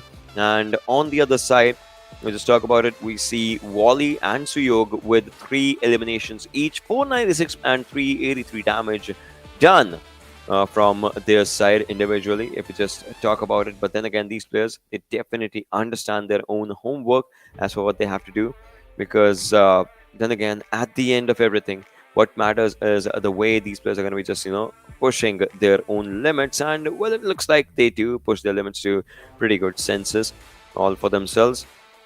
They definitely are going to be just doing really good in the upcoming games as well. T2K, we see 2 players. Seal, we see 2 players. Deadeyes Guys, again, for Deadeyes Guys, it's important. They had that lead for themselves. They were at the first position at the first game of the first day, but then from there it has been an up and down journey. But talking about Train to Kill and Stalwart, 1538, 1384 damage dealt between these teams, 418 damage received versus 1078. That's a massive difference just coming down on it. 13 eliminations versus 6 eliminations. That is quite a difference. Versus 6 knocks and 8 knocks between these teams. That also just looks quite decent when it comes down to these players. But look at this, right? T2K's survival time, it's quite low as compared to what they have for themselves. So yeah, that survival time definitely just calls up for good numbers. And if we talk about Stalwart, right, that 22-minute marker coming up for themselves, it definitely just shows quite weird. Match summary is where we are right now. Delta with highest healing of 1689. Godless 1448, Wally 1193, True Love. Oh, what? It's 1689, 1448, 1193. Then True Love comes with 300 healing only coming up for himself. That's weird in terms of the individual healing numbers. And on the other side, if we talk about highest eliminations coming up from Sandesh, that is 7 as an individual. We talk about him in the MVP stats. Sandesh there with the highest damage as well, 837, and that definitely just looks really good. Highest knocks with True Love, sir, definitely just comes out good. And highest assists with Snipe Whitey, that is 3. Oh, exactly. And then you have Delta too coming in with the highest damage dealt right there. But now let's take a look at the match ranking, as Train to Kill, of course, won that previous game. Unfortunately, though, Seal as well could have been one of those teams that could have been in the run-up of winning the previous game, but unfortunately, they just had quite a lot of early casualties. That's something they really suffered with in the previous game. ElementriX too right there on 4th spot with 10 placement points and then 4 elimination points with only 14 points wrapped up total. I mean, the elimination points isn't really something that's giving them a lot of booster right there in the match rankings, but still, top 10 is what the teams really need to progress on forward in the future competitions. And if they do want to get their hands on the money, then maybe it makes a lot of sense to try and go for those much more elimination points, which some of these Mongolian teams are trying to pull off. But I mean, so far on second place, Train to Kill with a lot of consistency in the placement points and also in the elimination points. They've found a good balance. They found a nice sweet tuning, and now they're just waiting to take over that first spot with that consistency. Definitely, they can maybe, but then again, I see it's like they are just there at the top of the game right now, as of now. But then we'll have a look at the map rotations that T2K had done in this smaller smaller map for themselves. And look at them, they like to go to these areas which are onto the north of Skylight's rotations. That starts from Camp Bravo to Lakavi, and this team was in Mongnai. So their first major concern was if Skylight's rotates faster or if they rotate slow. So they never went to the center in the first place, but they started picking up small compounds, right? It gives you a good chance to just scout out the areas, etc. And once they were comfortable after those small compounds, look at their movements, right? It's from one compound to the other, and then they move to Camp Bravo because the circle has shifted. They understood that the teams will not be in Camp Bravo area anymore, so they start shifting a bit late in terms of the zone. They were in the zone, but then again, they were trying to just move slow, never taking any hasty decisions, but still trying to figure out a way from which they can be around the center. Not exactly on the center, but around the center. And I would say that kind of worked pretty good for them. Yeah, exactly. This is where the homework really does kick in, right? And you do know Skylightz at what point marker they decide to leave the Camp Bravo area, and this is where TDK knew, okay, at this point, there's going to be no way there's any team inside the Camp Bravo area. TDK, they easily contest that, move on over the compound in the front too, just to get a better spot nailed down. And then TDK realized, okay, the compound they had, they were looking pretty great, and they were also seeing a lot of frags just being taken away in the kill feed. So TDK knew at this point, patient has to be the name of the game. And then later on, slowly and steadily, just moving inside the final zones too, and just getting closer and closer to that victory.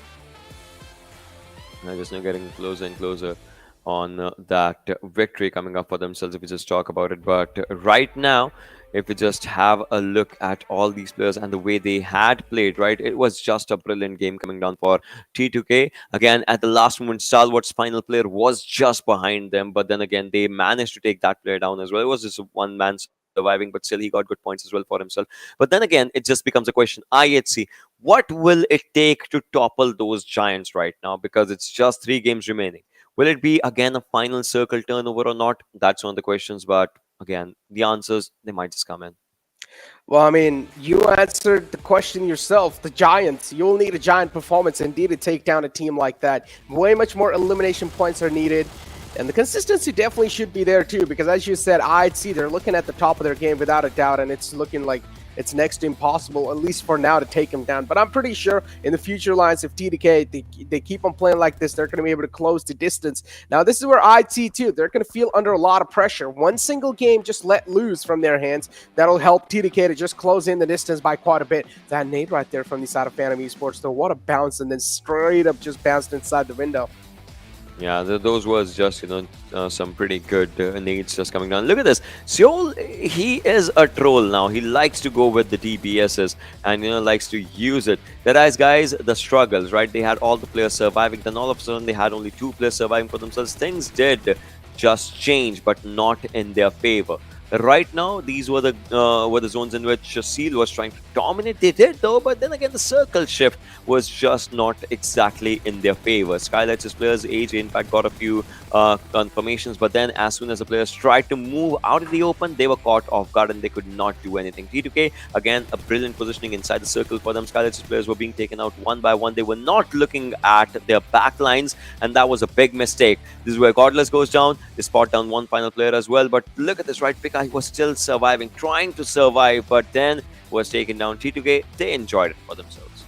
Even though still a second place from the side of Stalwart Esports, a great showing from their side without a doubt. But the team that I'm going to be worried about now has to be Savage Esports.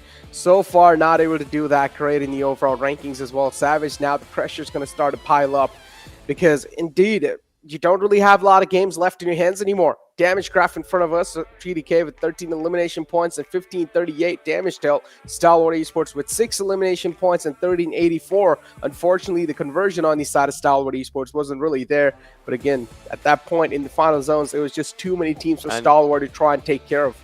And look at Phantom, right? 528 damage with no eliminations. That also just kind of hurts. IHC as well, 5 with 1, 2, 2, 2. So many teams did try to get good fights, but oh my god. IHC with 190. Train to Kill with 189. Stalwart with 187. This is good. Way too close. Deadeyes Guys with 175. Imagine if Deadeyes Guys gets a chicken dinner, right? With number of elimination points, they can also topple down the first position. So it's between 1, 2, 3, 4 right now. JyanMaara's on 5th. Skylightz is there. Seal, DRS. Well, DRS marks their entry in the top 10 with the previous game. Previous game, and the previous game as well was a decent one for them. Not the best one though. But this is close now. IHC, they better be prepared. They can reach 200 and triple digits in terms of placement points and eliminations if they play their cards right. Otherwise, Train to Kill is definitely coming for them. If not them, then Stalwart is definitely coming. If not, then Deadeyes Guys would want to come in for them. But Vibes, what happened to this team? Well, it's a complete different team, huh? Vice, what exactly is going on? You guys dominated the league stage, and where you guys need to perform the most, that's where you guys are not able to perform, and that's something that I'm wondering now, because some of your players were in the elimination leaderboards too in the league stage, and now they're just not seen anymore. Vibes, what can be there? What can be the problem? Because if you talk about communication, the communication was on point on the league stage, and now coming inside the grand finals, I think so. It's just that teams realizing that how the competition has evolved, and now it's time to get even more serious than the league stages. And this is where Vibes, they've just been caught off guard. Vibes wanted to get serious. Obviously, they would want to get serious, right, as compared. But then it's like the lobby is not letting them put their hands on the entire fights, right? Because you see, it's not like so they're kind of struggling, but it doesn't seem like it. They take good fights, and then all of a sudden they get caught down in the performance and the pressure and all. And I believe those pressure situations are something that are just taking them away. Exactly, indeed. Those pressure situations, as you said, is something that puts every single team under a lot of pressure. And indeed, that's going to put them in a lot of discomfort too. They're going to be unsettled for the entire game, and the paranoia too will start to build.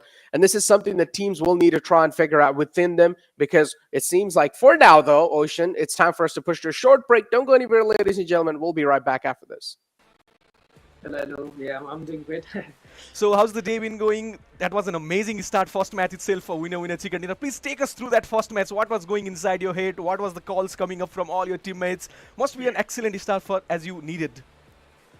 Yeah, so at first we were just trying to get the chicken dinner, and then we were playing passively, but as we got that compound, all the teams were pushing us and we were just holding it, and then at last, yeah, bang, and we got the chicken dinner. Right then, it was bang chicken dinner. As you said, it was in bang chicken dinner, and it has been a roller coaster ride till now. #1 in the first match and early elimination in the second game, and again a match which we thought that it could go to your favor, Sanhok. Well, what went wrong in Sanhok? What exactly went wrong there at that point? So we three, me, Trulop, and Sorry, we were focusing on 7C, and on top was like behind. He had to take care the backstab, and he had to scout the left part. But there, it went wrong there. He was also focused to 7C. So at that time, ST got the zone. So yeah.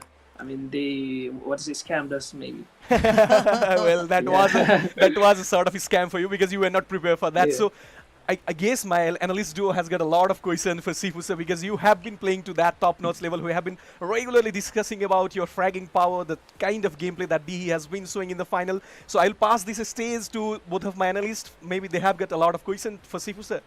Okay, Sifusa, my first question is for you about how the victory matters for Deadeye. This PMPL, you guys are doing very great. So does it matter or not? Of course, yes, it matters, because I have been grinding, for 2-3 years now. I have played all the PMPLs till now, so of course it matters. But I never lose hope. I've been trying and trying. Even if I lose this time, I'm going to try again. So, this is not the end. We still got time. Okay, you are so you are very near to victory as well. So what are your upcoming strategies for the left games? So we'll try to go for the chicken dinner, and we'll try to collect collect points as much as we can. So yeah, that is going to be our strategy for the next. Okay, best wishes to Deadeyes as well. Right then, another question will come from my side to Sifusa. The addition of Turulov has been an excellent to your team. The kind of fragging capacity that guy has and kind of matches that he has been putting forward. We remember the match in Erangel where he solo clutched 1v4 sort of situation with player from 3 different teams. What has been the role of Turulov exactly in the team, and how his addition has boosted to the team? Currently, True Love is playing as an SLTer, so he goes forward. I mean, before he had to play. I mean, he was an IGL, but after that he was playing supporter. But looking at his role, I gave him the SLting role. So Tari and True Love is in front, and they're like what to say, synergy from previous team SG. So they brought here, and then it is somehow going good, going great. Right then, as you said, he was in IGL. If we look at the lineup of D, then we can see a lot of IGLs there. You yourself, you are one of the OG IGL, and then we have got Charis, who have been seeing IGLing for his former lineup, and then Turulab coming up. So, what kind of addition does this make? Is there sort of confusion when too much of cults are there? Is there sometimes too much of over information, or how do we sort this down? No. Actually, they all wait for my call. During their addition, initially there was some kind of problem. I mean, like calls, classes, those type of. I mean, there was problem, but right now it's not. They just wait for my call. They ask whether go to there or not. I mean, they ask me, and then I give them calls. So it's not a problem anymore. Okay, previously on South Asian MENA Championship, we saw like True Love has been added to D. Can we see some changes on upcoming South Asia Championship from D? No. There won't be any changes for the year. And short question, as can we see some different strategy on South Asia Championship? Is on PMPL, D is focusing for a ace to ace game, but can they follow that same strategy on South Asia Championship? Well, it depends. First, I gotta see the teams of other regions, and then I gotta study their game plays. So, looking at other teams. So, yeah. Right then, that is still a secret from Deadeyes Guys. How will they perform in South Asian Championship? Finally, Sifu, so one final question to you. DE has been one of the most OG team of Nepal, and we've seen a lot of fan base supporting you, rooting you each and every day on your lows and on your highs. So the time has really come up to now. It's time to prove the worth. So final few words for your fans. What is the message from your side and your team? सुरुमा त सबैजनालाई धेरै धेरै धन्यवाद अहिलेसम्म support गरिदिनु भएकोमा हैन एकदम मनदेखि नै एन्ड त्यही हो अब यो चोटि पनि फेरि दिइरहेछौँ खेलिरहेछौँ आफ्नो बेस्ट दिइरहेछौँ हैन हिम्मत हारेको छैनौँ अहिलेसम्म हार्दैन पनि हामी तपाईँलाई थाहा छँदैछ हैन यत्रो भइसक्यो अहिलेसम्म हारेको छैन नो म्याटर जस्तो सुकै roster change anything it doesn't matter we keep on trying so त्यही हो यसरी नै माया गरिदिनु होला आउने दिनहरूमा पनि so त्यही भनेर चाहिँ एकदम मनबाटै धेरै धेरै धन्यवाद सबैजनालाई. Right then, Sifu, it's just 15-point lead from #1. So hopefully we will see DE rising up to the occasion. As you always say, believe in DE. So thank you so much for joining, and all the best for the remaining matches. Hopefully the trophy is coming home. Yes, thank you so much. Thank you so much. Keep on supporting. Pray for us.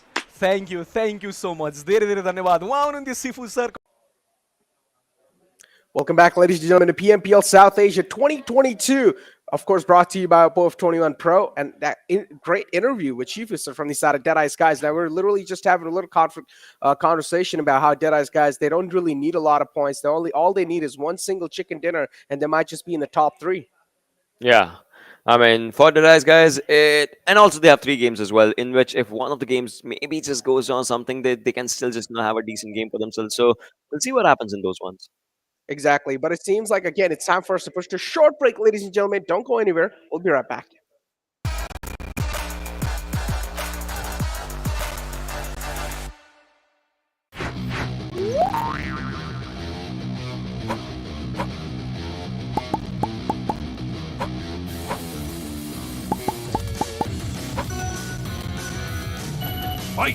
के मेरो एलगाडे fridge त गेमै start गरिदिँदो रहेछ त यार over powerful मान्छे है क्या अरे चलपल भइसकेछ त मेरो त यार हल्का एलगाडको प्रब्लम भएको गेमै स्टार्ट हान्थ्यो त्यो त कपडा लाएर आछ कि छैन छैन भानु दाइ अगाडिदेखि नै खुकुरी को खुकुरी ताक्छ त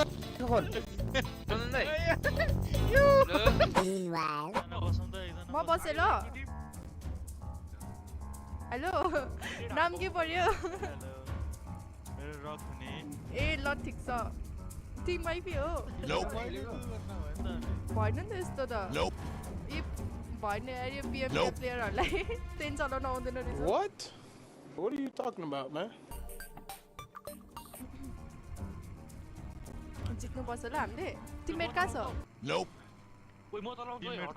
यामा ब्रदर म चलाउँछु नि हैन हैन कुदाउँछु उले भेटाइसकेको थियो त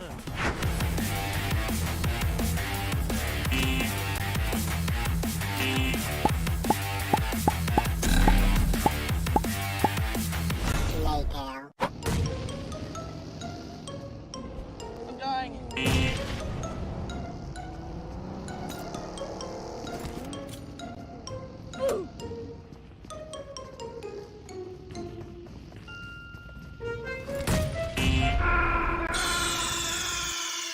Meanwhile, back in the lowlands.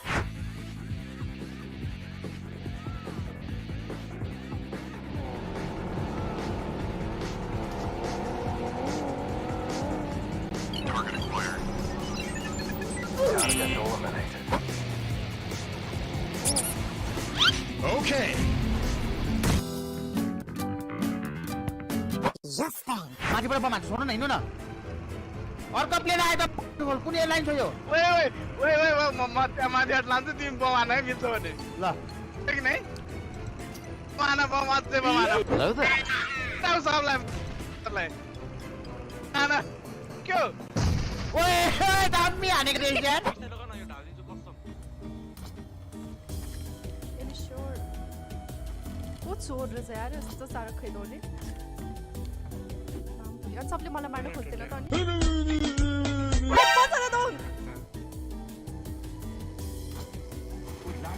ओ माम बुढी ओ नगर न यार अलिकति दया माया लाग्दैन सिट चेन्ज गर्नु खाना छ ओइ ओइ पिलियो ओइ लाग्यो दङ मेरो हेल्थेर न हेलो त इजी दाइ यतिको सम्म त हामी विराटनगर पुग्थ्यौँ होला यार दाइ यतिको कुदाइमा त दाइ अनुमति छोडेर मलाई रिगेर लागिसक्यो यो नै प्लेनमा चढे यस्तो भइसक्यो यार दाइ अहिले त धेरै बेरसम्म बसेर होला यार दाइ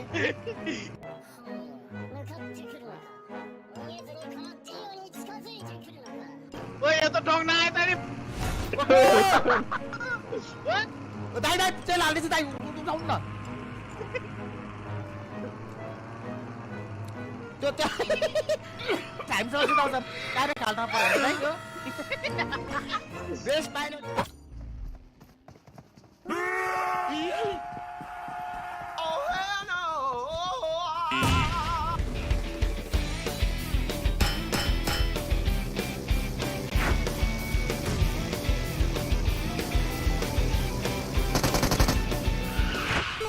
I'm joking! Stop! The break! Stop! Got him! वाइफीसँग दोङ छ दोङलाई चाहिँ घुस्काउँछु पक्नै म इन्स्टामा गर होइन यार दाइ ओपनमा त नरोक्नु दाइ होइन दाइ अहिले नरोक्नु न यो हात यो सोल्लेस भाइ के दाइ यो को हो दाइ कसले हान्यो यो दाइ पड्क्यो पाइलट ओबे It was at this moment that he knew. La मार दे यार दाइ आफ्नै टिमले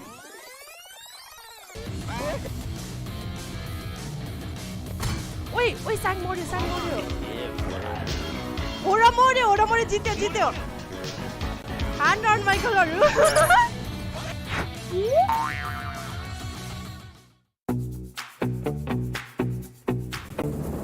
सबैजनालाई स्वागत छ my name is Sandan Gautam AK CR7 हो र ल अब ठिकै छ अब यो क्वेशन अझै पनि रुल्स के छ भन्दाखेरि चाहिँ मैले चाहिँ अब क्वेशन सोध्ने 10 सेकेन्ड भित्रमा केटाहरूले चाहिँ चट्ट लेखेर मलाई चाहिँ पेपर देखाउने अब त्यही अनुसारको म अब मन लागि जस्तो मन लाग्छ केटाहरूको कति अब हार्डवर्क कस्तो गर्नेछ त्यही अनुसारको म मार्क्स दिनेछु केटाहरूलाई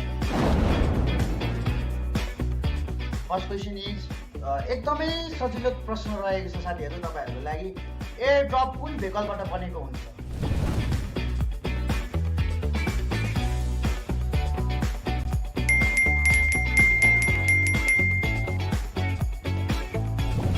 बराबरी पोइन्ट दिने निर्णय गरेको छु सबैजना 10 पोइन्ट मैले हस्तान्तरण गरिसकेको छु है तपाईहरुलाई यस प्रकारको रहेको छ है त PUBG मोबाइलको सबैभन्दा ठुलो म्याप कुन हो? लगायत तपाईहरुसँग 10 सेकेन्ड रहेको छ, ल चाँडोभन्दा चाँडो।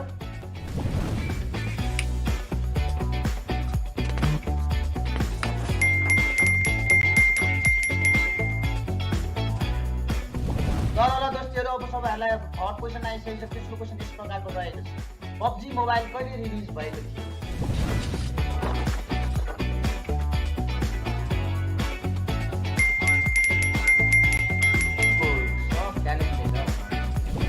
ल गाइस, सबैलाई फेरि पनि 10 पोइन्ट मैले दिइसकेको छु।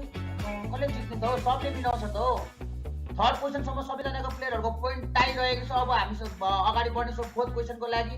फोर्थ क्वेशन इज कुन म्यापमा तपाईले टुकटुक पाउनुहुन्छ?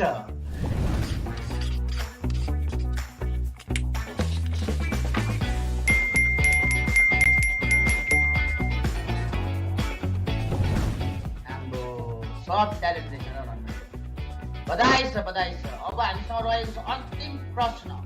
अन्तिम प्रश्न यस प्रकारको रहेको छ दोस्तीहरु, हेर्नु। Which map can you find Volnova? Volnova भन्ने ठाउँ कुन म्यापमा छ?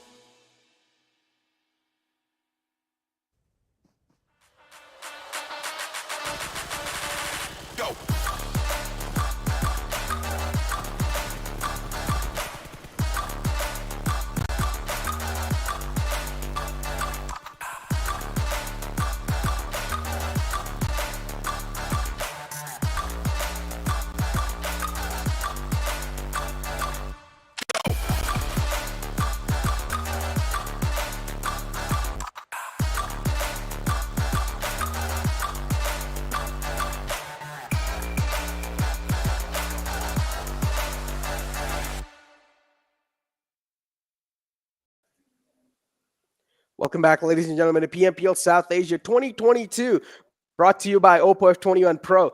And of course, we also saw that little interview with Shifu, sir. And now we're going to be moving on over to the front game. And now this is something that's going to bring down a lot of teams completely on the latter half of the board. We talked about Vibes, one of those teams that was doing so phenomenal. We do know they have the caliber too to prove themselves in games like Erangel. And now we're just waiting for them to wake up.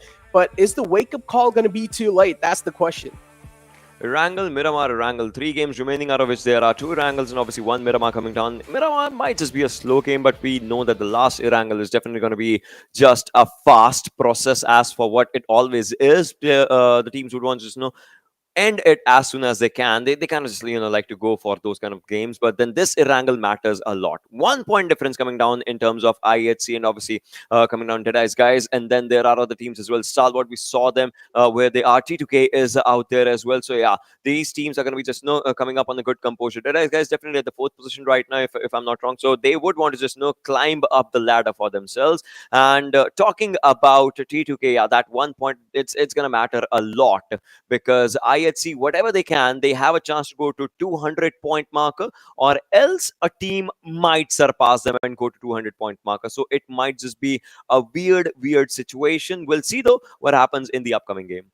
Exactly. Now, the planned fly path is in front of us, and it's currently going to be starting all the way from military base and ending somewhere near shooting range. It's quite an interesting one, but we also have got a little call out that maybe the previous game is going to be rehosted, so we're not really going to be seeing that game anymore. But yeah, again, getting back to the conversation that we are having, this also gives us a bit more time to talk about those teams. Currently in the top 16, Venom Legends 2, that found themselves in. But again, how safe are they? Because Venom Legends, they also need to realize, in the end of the day, you also need to be in top 10. They're currently having only 39 points. And if they do want to get to top 10, the top 10th position is controlled by High Voltage. And High Voltage currently are sitting on 94 points. And that's quite a huge difference. And considering the fact that you only have 3 more games left in your hands, man, I don't really know what to expect. I mean, it's like they can maybe just go for a YOLO approach. Again, that's just a thing that we say to console the teams. I know it. Obviously, teams would just want to understand that the mistakes that have been made, they cannot just undo those mistakes, right? They cannot come back and just redo all those things and all those scenarios, etc., etc. So these teams, I guess, they will have that understanding just for themselves. Venom Legends is one of those teams. In fact, DRS, I mean, they have a chance. They got a chance today, and they are out there in the top 10, right? they played with the momentum. That was a good one. But coming down on a team like Venom Legends, again, they had a chance. They could have just started off on a good note today, or maybe tomorrow, maybe yesterday, or a day before yesterday, right? But they could not just maintain that composure coming up for themselves. Now there's another team that is Vibes, a team that we know can do pretty good, but is just not doing that good. So I believe Vibes might just not have a good vibes coming up for themselves. So yeah, things have taken a south turn for them. Things indeed have taken a lot of turn. And then another team we talk about things getting turned around for has to be Savage Esports. A decent show. I wouldn't really say a dominating showing from the side of Savage Esports in league stages. But coming inside the grand finals, I was the only person who had a lot of hopes from this team because I took a look with how they like to challenge those 4-on-4 fights. And they 90% of the times, they also found a lot of success in those fights too. But I don't know what exactly is the problem coming inside the grand finals. And this is what we talk about, right? A team really having those star players underneath your belt. But again, somewhere down the line, then you're lacking on that tactical approach inside the game. And this is something that Savage Esports needs to learn quite a lot. Yeah, I mean, if we talk about Savage, right? Savage still decided, like not exactly decided, they tried to have a good game here and there. In fact, Savage have had multiple decent games coming down for themselves. But then Savage and Vibes, they have that same similar mindset in which they thought they did good on the Super Weekends, kind of the vibe. They had a different mindset in that one. In this one, they thought that yeah, we have done good, we can maybe just keep following that same composure, but that did not happen. That just changed everything. So things like that are they are something that I believe Savage can maybe work for, because this team is also a known team when it comes down to the region. We have seen them coming down from the times of wild cards, and they have been just performing really good. But now coming on this stage, things are looking maybe not so good. And it's not just them. Seal, well, they are still struggling around top 10, right? So Seal needs to understand the same composure as well, because this team dominated the Super Weekends with massive point differences as compared to their opponents. But now, I just don't know. They might qualify, they might not qualify, but it all just comes down to a few teams that had a different mentality in the Super Weekends versus this mentality. It's just not good. I mean, things are indeed not looking that great. Only 3 games left in your hands, and now we're probably going to be moving on over into one of those games. That means after that games, you will only have 2 more games left in your hands, and that's something Savage Esports needs to realize. They will need to start picking up the pace. And again, this is what I said. The wake-up call might just be a little too late, but if Savage Esports, they do get enough amount of time, and even if they do get a bit of rocket boost in the upcoming game, then maybe in the later 2 games, they will also have a great momentum flow.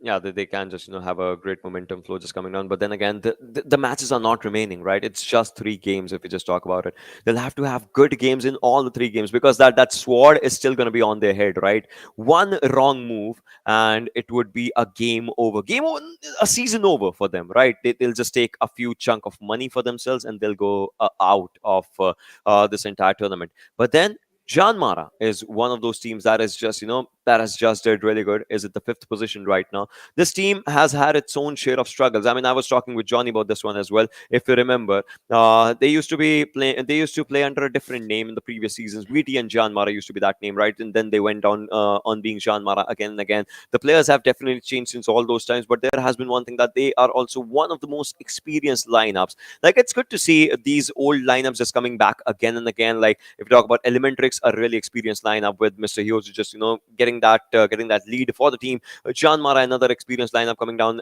getting that lead for the team. But then it's not just them. If we talk about a team like Deadeyes Guys, now they're definitely just showcasing their understanding of the entire tournament. So, well, I believe we are going to be moving on forward with the game really, really soon. And this is going to start up. A few players just smiling at each other, but the game's going to be serious.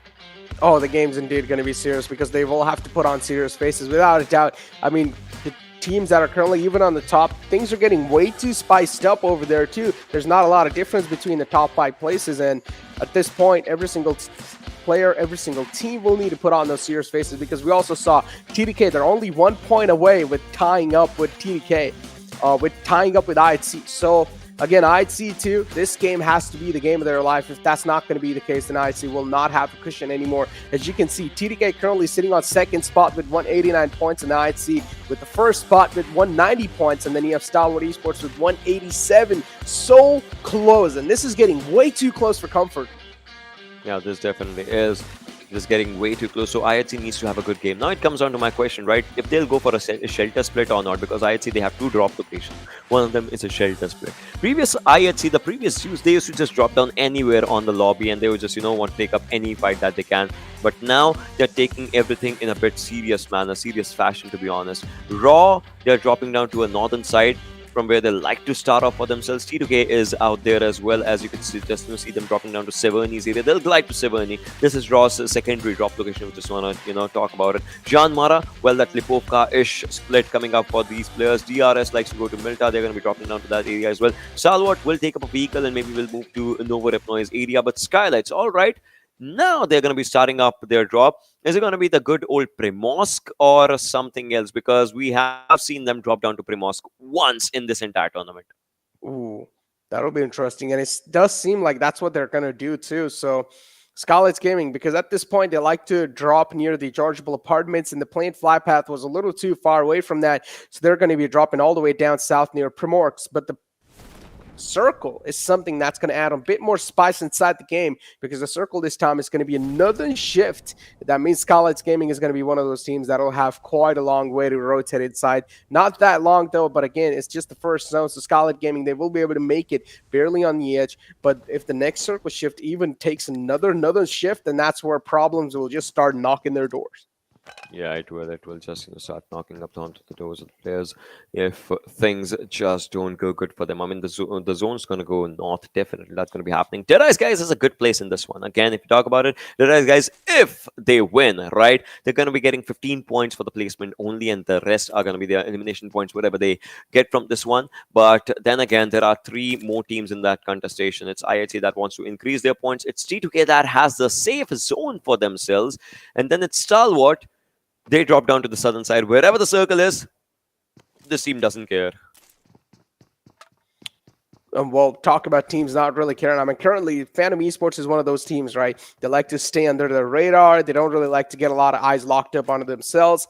And doing so, Venom Esports, they've actually gotten quite a lot of eyes on themselves too, because we saw in the first day, Venom Esports with quite a decent points for themselves. And now, coming inside the day 3, Venom Esports, they're not really looking that hot. They're also on the verge of eliminations. Venom Esports, they need a banger performance here just to get the cushion rolling. IHC, it looks like they're going to be just starting off that decent loot. A few players will go to the northern compounds of shelter, and obviously we're going to be looting onto those sides. And a few are definitely going to be just going to be making their way for the circle. A decent rotation. That is what they're going to be just starting off with. Obviously, they would, in fact, want to get a hold of better vehicles. Buggies are good, but if they get a few UAs or maybe a Dacias on the way, they can definitely just take those and can just move forward. Right now, if you look at IC, right, we can have that understanding that he is just going to go for a decent loot for himself. A few things here and there, 7.62 ammo and all those things. Alex just moving forward. Zol on the sidelines as well. Stalwart, all right, the team has to travel 1,600 meters just to reach the edge of the circle. Talk about center, it's going to be a different composition overall, so they're going to be taking a lot of time. It is going to be a time-consuming effort from these players, and given the fact they don't have much time, 20 seconds for the circle to start off, and maybe 3 minutes for the circle to touch them if they stay in Nova Repnoy. For now, though, Venom Esports, again, they're just trying to get their hands on some great loot. Vibes, another one of those teams that like to drop in the Water City, also near the ruins. Do see one of the players from Vibes quite separated out. At this point, majority of the teams, they're just going to be waiting for the next circle shift. They will try to barely make it on the edge, because the next circle is where things will be decided. But if it does center up, then teams, I'm pretty sure they will start to sweat quite a lot, because at this point, if it's a hard shift, either on the northern or the southern side, that'll be a good thing. But if it does center up, then we're not really going to be seeing a lot of action hitting the deck. And that's when we know if it gets late, if the zone just keeps on shrinking down, that's when we're going to be seeing an absolute hell breaking loose. Savage onto the areas of Yasnaya Poliana. Now, me and Johnny have had this conversation, right? That previously, Skylightz, that is the old DRS, they used to drop down to Yasnaya, right? They used to have that area all for themselves. Now, with Savage us contesting that area and Skylightz just still trying to go for different drop locations, I don't know how, but Savage mentally they have conquered that area, but if they don't qualify, I'm pretty sure, and if Skylightz qualifies, I'm pretty sure Skylightz is going to keep on going to Yasnaya Poliana because that is just one good place that helps Skylightz. They know their rotations from all around the areas, be it a southern zone, be it a northern zone. They know their rotations. They will go for the classic rotations again and again, and Skylightz is going to be benefiting a lot from that place. Yeah, that's actually a great point too. It makes a lot of sense because if they're not really going to be making it, but I'm going to hold on to my words for now. It's Train to Kill against IHC, the top first place team and then second place teams going right after each other. And we talked about this, how close the points are. And if IHC, if they do get a casualty onto themselves, if IC gets eliminated right here, then Jane is going to be a happy camper. And even the entire team of TDK, they're going to be quite happy because IHC will need to start the game off with a handicap. I'd say it's going to be extremely difficult for them. I mean, the team decided to opt for a really fast rotation as compared to their slower rotations that they used to do here and there nowadays. I don't know what just went on to the minds of these players as they went for a comparatively different rotation. Jane, he knows he has created pressure, has 16 bullets, needs to reload, I guess. Maybe does not have more bullets for himself or something like that. IHC, though, is still trying. Look at this. One player of IHC is trying to just, land his buggy in the water lines, needs to go for the revive on the player IC.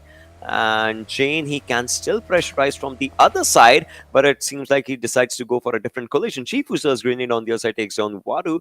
And how are they going to go for the revive? That's my question. But a few grenades being lofted down can be a good one. I don't think so. It's going to be exactly countering onto the players, but then again, they're still going to survive. And Deadeyes Guys, the Rozok Kings, we'll be moving on high voltage. They like to drop down to school apartment, but it looks like the first rotation actually cuts each other off. High voltage, currently all 4 players just isolated in one building. And Deadeyes Guys, they do have a lot of breathing space in this fight. Again, it really does come down to how well they're going to be able to navigate their way through in this compound because unfortunately, Deadeyes Guys, now 3 players in the front. High voltage, they're also catching quite a lot of bullets. They're damaged quite heavily. Waru G barely surviving on a sliver of health. True Love 2 just edging his way on in on the compounds right there, just trying to find a little off angle that'll find the players of Deadeyes Guys a little opening, and Deadeyes Guys will try to capitalize on it. I guess they don't understand what the player is. They thought that Deadeyes Guys' player just arrived to that corner, but True Love with the jump punch, he just comes down to this location. Praveen is still going with that UMP, but then there it is. Deadeyes Guys, they do maintain their spot of just choking around these fights, and that's happening here again. High voltage, they are trying to maintain a good place for themselves. High voltage, they had this compound, although Waru, it's his second knock, he needs a revive, but then again, Deadeyes Guys, as you look, as the clock ticks, they are left to a 2-man duo. Maybe the last one will be surviving, but then again, for how long? As Deadeyes Guys on top has to make a run. Yeah, and this game actually means quite a lot for High Voltage too. And I'm pretty sure High Voltage, they're going to be happy that they won that fight because High Voltage currently, they're sitting on 10th spot in the overall rankings with 97 position. But with that fight won, now High Voltage, they've toppled over the players of Phantom with 97 points. That's looking quite great right now. High Voltage in 9th spot, and High Voltage, if they do get a really nice and consistent performance in this game, then maybe there will also be a little bit more placements higher in the overall rankings, as we do have Venom Legends. One of the players gets taken out in the open. It's Ale. The smokes are tossed in to try and help the man out, but again, he's way too in the open. I believe T2K is going to surpass IHC with this game. I have a strong belief of that somehow. T2K is also a team that just rotates a bit slow if the circle's up north. They could have gone to shooting range, right? That's one of their composures to just drop, to just move.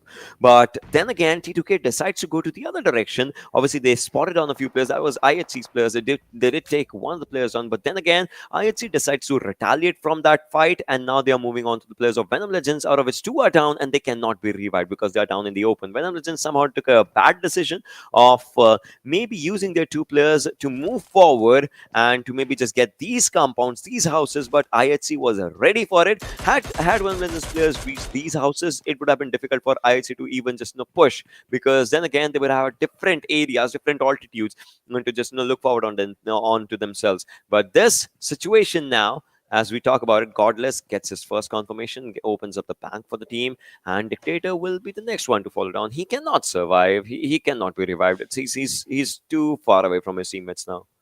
Yeah, Venom Legends, you do see Dedicator is just trying to crawl, but unfortunately he gets too exposed and he will be instantly confirmed now. As IC is still behind this tree. The entire team is in the front though. Venom Legends, a 2-man strong squad now.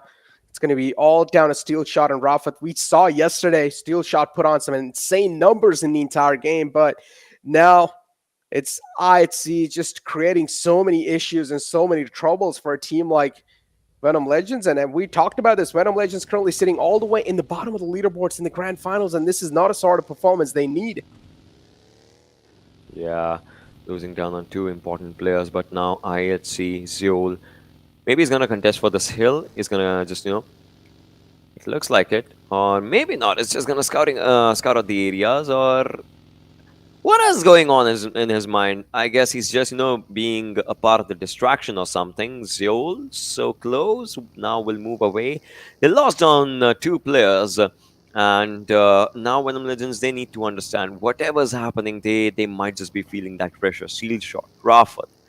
They are feeling that pressure, to be honest. Godless on one side, Zeol is on the other, as well as he's just... Now he moves on to his teammate. Maybe he was just a distraction. He was trying to be a distraction on which Godless could have capitalized, but then that did not happen.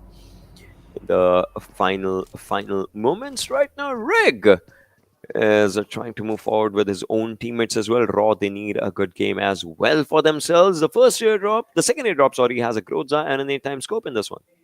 And also a couple upgrades for the players if they do want to go for it.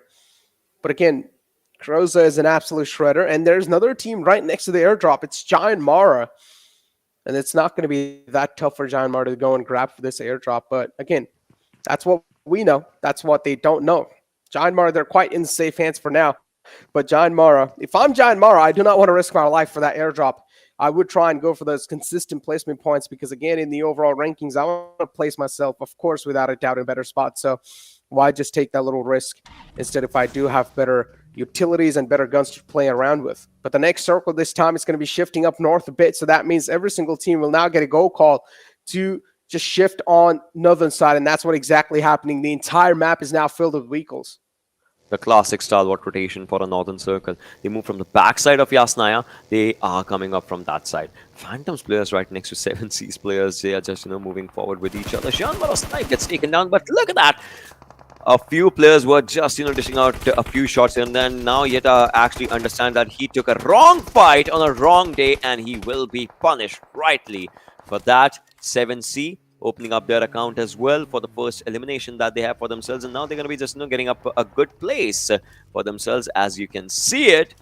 And now Nemesis, in fact Team Raw, they are on the other side. So Phantom, they're kind of stuck in these situations. The buggy just tumbles around, but Phantom, I don't think so. They're going to be just surviving this one. 7C from one side is actually dealing a lot of pressure, and that's going to be another elimination confirmed for 7C. 7C Memo 2 gets nice confirmation on it himself, and 7C is another one of those teams that's on the struggling phase. So every single point wrapped up, that's going to mean quite a lot. IHC 2 now finally charging on the players of Venom Legends, and Godless should not step out in the open. If he does, he will be taken out because currently Venom Legends do have a really great crossfire setup for themselves. Venom Esports in the back raw too, now trying to expose themselves a bit too much. From the back is JyanMaara peppering down some shots. Phantom in the front. They're quite hurt. Mad Max barely surviving. He has the smoke covering his vision though. That's something that'll keep him safe, at least for now. But again, how long? Because the smoke's going to be fading away soon. And Godless over here, again, charging on the players of Venom Legends. Steel shots the man alive. But the M249 is going to have an insane magazine, which is not going to be running out anytime soon. And this is where Steel Shot 2 will fall prey to it. Godless took down 3 players of Venom Legends in this one fight. He's going to be really happy. ElementriX's Incus takes down his own teammate. All right, that doesn't look good for ElementriX right now. On the other side, Raw's players are trying to just maintain a good fight, but then again, they are not just getting that from this fight, as Rig is down, needs a revival. His teammate is there, so that's not going to be an issue. But IHC, now they're struggling with the blue after taking that fight. They will reach inside the circle as well, but do they have a safer space for themselves? That's an important question. They have 194 points coming up for themselves. TDK still has to open up their account right now. Stalwart on the other side, 187 points as well, so they can just try to have a good fight. But Stalwart says this rotation is incredibly awesome. They like to just move from the back lines, and then they find the weakest team as compared to, like, as per their own understanding. They just rush in, take up a fight. That's how they like to go for it. T2K Jane taking down one of the players as well. So T2K, well, now they are definitely showcasing up their fights, but we'll have to see if it ends with them being on the top. Seal right here. They do sense a bit of threat in the front. Just don't know how to counter it at this point. Seal all 4 players up for them too. They're going to try to move on in from the edge of the zone. That's what they're doing currently on the southern side. And Deadeyes Guys, we saw them getting dismantled quite early off in the game, and we had a lot of hopes from them. It's just something that Deadeyes Guys, even they themselves, did not really expect. But another team that really needs to put on an insane performance has to be Savage Esports. In this game, there's so many teams that this game's going to mean like a lifeline to them.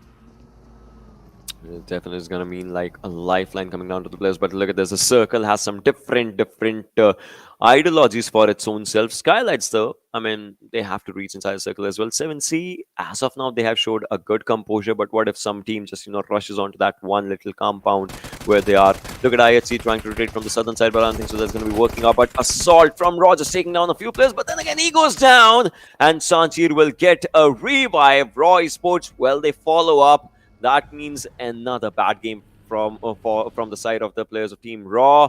This is not looking good at all. They are out of top 10. Well, it's 2 games remaining. Can they come back? That's what I'll find out too. The Molotov tossed in so close to the shack. 2 of the players are still falling down, but unfortunately, Sanchir, no, you just stepped outside of the Molotov, and the smoke is something that Sanchir didn't really realize the Molotov's right in. And now Savage Esports, they're just getting bombarded by all the other teams. Another Molotov tossed in, and this has to be it for Savage. There's no way they're going to be able to sustain the amount of damage that's being inflicted onto them. JyanMaara too, now they're going to charge on as Savage. They found themselves in the worst footing ever. Anifo is going to be the last man alive. And yep, just too many players to deal with. He should be taken down soon.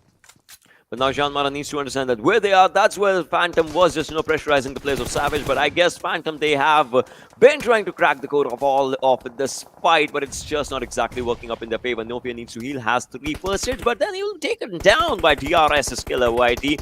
DRS wants to join the party. They are trying to join the party. They are joining the party for themselves, which looks extremely chaotic on all of these situations. Jane, he is trying to spot down the players of Stalwart. Picker, action top on one side, would want to take up a decent fight, but T2K, they have lost on one of the players, that is Legend, who has been absolutely legendary in a lot of fighting situations. Now we'll have to see what happens. DRS, the players are trying to take up a good fight again and again, but then again, look at that. Suzanne just returning the favor as takes down one of the players, that is Rules, was taken down. Rebel goes down as well. Now DRS left with 2 men in all these situations, and Delta is so close to Suzanne. I want to see where this grenade goes. Oh, it just moves above. Snap YT just crawling on in a little bit on the right side. Does realize he's not really in a safe spot right now. Gunner too is just barely surviving. Another man at JyanMaara falls down. Not a great news for them. Two men already short. JyanMaara, they're down to just the final man alive with 150 points, and currently they've wrapped up 4 eliminations in this game, but that's not going to be enough because JyanMaara too, they're currently sitting on 5th spot, my bad, and they have 4 points, as I said. That's not going to be enough for that. That's not a start that JyanMaara expected in this game, without a doubt, and they've also been handicapped, or scratch that, they've been taken out from the game in 13th spot. 12 teams, 38 players alive in all of these situations. JyanMaara, Raw, Savage, Venom Legends just falling down to the demise. High Voltage is taking up a fight against IHC, but looks like IHC will be just stopping up on their momentum right now, with only 5 points coming down for them, as they will be thrown out of the lobby by the players of High Voltage. Well, High Voltage wanted to play YOLO. They played YOLO, and now they have 7 eliminations in this one particular game. 7 eliminations on their name. DRS right here. Venom Esports, they're still surviving somehow. That's quite impressive, even though they are just facing the waves of enemy teams back and forth, back to back. And still Venom Esports, they're able to sustain it somehow. They're able to make it out alive. Seal, another one of those teams that's currently trying to edge their way in on the southern side of the zone. They still haven't really found themselves a footing. Vibes, too, they're currently alive in the game. And Vibes, we talked about this, another one of those teams that really needs to put on a stellar performance. If they don't, then they are going to be ruled out of the top 10. Just going out this time, it was Deadeyes Guys, a team that was on 4th position with 176 points for themselves. Obviously, JyanMaara is out. That means they don't have to worry about anything right now. But then G2K and Stalwart, they would want to go for good points. And there it is, Stalwart going on to the 2nd position overall as they secure one more elimination on for themselves. They have all the players surviving as well. Just like we said, this backside rotation of Yasnaya mostly favors that team, and they are making it theirs. But now they have to go inside the zone. This is going to be a really tricky affair for Stalwart because they are not in the circle right now. Now they just reached the edge. They might be taking a fight against the players of DRS. And yes, they spot them down. Rebel is on low HP. Stalwart is trying to do everything in their power. But meanwhile, High Voltage looks like they are going to be on a full stop now as ElementriX just is taking players one by one. Oh, they just decimate the entire push of High Voltage. Assassin taken down at half HP. And now look at Orange right here. He's also trying to go for a drop shot, but unfortunately, he doesn't really have the HP supporting him. And it's Stalwart Esports helping out the players of ElementriX unintentionally. Orange on such a low HP needs to heal. He can just take a few things from the crates here and there, but then again, Stalwart, they do understand where they are. They do understand what they want to do, so they will maybe try to just move forward up for themselves, Stalwart. But well, they are waiting for ElementriX's player because they do understand that someone was fighting with someone. That means there should be a player just onto the back lines. They are moving with the edge, and the circle is kind of favoring them. Well, the circle is not exactly favoring, but the edge is kind of favoring them, and they know how to make the zone theirs as they are just throwing up a good grenade, taking down the players of DRS. Now it's 6 teams and 21 players remaining, and Stalwart, they want to go for that first position. They are hungry for it. Still, though, 6 teams alive and 21 players in total currently in the lobby. Skylightz Gaming is one of those, and this next circle is going to shift right on top of the players of 7C. Ripson, we saw him yesterday put on some insane numbers on the board too, and this is Ripson's time to do it again, and Ripson's able to deliver. He's inflicting a lot of pain and hurt on the players of Stalwart. Top is now going to be another man who's going to be taken out for the squad of Seal, and look at Seal. They're catching a lot of bullets from the side of ElementriX, but Seal, they finally put down the final man down. Final nail put in the coffin, and that's going to be it for ElementriX in the 6th spot. Stalwart Esports, they're going to try to fight back, and now Pika has no other option left. He needs to stick the res on the top. If he's not going to be able to do so, then top will be taken out. Top is taken out now. Pika is the last one surviving all these situations, and he is moving forward with that slight dip coming up on his favor. 7C, all of a sudden they are changing everything that they were doing in their own playbook, and they are just moving forward with a different momentum. And there it is. Memo secures one more, is on a rampage with 5 eliminations for himself. This Memo is something that we missed a lot. Skylightz this time not going really aggressive, but they are just going good with the momentum, although they'll be spotted down by Memo again, who takes one more player.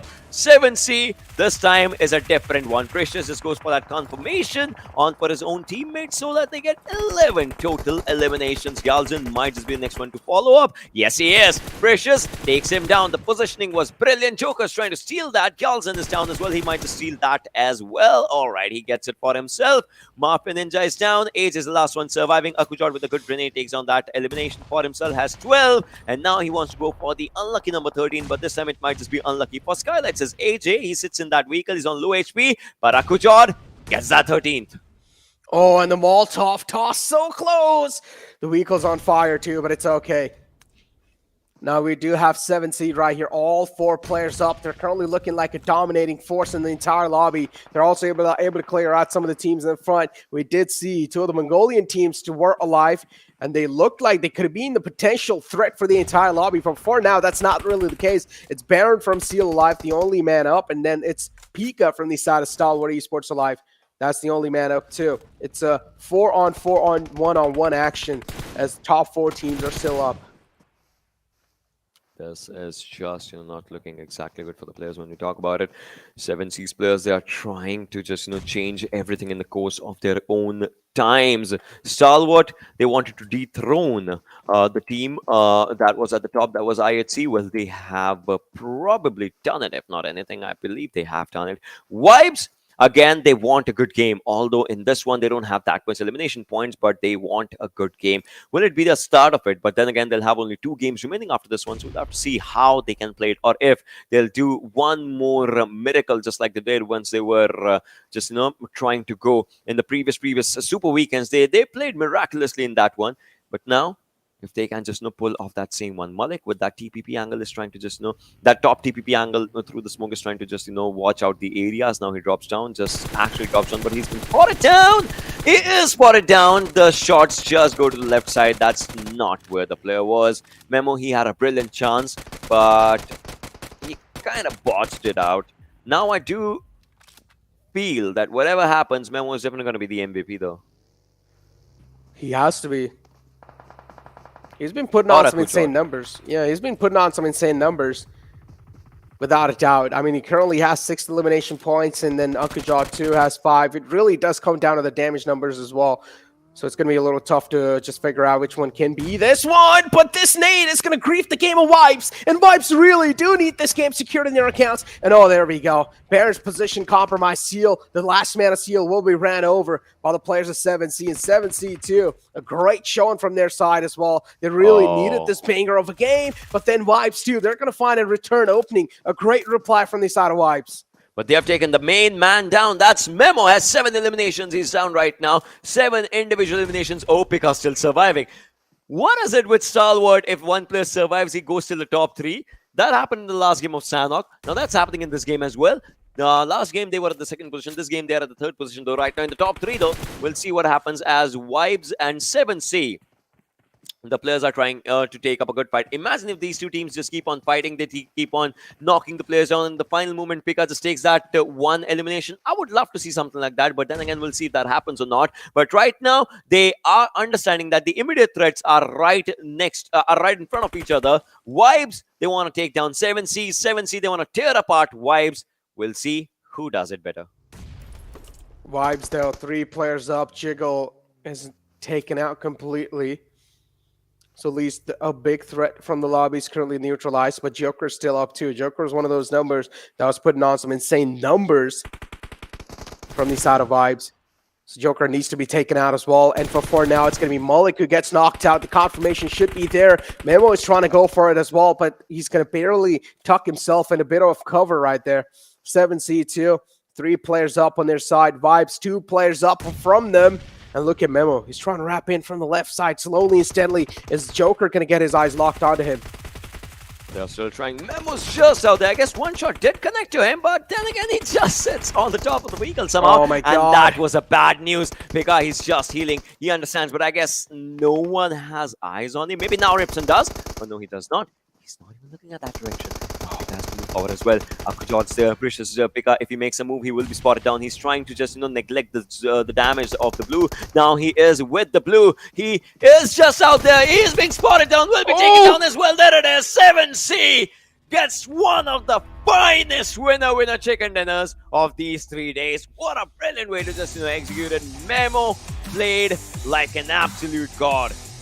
Oh, he did. He played like an absolute beast without a doubt. And with that win, 7C, they boosted themselves up to 13th overall rank. A huge game with 34 points. 7C. Man, you guys had it in you guys. But where were you guys this entire grand finals? You guys decided to step up in the 4th game of the final day of the grand finals? Come on, that's a bit too late, but it's okay. Top 10's the place where you want to go. Upcoming 2 games too. A great performance wrapped up, and then 7C, we might just see them in the potential top 10.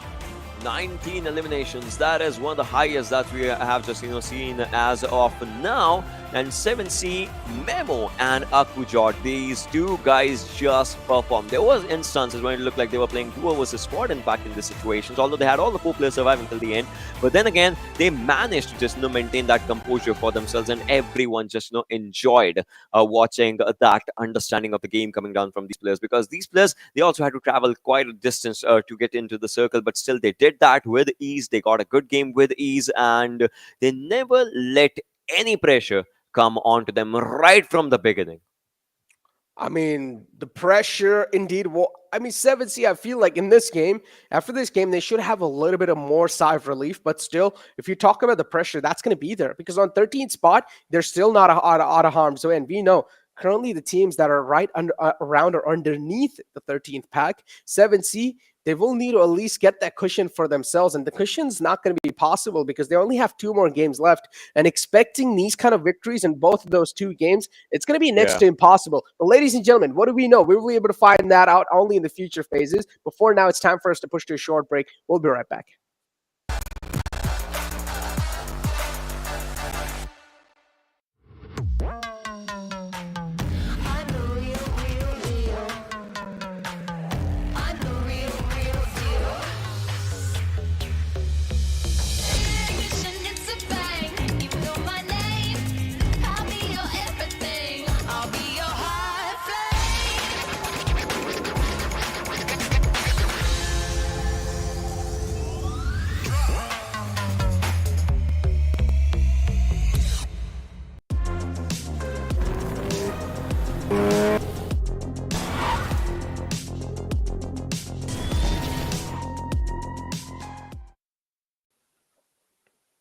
Welcome back, ladies and gentlemen, to PMPL South Asia 2022. And of course, this is brought to you by the Oppo F21 Pro. I mean, so far, 7C, man, it's a little too late to wake up. So you guys are not really going to be in the contention to get that prize money in your hands, but at least you guys can go for the top 10. Definitely. I mean, every chicken dinner just, gets a boost on your morale as well. That just, comes up pretty good. With 2 games remaining, 7C can maybe just go there if they have what it takes. They'll have to go for like #2 in the other 2 games. If it's a #1, that's obviously even better. But then again, we'll see though if that just arrives, because around the last 2 games, teams would want to go and play YOLO for themselves. But then again, it's a question if under that YOLO approach, will they feel the pressure or not?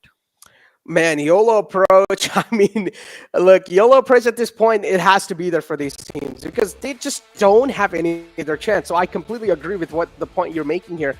But again, I mean, 7C, if they even try to go for a bit more placement points in the future games, I mean, this game was a pretty good game just to give them a head start. But in the future game, they will have to go for as sneaky as possible because we cannot expect them to win all these gunfights like they did in the previous game.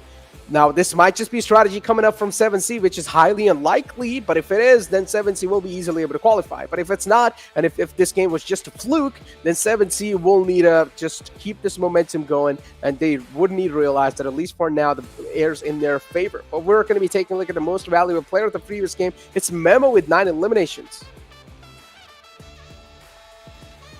And 7 knockouts, 1 assist, and 26-32 survival times, damage of 1260. Memo has been looking pretty phenomenal from the side of 7C, and hopefully keeps on doing the way he just did right in the previous game too. Ripson too is one of those players, but unfortunately in the previous game, he wasn't really able to activate himself. But the top players of the previous game is right in front of you guys. Akuja too with 7 eliminations and 634 damage dealt. Rabin's going to find himself in the 3rd spot with high voltage with 4 eliminations and 511 damage dealt as well. Godless from IHC without a doubt has to be there. But Stalwart Esports, they were able to sneak away with the 2nd spot to play around with. And Pika just did such a great job keeping his entire position anonymous, keeping his identity anonymous. And Stalwart Esports, they just got a great game for themselves too. The consistency currently is flowing in Stalwart Esports' favor, and that's what Stalwart Esports need. Those decent points in all these final 3 games, and maybe they can also get the 1st spot nailed down for themselves. As we take a look at the stats comparison between 7C, 2,916 damage dealt, and then you take a look at Stalwart Esports, 1,065 damage received is going to be 731, and then what 12 or at least 1,256 is going to be from the side of Stalwart Esports. Again, great stats from both these teams. The Stalwart Esports, they were clearly proven unparalleled because Stalwart Esports, they got handicapped quite early off in the game, and that's why they weren't really able to get an elimination or a damage-heavy game. Matt Summer in front of us, and Memo is going to find himself with 9 eliminations, the highest damage this time too. Memo is going to be stealing the cake here, but Ripson with the highest assist, 4 assists. Orange from the side of ElementriX with highest healing done, and then you have highest knock from the side of Memo. Again, Memo is just all over the place. And Memo has been all over the place, as you mentioned, but 7C Esports still quite a decent run from their side, at least in this match. But the question, Necro, that is in front of us right now is, will it be enough to push 7C Esports through into the top 10? They were struggling as far as the overall rankings were considered, but now with this matchup, can they stably hold their position and just, well, wait it out till the end of the day? We have 2 more matches to go, 1 more Miramar and the last map of Erangel, ladies and gentlemen. And well, as far as the rankings for this match are considered, 7C Esports pretty much just owning the map this time. 34 points secured. Stalwart Esports, not a close second, but still managed to finish second, half the points of 7C Esports, with 17 being the number. Seal Esports on the third, with 12 being the points that they were able to accumulate for themselves. But again, I feel like finally it would have happened in the overall rankings. We would see IHC be on the second position and not the first. Hopefully, at least. I mean, look, you're taking a look at IHC, and I'm looking at Savage Esports, and I'm just like, what the hell happened to you guys, Savage? You guys need to pick up the pace. I mean, last 2 games left, Johnny.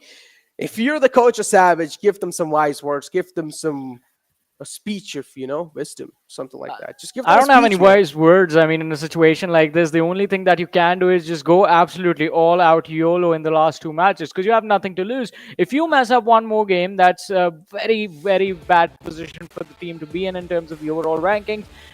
So from this point onwards, I think Savage, they can be in the comfort zone due to the fact that they have full freedom heading into the last few games. But let's see how they utilize that freedom and if they actually manage to convert it into a qualification position.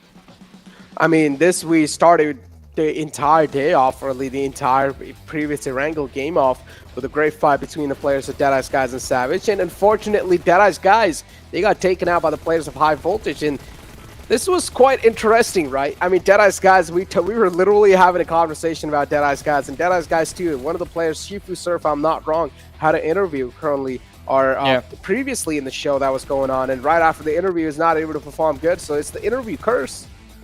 Interview curse. I mean, that's just going to be something else. I guess that's going to deter players for showing up for interviews, which is going to be bad for us, because I mean, we like having conversations in between the matches. But talking about conversations, I think 7C Esports this time just let the weapons in their hands do all the talking, securing 19 eliminations, quite a high number in a lobby like this, and doing a phenomenal job of making sure that the entire team was all on the same page. This drive over on Baron was absolutely brutal. And yeah, 7C, man, I'm not going to lie, what a banger performance. 34 points wrapped up in that previous game. Oh boy, 7C, absolute giants. I mean, a giant performance indeed. But again, this is what I said, that might as well just be a fluke. Was that a fluke, though? I mean, I'm not really going to be 100% sure, and that might just be 7C showing their true colors and true skills. But if they're not going to be able to just keep the consistency flowing the upcoming 2 games, then I would call it a fluke. I mean, if that happens, then I think everyone watching this broadcast right now is going to be calling it a fluke, Necro. Because if 7C, they fail to be consistent, then it just has to be a once-in-a-lifetime opportunity for them. But let's see. I mean, the other teams in comparison do look a little faded if you are looking at those graphs. But look at that. As I said, Stalwart Esports, ladies and gentlemen, walking away with the first position after this matchup. 204 versus 195 on IHC. 9 points. That's all the difference between these 2 teams. And with 2 matches to go, anyone can take the first position at this point. Even Train to Kill are not out of the fight yet. They still have an opportunity to take the first position at the end of the day and walk away with the trophy, and also $10,000.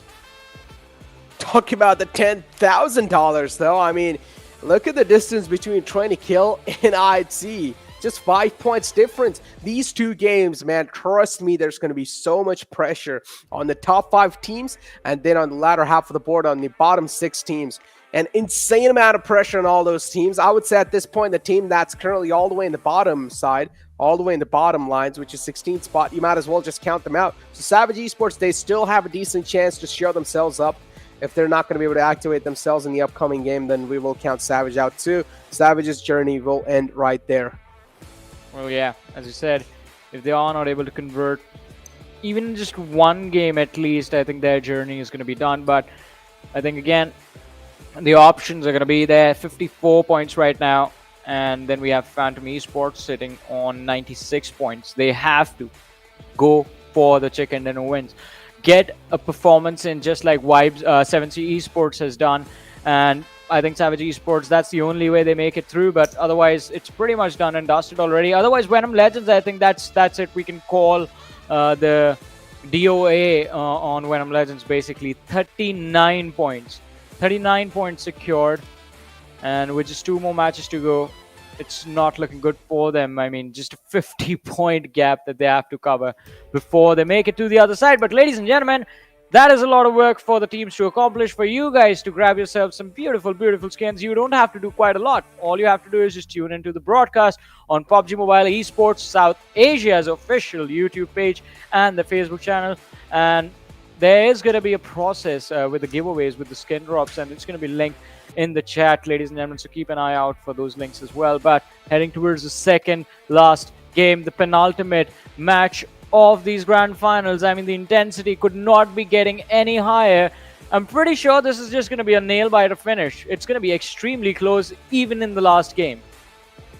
Talk about a nail-biter finish, though, Johnny. Yeah. I mean, man, my nails are already gone. Like, I don't have any nails left anymore. Same here. So, yeah, look at that. There's just no nails. It's already gone, dude. So, yeah, I was already biting my entire nails while I was just watching that previous game. And then 7C just came out on top. A complete unexpected team just able to roll through the entire lobby. But again, as we said, the consistency should be there in rolling as well. So yeah, let's find out, are 7C going to be able to pull that off or not? Now, one team we know that is really is capable of rolling through lobbies, and that's still currently sitting down on the latter half of the board, is Savage. And how are they going to do so?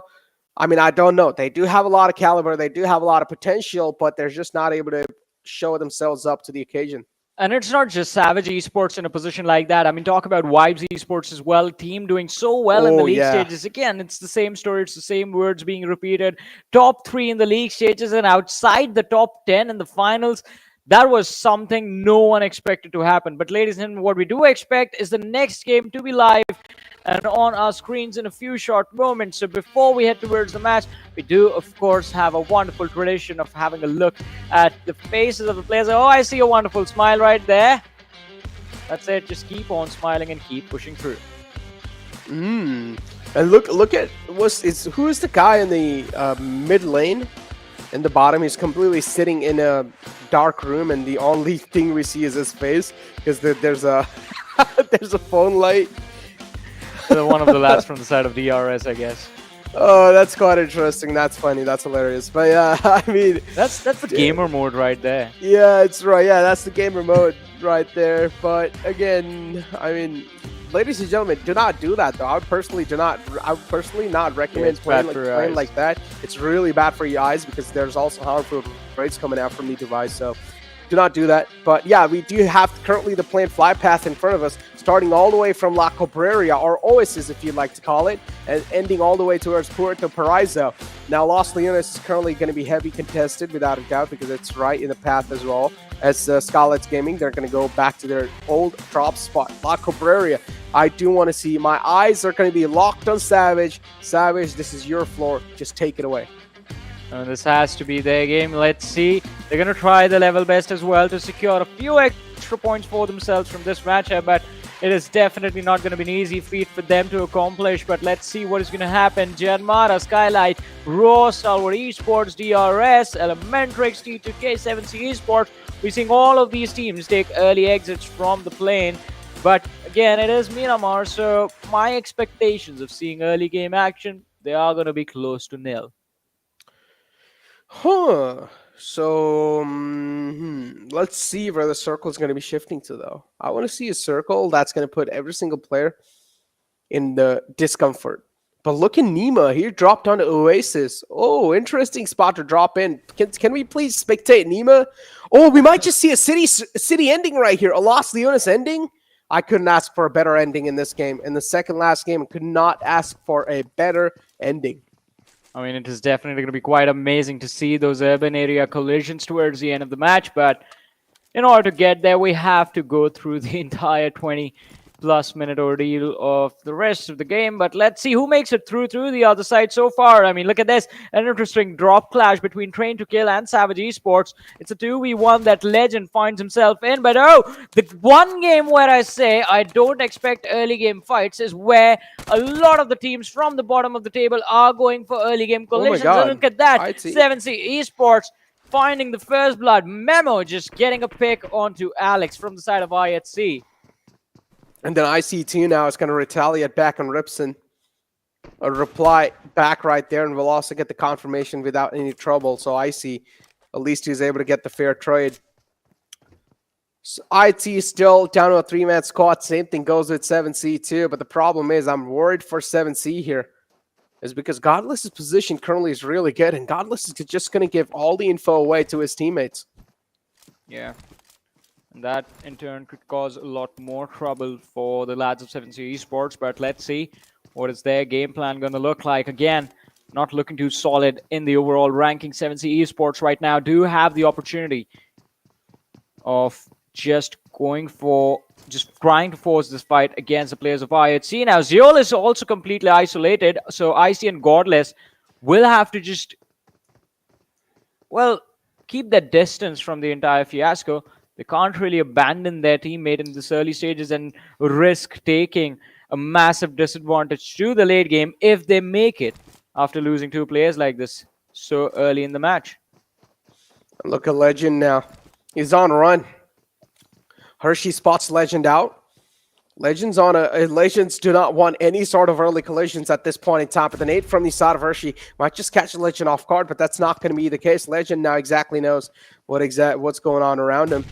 This nade could have been close, but no, it's going to be the answer for now, as Hershey might just be caught off guard while he's trying to make it up the stairs, and that's what exactly is going to happen. Legend's going to capitalize, instantly shuts down the man in the back. Now, Legend 2 is taken down quite slow. Anifo has a lot of burden on his shoulder to try and at least equalize the man number here. But is that going to be the case or not? Anifo does realize Legend's quite low, but he's also getting shot at from the back lines. One single bullet might just seal the deal. But Legend, he's still able to take out another player, Savage, barely on a sliver of health. Savage, they're losing these individual duels, and that's not going to pan out well. What's going on with Savage? The confidence dropping now. Savage dropped down too on 16th spot. Savage, it's done for them. I'm really sorry to say it. There's no way you guys are going to be able to make it in the top 10 anymore. Just like Venom Legends, Savage, they follow up soon. And again, as you mentioned, I mean, it's going to be close to impossible for them to make it into the top 10 from just in the last match that is remaining. But again, the collision of IHC and 7C Esports on our screen. Zeol has managed to get a safe position for himself, while Godless and IC, they're still trying to close in towards Memo. It's not going to be an easy push. They have covered quite a lot of distance already, though. For now, it has came down to a stalemate. 7C2 being quite paranoid. I'd see having a decent amount of loot racked up. On the other hand, you take a look at Zeol. He has no mets to play around with. Only 7 bandages. I'd see so far a bad start for them, considering the fact that they've already lost their first spot in the tournament. I'd see they're not really going to be in the greatest of the mindsets in this one, but they will need to try and control their nerves with the gun. And I'm pretty sure they've done that in the past too, so it shouldn't really be that big of a deal for a team like IHC to make it happen. But 7C, currently, they're in form. But keep this in mind, someone has said these great words. Form is temporary, class is permanent. And IHC, they have a class. Well, IHC, they might have the class with them, but sometimes that temporary form can prove a little too deadly, even for the biggest titans as well.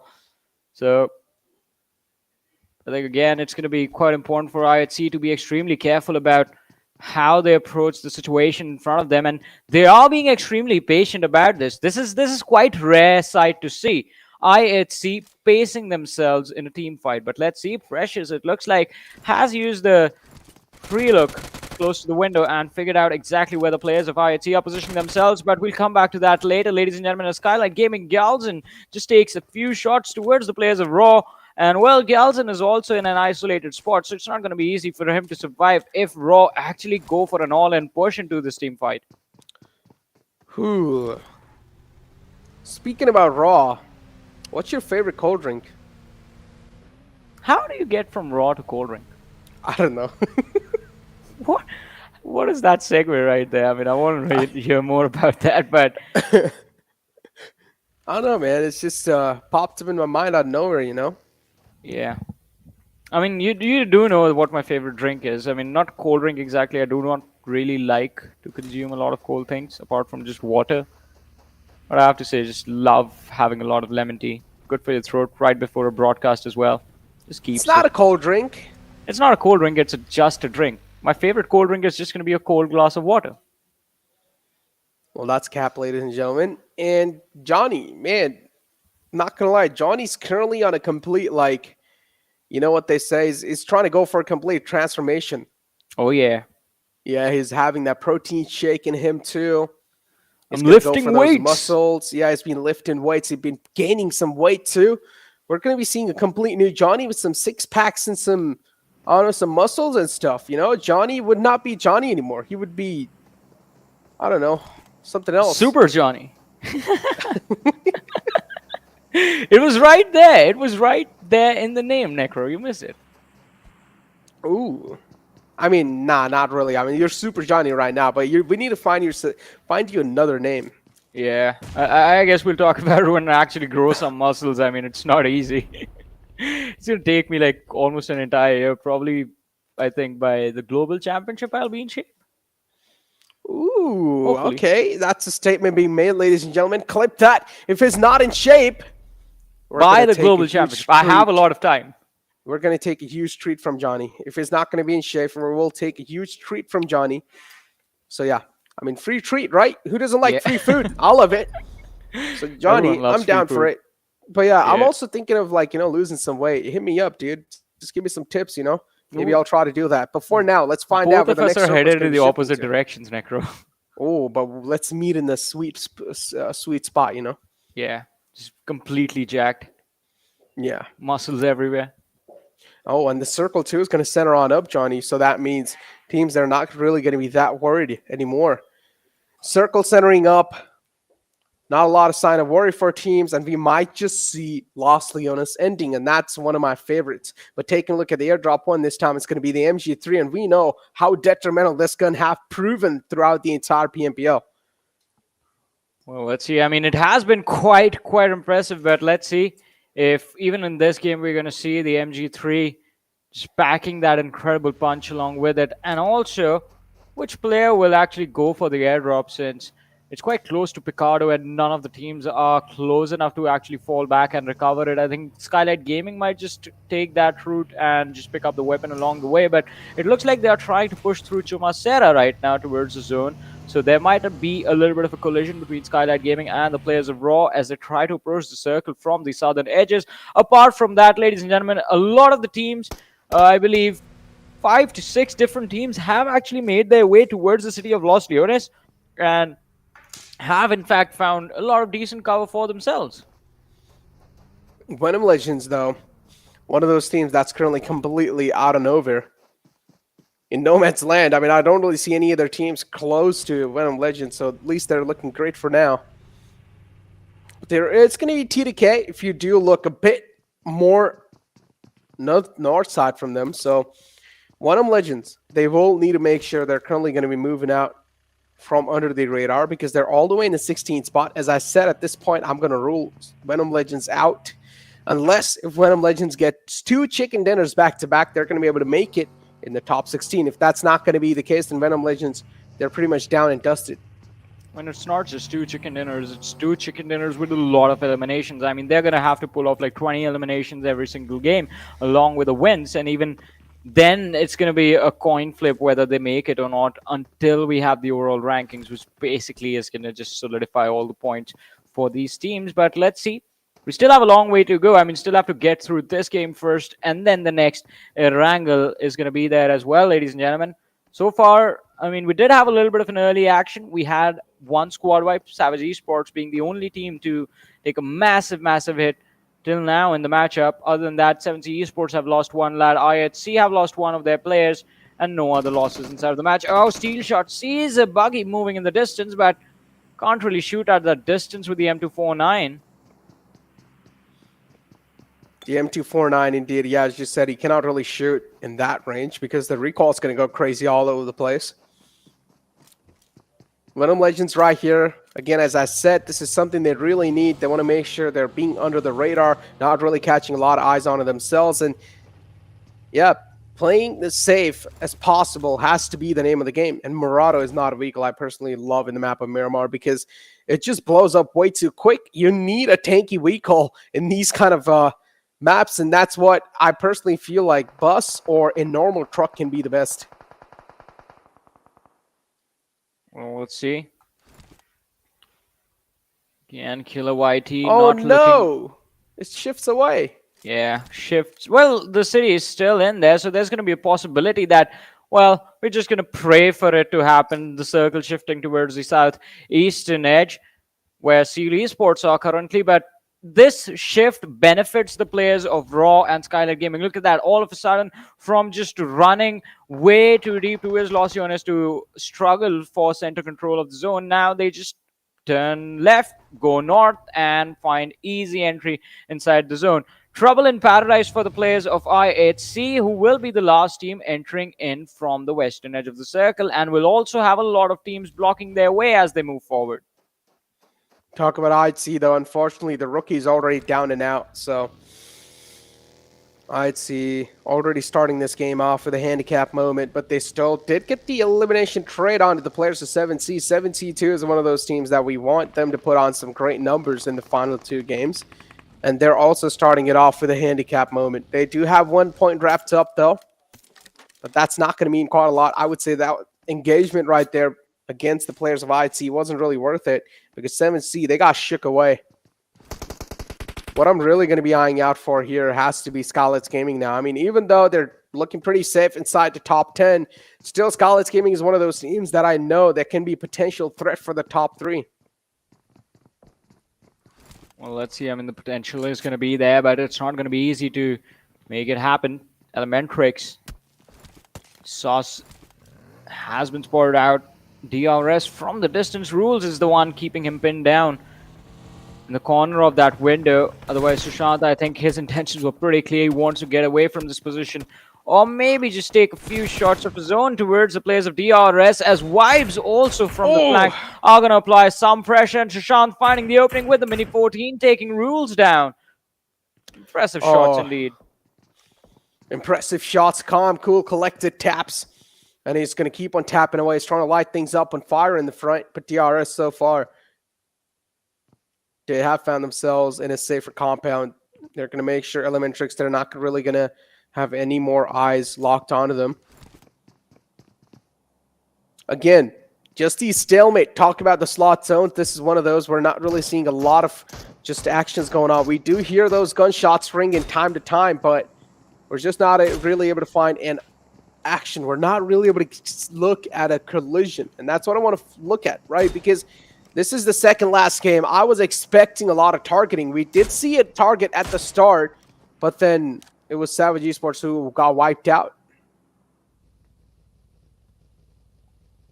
Well, let's see, though. I think we're going to have the second squad wipe on our screens pretty soon, as we almost, well, saw that collision happen against the players of T2K. I believe we're going to be heading to that fight straight away. Ale, with a nade in his hands, is going to take one right next to him. HP dropping down to around 40 on the individual, and Venom Legends, they are going to try and reset after that. Not really looking too healthy to just run in and push towards the players of Train to Kill, especially with the split. The other lads catching the attention of another team in the distance, which is, I believe, the players from 7C Esports.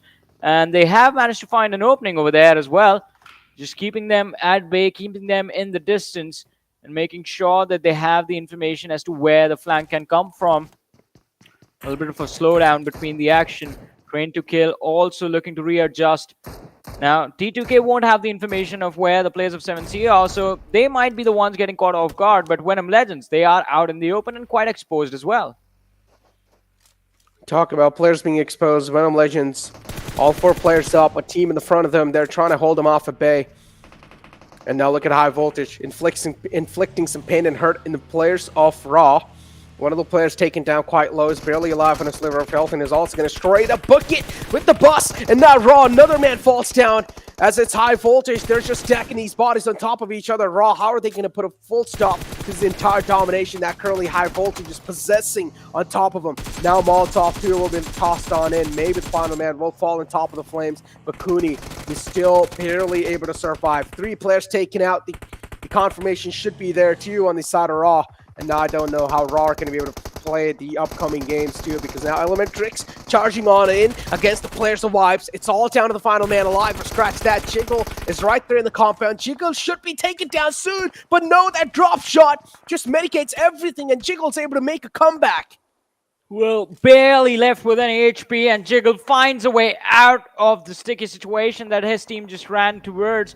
Joker was the man knocked out, and it's going to be an easy revive for the lads of Vibes to push for, but a few of the elimination points going to the players of Deadeyes Guys from that fight as well, so Vibes not really being able to convert everything from that situation, but let's see what's going to happen as the teams move forward. DRS again colliding with the players of Venom Legends, still no output. Final result of the collision of the 2 teams, but as we move forward to the 17-18 minute marker now, there's going to be a lot of chaos inside the match, an absolute bloodbath we are about to witness as Baron he comes to spot out the players of JyanMaara and Venom Legends at the same time. Talk about trying to kill here. Oh no, look at Seal just mowing down the players in the front. And this time on the receiving end, it's going to be JyanMaara. Gunner has no other option to move out in the open because he's also taking a lot of damage from the zone. But Baron is going to be able to take out Gunner as well. JyanMaara in such an unfortunate sticky spot to get out from. And now JyanMaara, they have no other option left. They will need to roll out the rest 2 players in the back. They will just need to let them bleed out because JyanMaara, they're just down to the final man alive. And Gunner 2 is in the wall of death, taking a lot of damage at this point. JyanMaara down to just the final man alive. Seal doing some light work on the players of JyanMaara. Again, just being held off at bay. Now Seal, they will need to try and go up against another wave of enemies, and this time it's going to be DRS. Let's see, are they going to be successful in this fight? Or have they had enough for the aggression? Oh, Suzanne, he's going to be spotted out, and Demo just securing that final pickup. But Stalwart Esports now, as you mentioned, against the players of DRS. Rebel has been spotted out, and nade blocked towards Delta, but DRS, no intention of being a part of this action. They straight up just get out and leave, abandoning that compound, just leaving it in the tender care of the players of Stalwart Esports. Playing for survival, can work out, but Delta now has to deal with all of this pressure of the players of Stalwart Esports, who have in fact almost caught up to him. Talk about players being caught up. It's the players of DRS now moving on in slowly and steadily inside the zone. Seal, the only potential threat for them was DRS, but now DRS too. They've left this compound.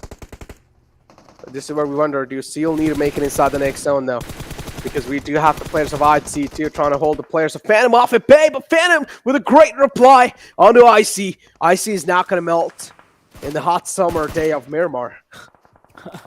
Well, as soon as you say that, he melts instantly, gets knocked out, but let's see if anyone will be able to secure that finish and get that point for themselves. Wally with the nade towards the players of DRS. Leo in the backlines is going to try and take care of the players of Vibes. Now, this is going to be an interesting approach from the side of Stalwart Esports because target prioritization is going to be super important in how they approach the action.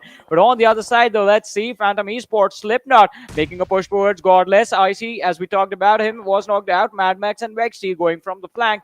They're going to try and see if they can take care of IHC Esports all by themselves. It's not going to be easy, though. Oh, it's not. And look at 7C. Man, so many teams, they're just out in the open. Have no other option too. And 7C was one of those teams that had quite a phenomenal previous game. They do have 2 elimination points wrapped up in this one, though, but that's not going to be enough for them to solidify their spot in the top 10. Vibes as well doing great for themselves. 4 elimination points wrapped up. Another player's knocked out. If they are able to get the reset through, that means they will be a 2-man strong squad. That's more than enough to survive. But that's not going to be the case for now. As Seal, they're going to put the final nail in the coffin and just eliminate Outwipes from this game. And now IHC with 3 players up. Zolt's quite hurt. This nade from Mafia Ninja might just be lopped into perfection, but hopefully this nade's too connects. Mafia Ninja moves away in the nick of time, and Gelsen's nade this time will connect on Zol. IHC, they're quite hurt. Well, they're almost about to get wiped out. It's not looking good for the players of IHC. It's the final players left standing, Godless. Oh, what a brilliant grenade by IC. Takes down 2 from the side of Skylightz Gaming instantly, but it's not going to change the final result as IHC Esports have been wiped out from the match, ladies and gentlemen. Final 7 teams, 21 players still surviving, and look at that. Stalwart Esports, they have the complete circle in their control. This is the game that will give Stalwart Esports the advantage heading into the last game of the day. But Deadeyes Guys, they are still here. They're still part of the action. And well, they're just looking to collect those points from the players of Seal Esports. Oh, on top, just missing a lot of shots. Baron now is going to prone back in the fields. Again, I said fields. That means he's quite exposed from the surroundings, and Baron will need to watch out from that. Pika, this nade might just be tossed pretty close, and yes, it is. It's going to blow the final man of 7C up, and all the glimmers of hope now, they're going to be fading away in this game as Deadeyes Guys, they're getting charged on by the players of 7C, or by the players of Skylightz Gaming, my bad. And Skylightz Gaming so far, they found the opening too. So Deadeyes Guys now, they're going to be on the receiving end in quite a hurtful situation here too. Shifu Sir is going to be the first man to get ruled out as On Top is now going to move down. Chari too is quite hurt, but On Top is connecting those shots. Those crucial shots needed to be connected, and he's able to do so. Whips out the M16A4, but the unfortunate stuff is that he had it on single fire, so he just needed to tap away in the close range. Skylightz Gaming got a huge advantage in that one. Well, now they have the advantage, but how are they looking to press the advantage and get the win? That is going to be the question that we're going to be asking till the very end, ladies and gentlemen. Skylightz Gaming now 10 eliminations secured. AJ was knocked out, but the revive is going to happen as Gyalden was right next to him. Raw just down to their final player. Assault just stuck in the middle of nowhere, just using a ridge as cover, while Stalwart Esports, they have 7C Esports surrounded as well, but their main threat at this point are the players of DRS. Action taking a few shots, finding a knock onto Delta, and now DRS, they're going to be left just out in the open, stranded. Another nade lobbed in their direction. Will they make it? A 3-pointer from Action. Definitely a nade that's going to... Well, that would have made Kobe proud, but look at this, another one. It's going to be quite close, and that's the finish on Delta. Rules and Rebel, all that are left standing for the players of DRS. Another nade, it's going to be close as well, but just right outside the damage radius. DRS still hold on, and they still manage to survive. And Stalwart, they're looking to charge in still. Oh boy, Stalwart currently they're the biggest threat in the lobby. That should be eliminated, but that's not going to be the case. He gets the eyes locked in, and DRS now, they're barely able to get the rest back up on Rules. How is Rules going to be able to play this? Yup, next to impossible. Had barely any sort of HP left, and now Stalwart Esports. Oh, this is their game. No way Assault pulls off a clutch, right? It's a 1-on-4 situation. Stalwart Esports, they've got the best firepower in the lobby. There we go. The final man put down a sleep as well. Stalwart Esports with a dominating end right there in the second last day, or in the second last game of the Grand Finals. Well. What a way to end it all. Look at that, they've glitched the entire system. A glitch in the Matrix has appeared, ladies and gentlemen. Stalwart Esports, they're so good, we're going to make them start over now. Yeah, I mean, it's like, we don't even know what place to put them at, because they were already at first spot, and after that position, after that placement right there, we just don't know where to place Stalwart Esports. I mean, they're just out of this league at this point. Just put them in the PMGC already. I think it's perfect though. We just make them start over all the way from the bottom and make them climb in one match. Let's see if that happens. It's like a lap, you know, like a racing game lap. Yeah. Oh man, that just made me crack up. But as I was saying, I mean, apologies for that. But yeah, as I was saying earlier, or as I was about to say, Stalwart Esports, ladies and gentlemen, don't worry. They are still sitting on the first position. They haven't just miraculously been, not miraculously, but they haven't been tossed all the way to the 16th spot. They're still leading the charge. But I think with a performance like this, now the pressure falls upon the players of IHC. Can they recover in the last game? Who knows what is going to happen? The last time IHC and the players from Stalwart Esports, they were playing for different teams back then. The lads from IHC were playing under the banner of Zeus. Stalwart Esports back then were playing under the banner of Astra Academy. The last time a situation like this arose where Stalwart Esports, the players were sitting on first and the players of IHC were second. Erangel was the last game of that day, and IHC just dropped onto Nova Repnoy to take that early fight. I want to see that again. I hope that happens here towards the last game, but before that, I guess it's time for a short break. Yep.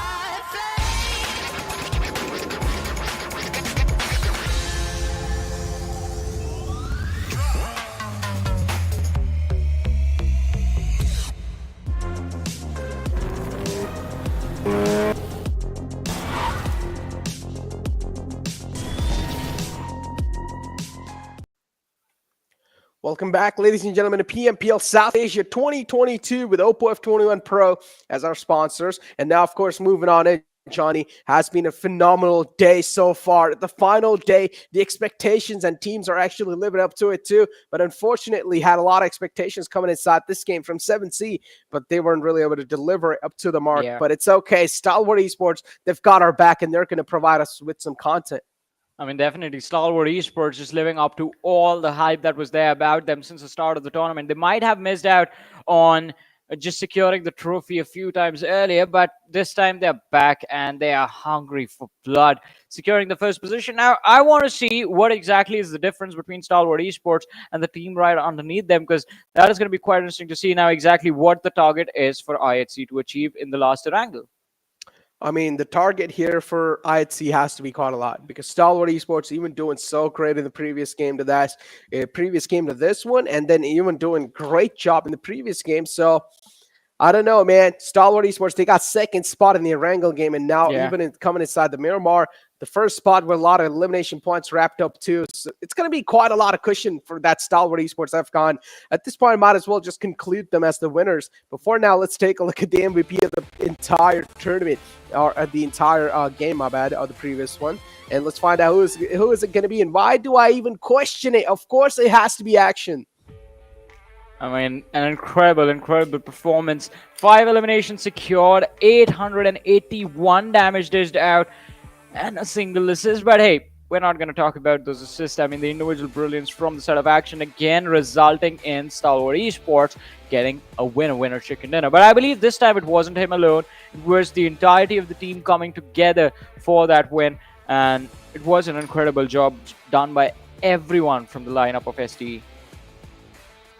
And Stalwart Esports, yeah, incredible job indeed from everyone from the side of lineup, in that lineup right there. So 5 knockouts, too, from his side, 881 damage dealt, 23-28 survival time. It's like whenever Stalwart Esports, they get a chicken dinner, Action has to be the MVP without a doubt. Sometimes top 2 can steal the cake, but it's okay. Action usually is 90%, is able to stay consistently on the top. On the second spot, we have top from Stalwart Esports. There we go. The duo is going to be right there. Skylightz Gaming, too, being quite a lot of threat in that previous game, but unfortunately, weren't really able to live up to the mark, so they got taken out somewhere in those late phases of the game. And then Vibes as well, trying to put on some consistent performance. But it's too late, though, isn't it? Don't you think so? Are they going to be able to make it in top 10? Have they made it? Well, I mean, we're going to find out. Let's see. I mean, the overall rankings are going to be on our screen soon. So, Necro, your questions are going to be answered. But, I mean, yeah, that's actually what we want to see. The top 10, what is the list going to look like after this matchup? But before that, a lot more stats to go through, starting off with the next one, the team comparison. So, again, Stalwart Esports, look at that. How did they make it work? And why is Raw Esports second? They took 952 damage, only 265 deaths. 0 LMs. 0 LMs, and they still make it to the second position in the match with a 17-minute average survival time. Oh my god, talk about staying under the radar and talk about just snaking it till you make it. Raw Esports, Oh boy, they've realized that's the only strat now that's going to save them in this one. And Raw, they're going to go for every single odds with them at this point. Stalwart Esports, though, 1831 damage dealt. Action, he himself had 800 damage, so that 800 damage on the top is just all by Action. And then 13 elimination points wrapped up from the side of Stalwart Esports with 8 knockouts and 23-30. I mean, Raw, they're completely proven and paralleled when it comes to the stats comparison in that previous game. Mad Summary 2 in front of us is Action, got himself the highest eliminations and the highest damage, and on top from the side of Deadeyes Guys with the highest assist. But unfortunately, Memo this time is going to be there with the highest healing done, and then Action again with the highest knocks. I mean, wherever if you talk about a man being just out for blood, Action is there in these stats.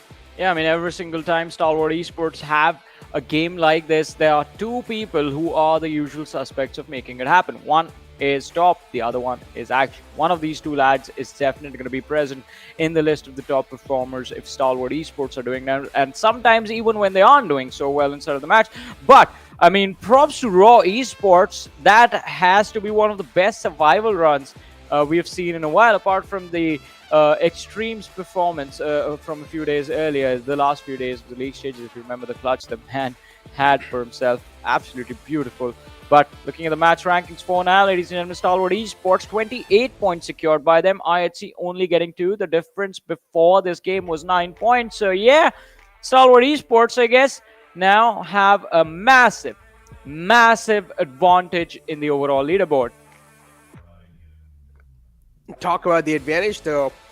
I mean, yeah, as I said, at this point, Stalwart Esports, they've gotten a huge cushion, and they're also able to nail down that first spot. But now in the second spot, we knew it's IHC, but we never know. In that previous game, maybe IHC got toppled over because we saw IHC, they had quite a rough start in the previous game, so they weren't really able to put on some insane numbers. So that might just be a possibility that team right underneath them might have just toppled IHC over because that was not really a lot of points gap between them. But we still need to take a look at the overall rankings and get a confirmation. Exactly. I mean, we are going to have a look at the overall rankings in a few short moments, but I believe before that, we're going to have a look at a few more clips. Yes, the Oppo F21 moments of the game are going to be in front of our screens, ladies and gentlemen, in 3, 2, 1.5.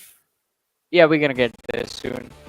There we go. Oppo F21 Pro moments. The device as well, just rolling up. Talking about the device, make sure to grab your Oppo F21 Pros because currently it's available in the market and you guys do not want to miss out on them. So make sure to grab them. I see this is how things really started off. Some great trades back and forth, and I'd see we're able to get those elimination points wrapped up for themselves. And this Savage choke right here, I would call it an absolute choke because Savage, the way they were just funneling inside the players of TDK, the way they were just gifting those eliminations away, man, they were not even able to stand up for themselves against them. Yeah, definitely not being able to stand up. And it was quite an unfortunate start for them as well. No retaliation at all. And I believe after this, we will have the damage histogram on our screens as well. So we're going to find out exactly if Savage Esports stood a fighting chance. They had a moment to retaliate the aggression towards their direction. But Stalwart Esports, I mean, we saw them in the thick and thin of everything since the mid-game stage of the match, and they were doing a brilliant job of making sure if they were taking a few shots, they were getting those conversions instantly. Oh, do you think now any of the teams will try to target Stalwart Esports? Some South Asians? Yeah. Do you think some South Asians will go for a target? Because I feel like that might just happen because we saw in the previous one, Savage Esports, they realized TDK was being a huge threat for the Mongolians. So Savage Esports, they targeted TDK and just tried to rule them out. But then we might just see the same thing happening with Stalwart Esports too, because TDK, they need that first spot. So some of the South Asians, they are not going to be happy with the way Stalwart Esports are hindering the performance of TDK. Yeah. See, I agree with you on one thing, and I disagree with you on one thing. As you said, I mean, there's a possibility of Stalwart Esports getting targeted in the last game, but I don't think it's going to be one of the South Asian teams. I mean, all the teams basically are South Asian teams, but I don't think it's going to be one of the OG teams from the region. I think it's going to be IHC. They are the only ones who are going to be gutsy enough to actually go for a drop clash towards Nova Repnoi and try and pick up the players of Stalwart Esports early. But let's see what is going to happen. Head into the last game. Everyone is going to be unpredictable. And yeah, so Savage Esports did in fact dish out some damage. 250.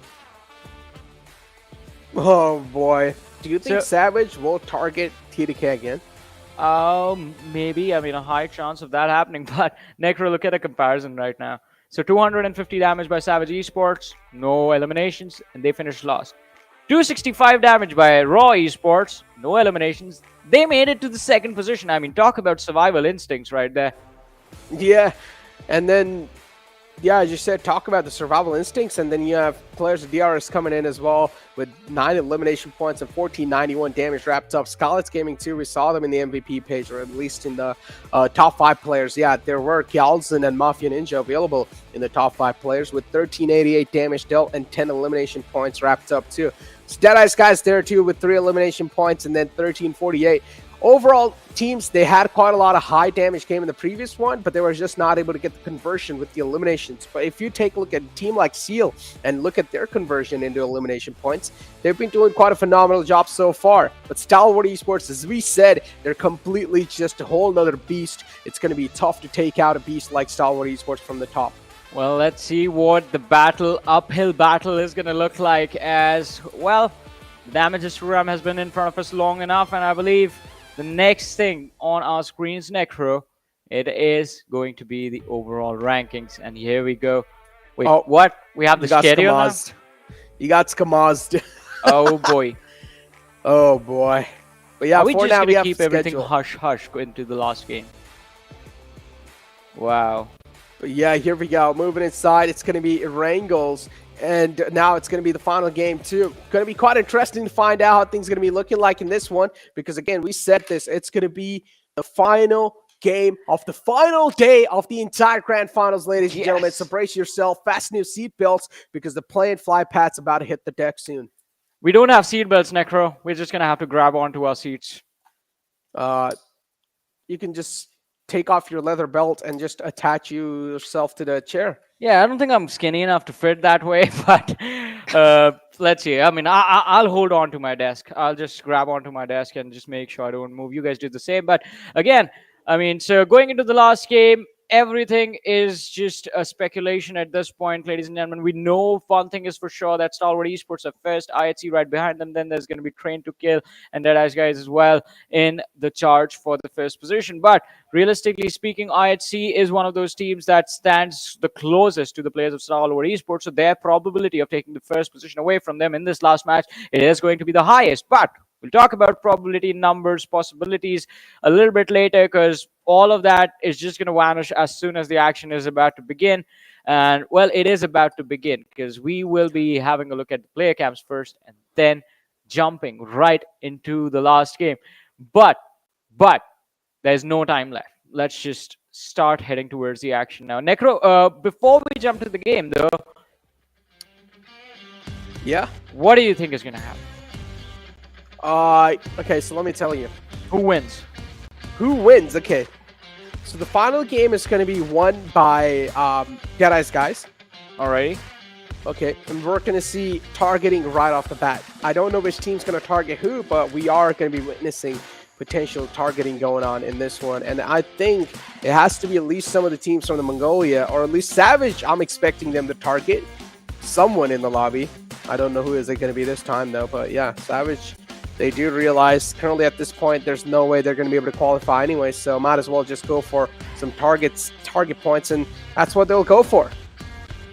Let's see how beneficial it's going to be for them. But look at this, the trajectory of the plane leaning heavily towards the southern side of the map. Stalwart Esports, they're going to have a comfortable early drop towards Nova Repnoy, but as you mentioned, Necro, is anyone going to target any other team? We are about to find out the answer to that question. Venom Legends taking an early exit towards the western edge of the main island, while Skylightz Gaming have dropped towards Primos, quite close to the position of ElementriX.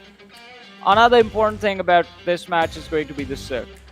Which position will the circle hold? If it heads towards the northern part of the map, then maybe we're going to see Stalwart Esports be a little bit hesitant in the early game action. If it is towards the southern side, then oh boy, I mean, we better be prepared for the aggression that will be showcased in this final match. Talk about the aggression, though. I mean, I want to find out how things are going to be looking like, because so far, we're not really seeing any drop clashes.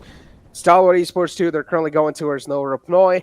Savage Esports are here as well. Let's see how things are going to be looking like, because TDK, they're not going to be able to go to their designated drop spot just because of the plain fly path. They're going to be screwed over big time.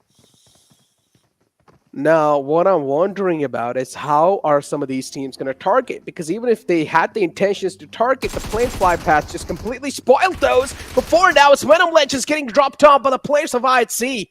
And oh, IHC, look at this. I mean, it's not even getting dropped on at this point. IHC too, they got screwed kind of heavily by the plane fly path right there. And IHC and Venom Legends, they had a drop collision.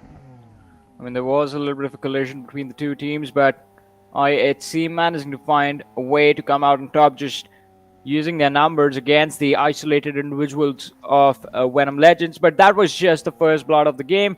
I mean, IHC still have a possibility of going for a few more pickups, but let's see. Right now, IHC, it's going to be important for him to find some healing utility and get his HP bar back into a decent position. A few vehicles being recovered. Godless running towards the US, and well, there's going to be another one recovered as well. The car looks sick, man. Yeah. I mean, It's it's a like Lamborghini, so... Yeah, it's like whenever these players just play with the vehicles, I wish I had one too. It's okay. I wish I had one I'm not IRL. crying. What did you say? You wish you had one IRL? Yep. Man, that's way too expensive. If you do get one IRL, though, if you do, you know, we'll drive it together. Sure. Sure? The problem is, I mean, I don't know how to drive. It's okay. I'll be your driver. I'm down to be a driver in Lamborghini. I mean, I don't care, dude. I would drive that stuff all day. Hopefully we make it. Come on. Hopefully make it someday that we are able to drive those vehicles that we just keep dreaming about. I mean, but for now, I think the best thing is just like enjoying the feel inside of the game. But yeah, just virtual vehicles. That's all we can do. Man, but I'm pretty sure we'll be able to make it there, man. Just keep working hard, guys. Just keep working hard towards your goals, and I'm pretty sure you guys will find success eventually. Moving on in, though, I'd see, again, they were able to inflict at least a little bit of hurt on the players of Venom Legends, and now Venom Legends, they will start this game off handicapped. So Venom Legends is another one of those teams that have been screwed over by the plane fly paths, and that has been screwed over by the entire grand finals, because Venom Legends, they're not going to be able to make it in the grand final or in the South Asia Championship anymore. Yeah, but I still like the fact that they haven't given up. It's not like they're just taking early exits in the squad fights or just running into worst possible situations. Venom Legends are still trying their level best to at least secure one win before they go out. I just looked at the map and I saw Savage and Pochinki. That means Savage had their eyes locked on 7C this time. Because 7C too, they're getting really close to the top 10 spot in this game. 7C, they would want to make sure they're finishing this game on a good note. If Savage, they're gonna even able to at least take out one of the players from the side of 7C, then the entire look at this! of hope are going to be just destroyed. But Savage, 3 players out the equation off the bat, and now Savage, they're just going to be down to one last man alive. Eisenberg, too much eyes onto this man. All fight for the pride too, but Eisenberg's going to be able to find one. Will he find the second one too? Yes, he does. How is he able to pull this off? Barely allowing a sliver felt as well. It's going to be able to patch himself up, and Suncher's going to be the man falling down in the front. Savage, at this point, they have no care in the world. They're going to try and go for the spoiler here. Uta is going to be the man of the clotheslines, catching a lot of bullets. The AK in his hands might just be proven quite detrimental, but that's not going to be the case. Uta is going to be the counter for the entire squad of Savage. I mean, again, Savage Esports, 2 games back-to-back. The first team to get wiped out. And, well, the hopes and dreams are over for Savage Esports. Let's see what happens to Vibes against the players of 7C Esports. Bishal trying to hold his own against an entirety of 7C Esports. A few utility being lobbed to just delay the push of the lads. And Bishal is trying his level best to survive. Another nade being lobbed into his room. Now he has to jump out right in the nick of time. Drops out through the window. Now the shots being fired on him. Takes down one more player, but will instantly be dropped by Aku Jod. And 7C Esports could have been much worse, but they still managed to survive and still managed to stay 4-man strong. Vibes is another one of those teams, man. They really need to make it inside the top 10, dude. 7C2, I mean, this is the fight. This is a do or die moment for all the teams that are currently in the latter half of the board. And this is going to be quite interesting to see which one's going to win this one because, again, 7C, they got forced out of the Pachinki area, so 7C thought maybe this compound's going to be uncontestable or uncontested, but then the players of Vibes were over here too, so unfortunately 7C, they just ran into the players of Vibes, and then they were able to rule a couple of players out from the side of Vibes, but still a bad start for Vibes. This is not something they were looking for. Well, but let's see. I mean, it was an unfortunate start for them, as you mentioned, just losing out on one of the players this early in the game. Not really something that they were prepared for, but 7C Esports now, they are also forced to play an impromptu game as Pachinki was taken control of by 7C Esports a little bit earlier into the match. Now, they have been wiped out, but still was a little bit of a hindrance in 7C Esports' game plan in the early stages. Seal Esports, look at them, playing from Gutka already, quite close to the players of Phantom Esports, and IHC again going for the early Everest control. Early Everest control, and oh boy. The entire huge circle right here has centered down. Now, this is pretty much a standard circle, but the planned flight path was something that was not standard, and that's why we saw a lot of early collisions. A lot of players were taken out. The entire squad of Savage again got taken out. Phantom Esports this game too got spoiled completely. And oh boy, this is not something these players expected. I'd see they have all the players up so far. ElementriX 2 is right there with all their players up. 7C, they're right in the smack center with all their players up as well. Oh man, at this point, every single team, they're just waiting for the next circle shift to find out where it's going to be shifting towards. We're waiting to see that happen as well. A massive cluster of teams towards the central and the western side of the map. Seal Esports right underneath the Everest. I see on the high ground now. Since he is on the opposite side, there's no way he knows Seal Esports. They're maneuvering around this tall mountain. And the possibility of a collision between the two teams, a fight breaking out. It's going to be close to nil, but you never know what's going on through the heads of these players, especially in a situation like this. IHC, they're going to try their level best to make sure that the winner chicken dinner goes to them in this particular game. Otherwise, they will be missing out on the trophy of the PMPL South Asia Spring Season. The circle shifts towards, well, kind of in the middle of Shelter and Pachinki. Shelter and School, sorry. High Voltage are going to be pretty happy with the shift. They do not have to do anything. They have control of the school apartments. They can just hold on to that control and just protect themselves. Stay safe. Make it to the late game. Talk about making it to the late game, though.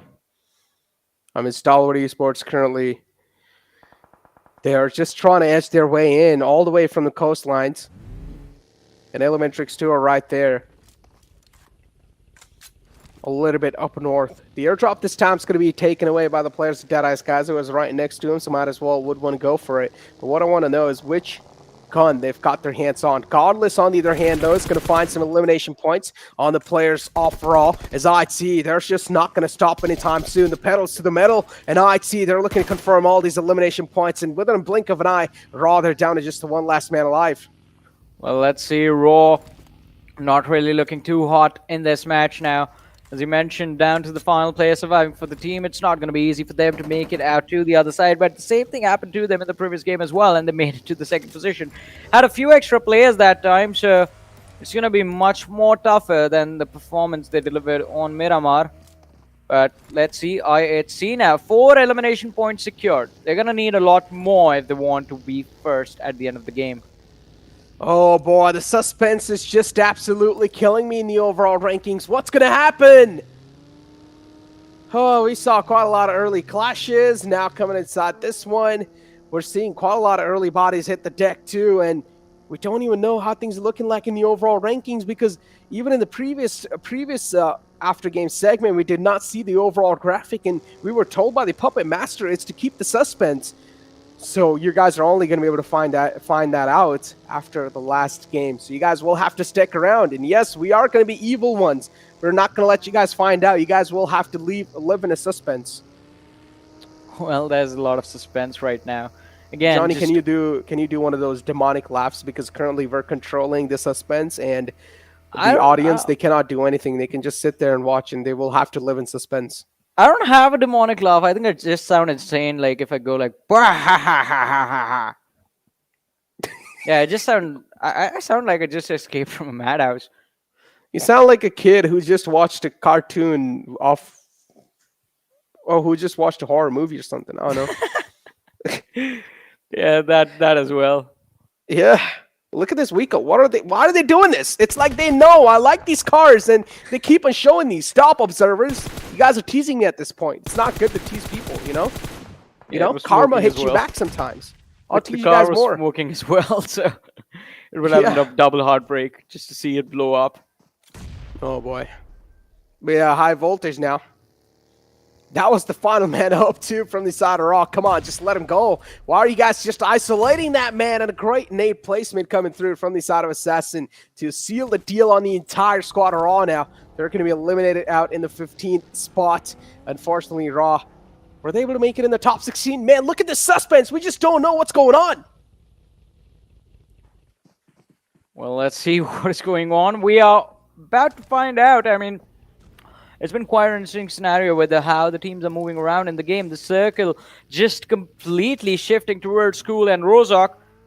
A complete northwestern shift, while majority of the teams had already overshot the current edges of the zone. Everyone just clustered up towards the southern side of farm. Will look to move up north, and since it is an open location, I think we are going to see a lot of mid-rotation team fights at this point. Skylightz Gaming be the first ones to move up north. And they are being matched by another team right next to them. It's going to be quite interesting to see if a fight is going to break out between ElementriX, 7C Esports, and the players from Skylightz Gaming as the ramming towards the apartments is going to happen. The small city right next to the school position. And oh, look at this. Nima is looking to push forward, but ElementriX, they take a hit from the rear as IHC are going to start to chime in. Nima is isolated. The UMP doing the wonders, but no, it's not going to happen. And Nima is going to be knocked out. 7C Esports doing a brilliant job of handling the pressure as Skylightz Gaming. The push is going to be unsuccessful from this team. Akujaw dropping down to the ground floor with the UMP again, just trying to see if he can find an extra knock. The second one, it's going to be found by Memo as well. AJ getting knocked out, and Akujaw is just going to be cleaning up one after the other. Skylightz Gaming down to the last surviving player, I guess. Oh man. And Skylightz Gaming, look at this. I mean, blink of an eye, the table's now flipped against them. They thought they were going to be able to crash straight up onto this compound, but then 7C, they're just able to flip the switch out of nowhere. And look at this off angle from Memo. It's going to flush down the man all right underneath. And Mafia Ninja, no other choice left, and he will straight up run into the leftover players of 7C. Akujat and Ripson, they're going to take care of Mafia Ninja. Skylightz Gaming ruled out the game as well. So many early eliminations happening. Oh boy, just show me the overall rankings already. Like, oh, okay, well, it's unfortunate. Oh man, I was just lost for words when I saw that. Yeah, well, that's fair enough. But let's see. I mean, we are sort of heading towards, I guess, in an even more chaotic part of the game now. 15 minutes in almost. Just 13 teams remaining. 46 players still alive. 7C Esports have managed to hold on to their ground for so long instead of the match, managing to wipe out Skylightz Gaming a few moments earlier. But will this last game be their win? Let's not forget the chase is on. And 7C Esports will also try to propel themselves into a qualifying position. IHC, they know exactly where the players of 7C are with the way Alex is positioning his crosshair and ADSing towards those houses, just waiting for someone to step out so he can take them down. I mean, look at IHC. They're giving it all they have for the first spot. Yeah. In this game, you saw they've just amped up the aggression too. They're going for those early elimination points, and now they also want to go for the victory. And I think IHC might just be able to seal this. I mean, even though IHC, things are going to be quite tough, man, because currently they just have a bit too much pressure to play with. Also wrap up those elimination points. Also go for the placement points as well. That's going to be quite tough, and elimination points too on the top. That's going to keep on adding on a lot of pressure. And Deadeyes Guys now, they're going to be against the players of high voltage. I see. Now they're going to try to chase down the team in the front. It's Wipes too. Two of those players get knocked out, and they should be ran over soon by ISC. And Icy is just going to eject, and there we go. Easy confirmations on the lats right there. Not really, no sweat. Deadeyes Guys currently, they're controlling the best compound in the entire circle near the school. And Deadeyes Guys, they're in the prime spot too. I told you, Johnny, Deadeyes Guys, they're going to win this game. But it's going to get real close for the first spot. Well, let's see.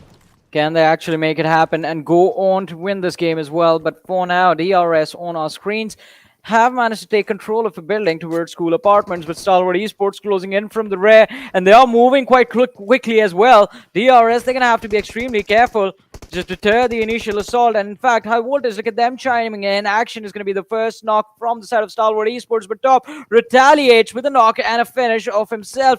Extreme being taken care of quite swiftly as well. Delta was lining up a Molotov, but decides to not go for the toss. As DRS, they have their own troubles to worry about. Specifically, the players from the side of JyanMaara right behind them. Oh, that's not a way you want to peek out that angle, Seal. I know you guys are getting a little too ahead of yourself, but that's not what you want to do in these kind of moments, Seal. You want to make sure you're conserving as many as players as possible for the late game scenario, because this circle is one of the most detrimental circles that's going to keep on getting venomous and venomous later on in the stages. As it keeps on shrinking down, it's also going to move out in the open. The compounds are going to start running out off the zone. And now we have Seal. Baron 2 got taken out, unfortunately, so the rest should be there on their side. But Seal, they're just catching way too many casualties. And Seal, this needs to be stopped, because if any of these teams, they do decide to just straight up push on in against the players of Seal, then it's going to be next to impossible for Seal to just defend that compound, because at this point, too much damage is being inflicted. A lot of meds are being burned through. Yeah, they're burning through a lot of healing utility already, and that's just going to make the late game situation a little bit more unfavorable for them if they do not manage to replenish it in the next few moments before they move out, in fact. But let's see. JyanMaara Susan again looking towards the players of Seal Esports. DRS looking towards JyanMaara. It's kind of a mismatch between all of these teams. No one really retaliating to who is aiming towards them, and they have their targets set. But still, the collision is being deterred by the fact that there is no incentive to force the fight. They are smack in the middle of the circle, and as long as they hold on to these cover position, it should all be good for the next few moments. But look at that. Again, in the elimination feed, we saw the name IHC. They're doing quite a brilliant job. Is that correct, Necro? What? IHC sitting on 11 eliminations? Oh my god, wait, I just saw that. Wait, this is getting way too close for comfort. That means IHC, they're eyeing out for the first spot. They really want that cash money in their hands. Let's go, IHC. I believe you guys can make it, man. All you guys need is more points, and Godless is trying to put up on the board. But no, unfortunately, the aggression of Godless, this time it's going to be countered by the team in the front, and Godless will fall down. IHC, now they're down to a 3-man squad. Godless getting countered, TDK2 looking pretty good. But IHC, they're going to try to keep on inflicting that pain and hurt on the players of TDK. They're not going to let them run away like that. And look at IHC. They know. They've already found the opening. All they need to do is just capitalize. And Venom Legends too now. They're just being such a menace. They're just being such a problematic team for IHC here. Yeah, from the flank, dishing out a lot of damage. Now, IHC, they're going to look to finish off the last 2 surviving players from the side of Train to Kill and just finish off the entire team. Just make them pay for what they've done. Taken out Godless a few moments earlier. Stalwart Esports on the other side, just looking to protect their position. For the first time, I guess, since the start of this PMPL, we are seeing IHC being the team with a more elimination as compared to Stalwart Esports. Stalwart Esports now just hiding their spots, but IC from the side of IHC is going to be picked off as well. Deadeyes Guys, Shifu just managing to run away safely, avoiding all that damage from the throwables. JyanMaara are going to be taken care of by the players of Deadeyes Guys, as the entire team is just going to be wiped out in a matter of seconds. And oh, Deadeyes Guys, they're looking for the next squad to finish off, which is... Well, it looks like the players from 7C show up right in the nick of time. They do, but how long are they going to be able to show themselves up near this? There we go.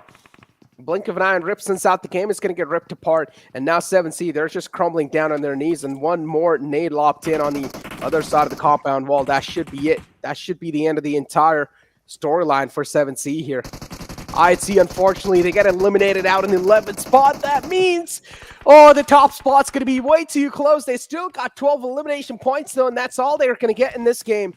IHC, I feel so bad for them. Have they made it? I'm pretty sure they haven't, but still, it's just getting way too close. Our TDK is still up. Yes, they are. They are up with 3 players alive. This game can also be stolen away by TDK. But as I said, Deadeyes Guys, they're currently the most strongest opponent in this one.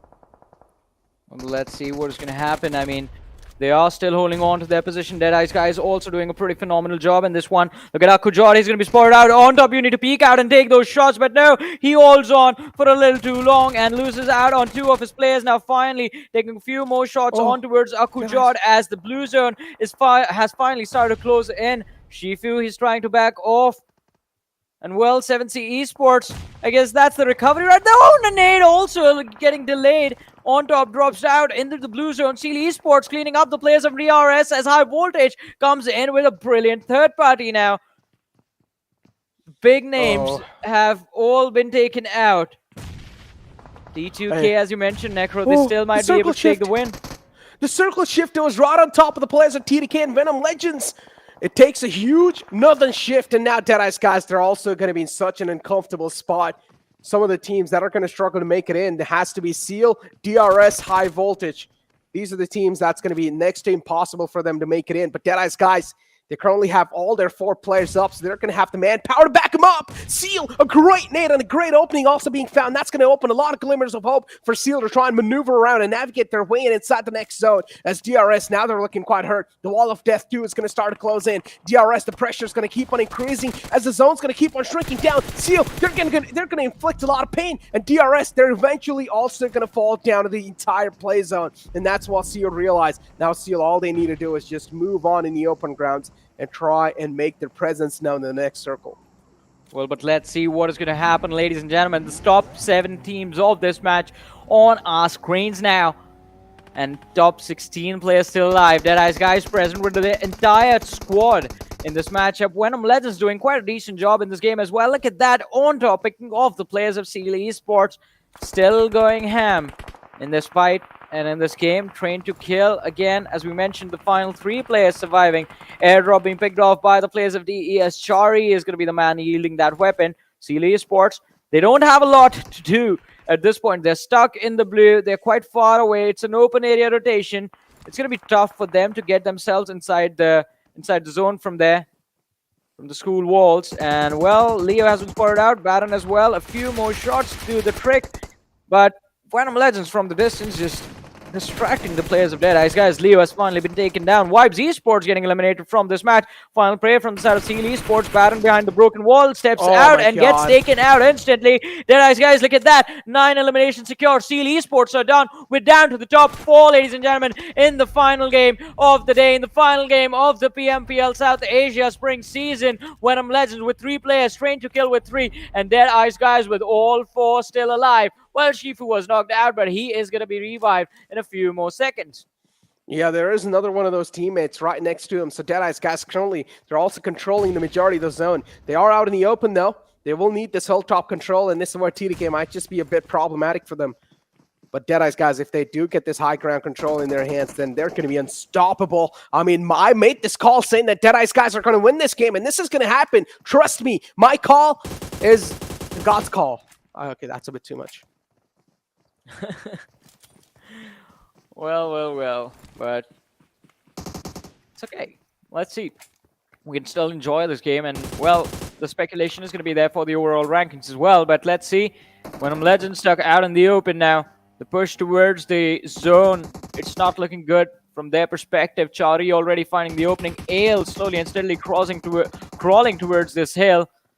And Deadeyes Guys, every single time the circle has been anywhere close to Rozhok, they have gone on to win the game. And I think the situation is not going to change this time as well. Ruffet again on his knees. Ale out in the open, Dedicated taking a lot of damage. And well, the spray down from on top is on point. The Hager advantage very well converted into his team's favor. And Ale is going to be the last player surviving inside of the smoke, taking a lot of damage. Well, he has his moments of surviving. Hasn't taken any damage till now, but now finally will be forced to take the fight.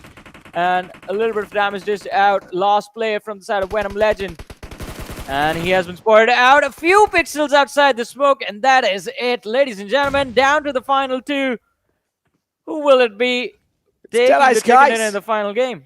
It's not even a question. Deadeyes Guys, they're currently controlling the hilltop, and my wishes are also with them. So that's going to be adding a little bit of more lucky charm on the players. So Deadeyes Guys, but the nade was quite too close. Hey, man, you better try and back off Chari, and that's what he exactly does.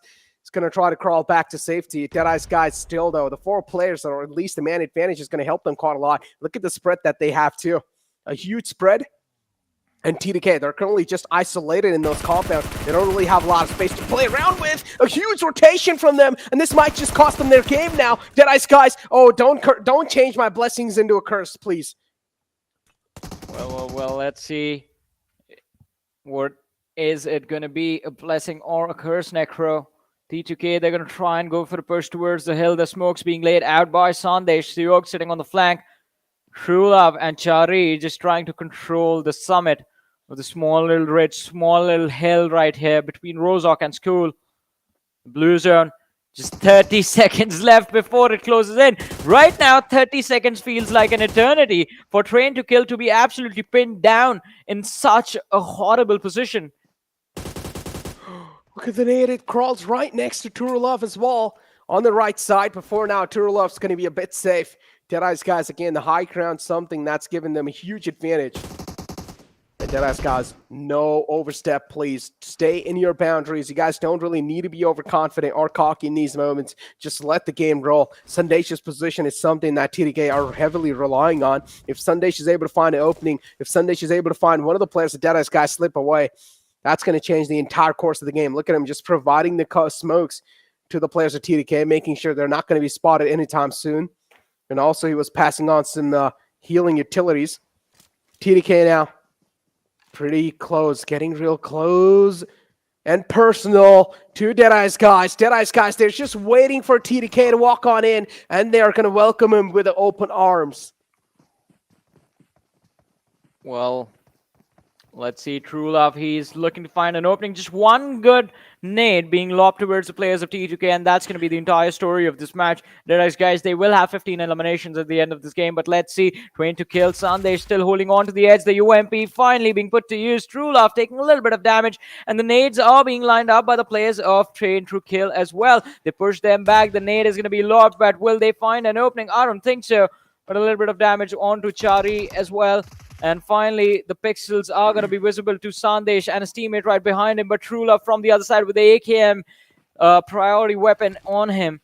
Against the UMP, I think the AKM will have to bow down this time. But all right, if you don't have utility, just go for a pan toss towards the opposition. Just try to force them out in the open. But from the flank, it's going to be Shifu finding the opening now. Deadeyes Guys, they have just one moment to close it out. And that's Sandesh falling down. DE. They go on to win the game, the final chicken dinner, but oh, look at the faces, they are still not happy. I think a call needs to be made as to exactly where they finish, but I think no matter what, it is... Wait, what is happening? Where is Deadeyes Guys? The suspense, no puppet master, you can't do this to us. Are you kidding me? The suspense is still being maintained. But man, I mean, we were supposed to keep the suspense going, but I just spoiled the game for you guys with my predictions. I mean, I told you guys that Savage is going to target someone. That happened. And then I told you guys that Deadeyes Guys are going to win this game. That happened too. Man, what's going on, Johnny? Like, damn, like, should I have like the golden mullet onto me? Like, should I have like the entire golden suit? I heard golden mullet. I heard a golden mullet, and I'm going to say yes to that, Necro. Okay, Johnny, so go ahead and buy me one, and I'll wear it on the SA Championships. No, you need to grow one out, and we're going to have your hair just dyed gold. That's going to be fun. What? You kidding me? Oh, man. Oh, boy. What a win. What a win from DE, though. I mean, definitely. The but suspense, ladies and gentlemen, Johnny. It's time to open the eyes. It's time to end the suspense, ladies and gentlemen. Let's find out who's going to be the champion of the entire grand finals of the SA Championship or of the entire PMPL SA 2022. Yeah, the spring season. I mean, it is going to be quite incredible to see, but I think everyone has a hint of which team will be the one lifting the trophy. Everyone has an idea in the back of their heads, just a thought lingering that They know what the name is. They know the name that's going to appear on our screens in a few short moments, ladies and gentlemen. Oh. And well, it's official. The champions of PMPL South Asia Spring Season go. are Stalwart Esports. Pika Actions Cry top, and the man, the sub-senator right there. Oh boy. As well behind the scenes, but still an incredible performance from Stalwart Esports. Now, Necro, imagine the start to the final. Stalwart Esports just blundered up the entire first day of the finals. It was a 3-day affair, but on day number 2 and day number 3, the consistent performances made them, well, took them to the first position, and well, the crown, the trophy is theirs, along with $10,000. Stalwart Esports, they make it happen. The legacy continues as Stalwart Esports. They're going to be making their mark with a great momentum inside the SA Championship. And let's find out. I mean, we'll be able to find out only in the future lines if Stalwart Esports will be able to continue the domination they showed in the entire PMPL SA 2022 Spring Split. But moving on in, Johnny. Deadeyes Guys 2, valiant effort. IT2, they tried to go for the elimination points early off. They had 12 eliminations wrapped up. Man, valiant effort IT, but unfortunately, a little bit of mistakes just cost him that entire game. Godless got taken out by the players of TDK. He got countered right there. If Godless did not get taken out, then IHC could have been under contention of that first spot. I mean, definitely, they were doing a brilliant job just moving forward with a lot of aggression and a lot of kills racked up already. But I wouldn't even blame Godless. It was the decision-making after that. Just the just forcing a push towards the players of Train to Kill was the thing that hampered them down. But ladies and gentlemen, again, Stalwart Esports, a brilliant job. This is their moment. And as you mentioned, Necro, the legacy continues. I mean, one of the best teams to have ever graced the South Asian PUBG mobile scene, along with IHC, of course, Stalwart Esports. What is it going to take to stop them from winning the trophy? Well, I mean, currently they're just looking like the unstoppable beasts. And to take down the beasts, you need some monsters. And are there going to be monsters in the lobby? I mean, we saw IHC in form of one that was getting pretty close to the beasts. That was almost about to touch him too. But then, man, TDK, just the inevitable. You know, that's what you say. That's just happened to them. I mean, sometimes you try to flip the fate, but that's not going to be the case. Stalwart Esports, it was just written in their luck that they were going to win this, and they won that too. But hey, nothing blamed on luck, right? Nothing just put on to luck. Stalwart Esports, they have put on a phenomenal performance, and I mean, I'm not going to lie, I'm a huge fan of them too. I'm a huge fan of every single team that's playing in here. Even if the team that are not really going to be able to make it in the SA Championship, make sure to not hate on them, man. They're over here for a reason. They're here to represent their own entire region over here. I mean, and they've done a great job so far. It's not easy to make it this far. I mean, imagine every single time there are hundreds of thousands of players registering, just thousands upon thousands of teams registering for these tournaments, and from there only on a stage like this, you see just the top 16 that have made it through. And it is not easy to compete at this level. So as you said, Necro, very nicely put out that even the teams that did not make it this far in the tournament, even they deserve a little bit of appreciation. I mean, Stalwart Esports, they are in a league of their own. We have pretty much established that. They have established that. They've made a statement every single time they have been here. But I'm also happy about another thing. Deadeyes Guys, I mean, we saw the sort of faces of disappointment right there in the player cams as soon as the match came to an end. But hey, Deadeyes Guys, I mean, cheer up. You started the finals with a chicken dinner. You managed to finish with a chicken dinner. And I'm pretty sure they're going to be sitting in a very decent position headed towards the South Asia Championship. Oh, I think so. In the overall rankings, they should be in the top 4 somewhere. Yeah, I mean, Deadeyes Guys, they were doing quite okay in the overall rankings, if I'm not wrong. So they should be in the top 4, but still a great showing, man. I'm not going to lie.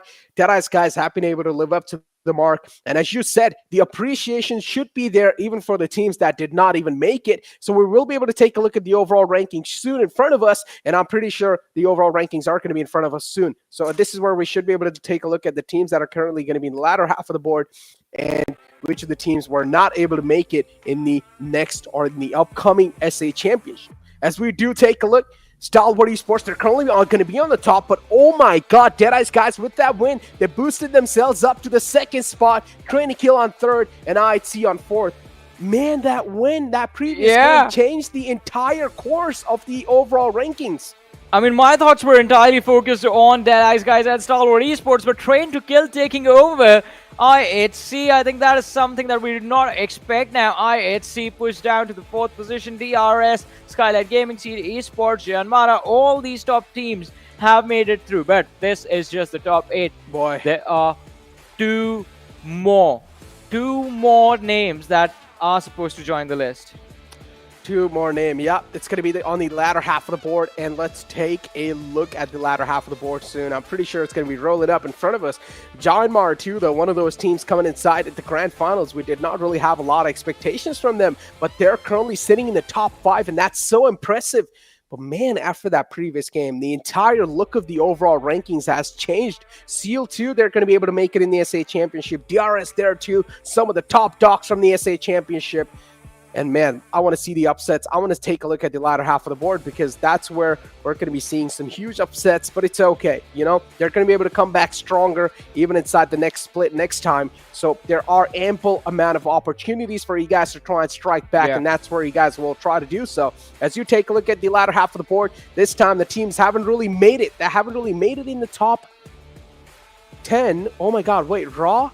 There was only 7 points difference between Venom Esports and Raw got ruled out because of the final game. Yeah, just the final game not working out for them. Raw Esports, 70 Esports also fall down.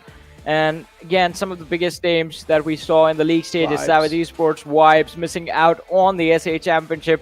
Now, this, no one could have predicted that this is what was going to happen towards the very end. But congratulations to Phantom Esports. As I've been saying time and time again, every single time we talked about them, they have figured out how to survive. Now it's time to bring the firepower into the mix.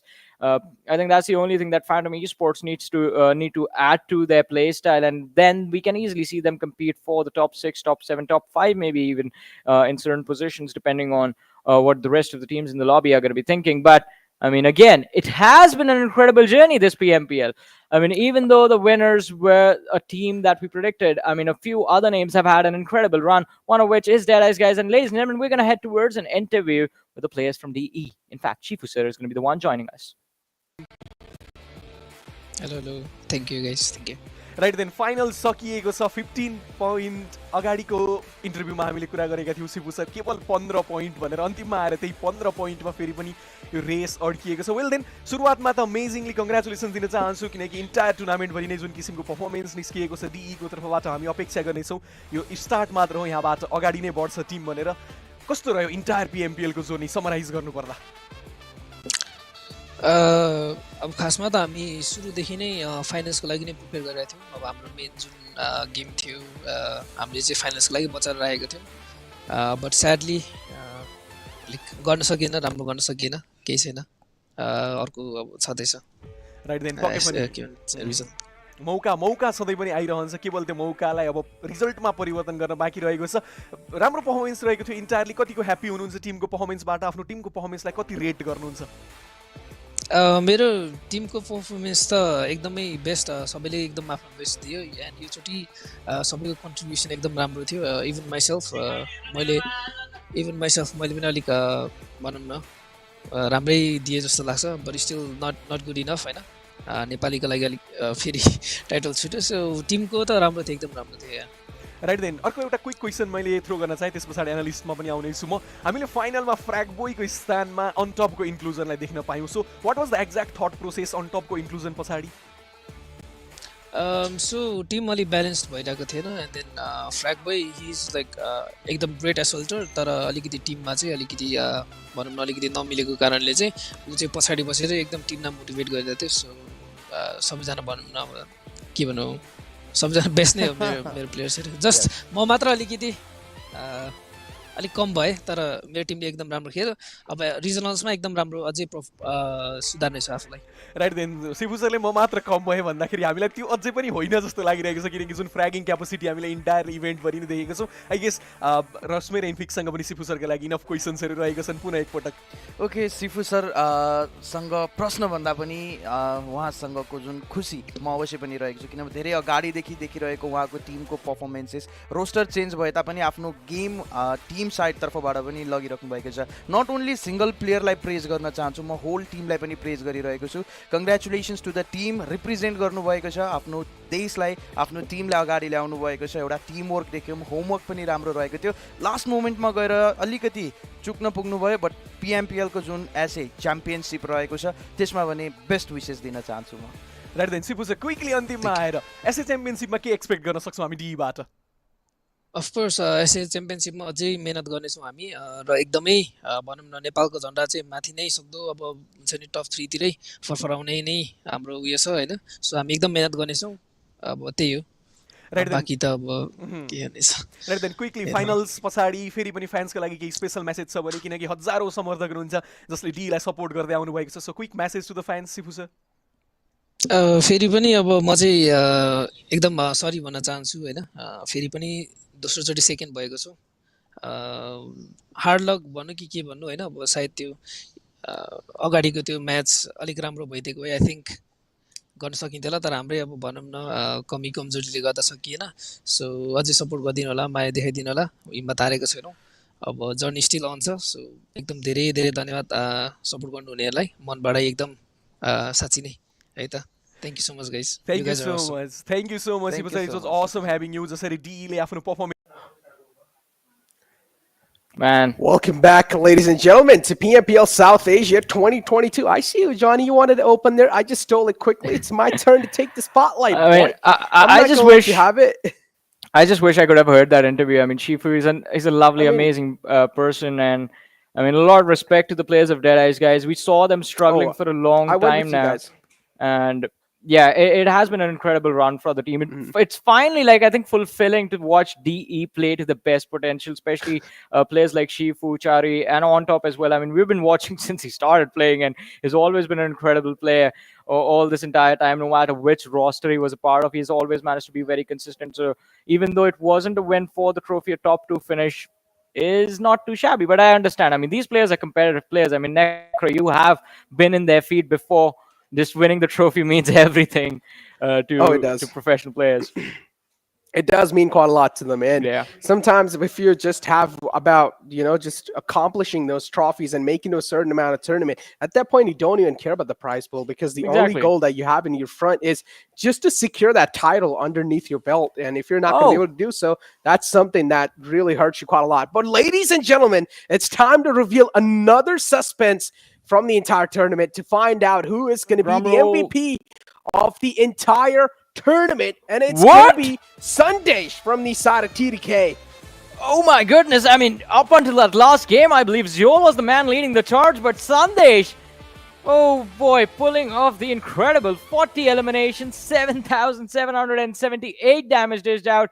Lucky number 7, I guess. 10 assists secured, 37 knocks in total, and 21 minutes of average survival time. An incredible run from Train to Kill as well in these finals, ladies and gentlemen. And Sandesh, I mean, has been one of the those players this time in the PMPL who just kept on improving. I couldn't see a ceiling of how far this man would take it.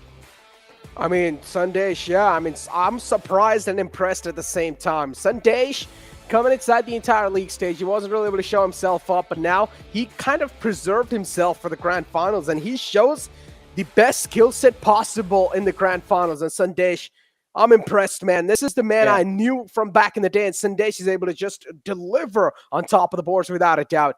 At this point, absolutely impressed by the way TDK played Deadeyes Guys too. I wish I understood the entire interview, but it was not in the language that we could understand and we could grasp, because I feel like that interview could have helped us quite a lot with also getting some insights onto them. I mean, I believe, but someone from a wonderful, wonderful, lovely chat might be able to help us understand what happens. You guys can just DM us exactly what was said in the entire conversation. But I mean, it was pretty clear. Shifu was feeling a little bit distraught with the fact that the trophy wasn't theirs. Deadeyes Guys weren't able to lift the trophy. And considering, I mean, the kind of start that they had to the finals, it's completely understandable. But hey, I mean, again, South Asia Championship, there's still one more trophy that they could claim. There's still one more opportunity. Another opportunity. And again, ladies and gentlemen, now, even though this has been quite a glorious moment, we have been, hyping up all the teams that have currently made it in the top 10. It's time to take a look at the latter half of the board and the teams that did not really make it. So again, as I said, there's no need to hate on those teams. They will have ample amount of opportunities, even in the future lines, to try and make it in. So make sure to try not to break their morals and just keep on supporting them. Because if you keep on supporting them, if you keep on showing them love, they are going to be able to do even well. But for now, let's take a look at the MVP rankings of the entire grand finals, and let's find out how things really looked like. And y'all, one elimination point away, and Sunday stole the entire MVP title from him. Well, it's not just about the elimination point right now, more about the damage and the survival time. And I think Sunday just did a brilliant job of being very consistent in terms of the survival times and the damage that was just out, specifically the survival time, because he has the highest in the entire MVP list. Yeah, he has the highest survival time, 21 minutes 35 seconds. The closest is his own teammate Suyog, who's sitting all the way on the 9th position. Incredible. I mean, incredible. TDK. TDK is one of those teams that has always been preferring that tactical, that methodical approach in the game instead of just going all guns blazing. Yeah, and on the other hand, you take a look at the Mongolian teams, and that's how they like to play. Seal maybe is one of those teams that also opt out to be a little methodical sometimes, and that's what we saw in the league stage. Seal are the league stage champions. But now, moving on forward in the SA Championship, the top 10 teams from the entire PMPL SA, they have moved on in. Some huge eyes are indeed going to be locked on the Mongolian teams without a doubt. And ladies and gentlemen, with that being said, make sure to also follow us on our socials. I mean, our socials are right here. You guys can follow me too. It's NEKROW. Just follow iSuperJohnny too right there. The socials are right underneath his webcam. And you guys can hit us in our DMs. We are always glad to reply each and every single one of you guys' DMs. If you guys have any sort of questions, we are willingly accepting any sort of questions, and we are glad to help you guys out too. Yeah, nothing about your games and your own predictions, though. I think that's the only thing we can't do. I mean, we are not fortune tellers. You might have to hit up Ocean for that, but yeah, it has been an absolute what do you mean? I guessed it though last one. Come on, that was a big one too. Necro, you're just getting started. You're just getting started now. I mean, this was pro matches, the pro league zone predictions. I mean, how are you going to predict just a random DM zone prediction?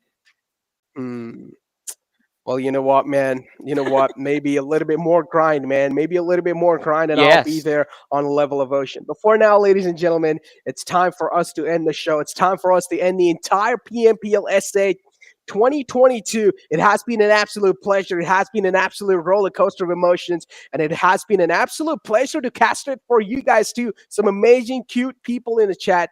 Thank you so much for your support. But yet, it's time for us to take a leave. So that's gonna be it from me, Necro, and Johnny signing out.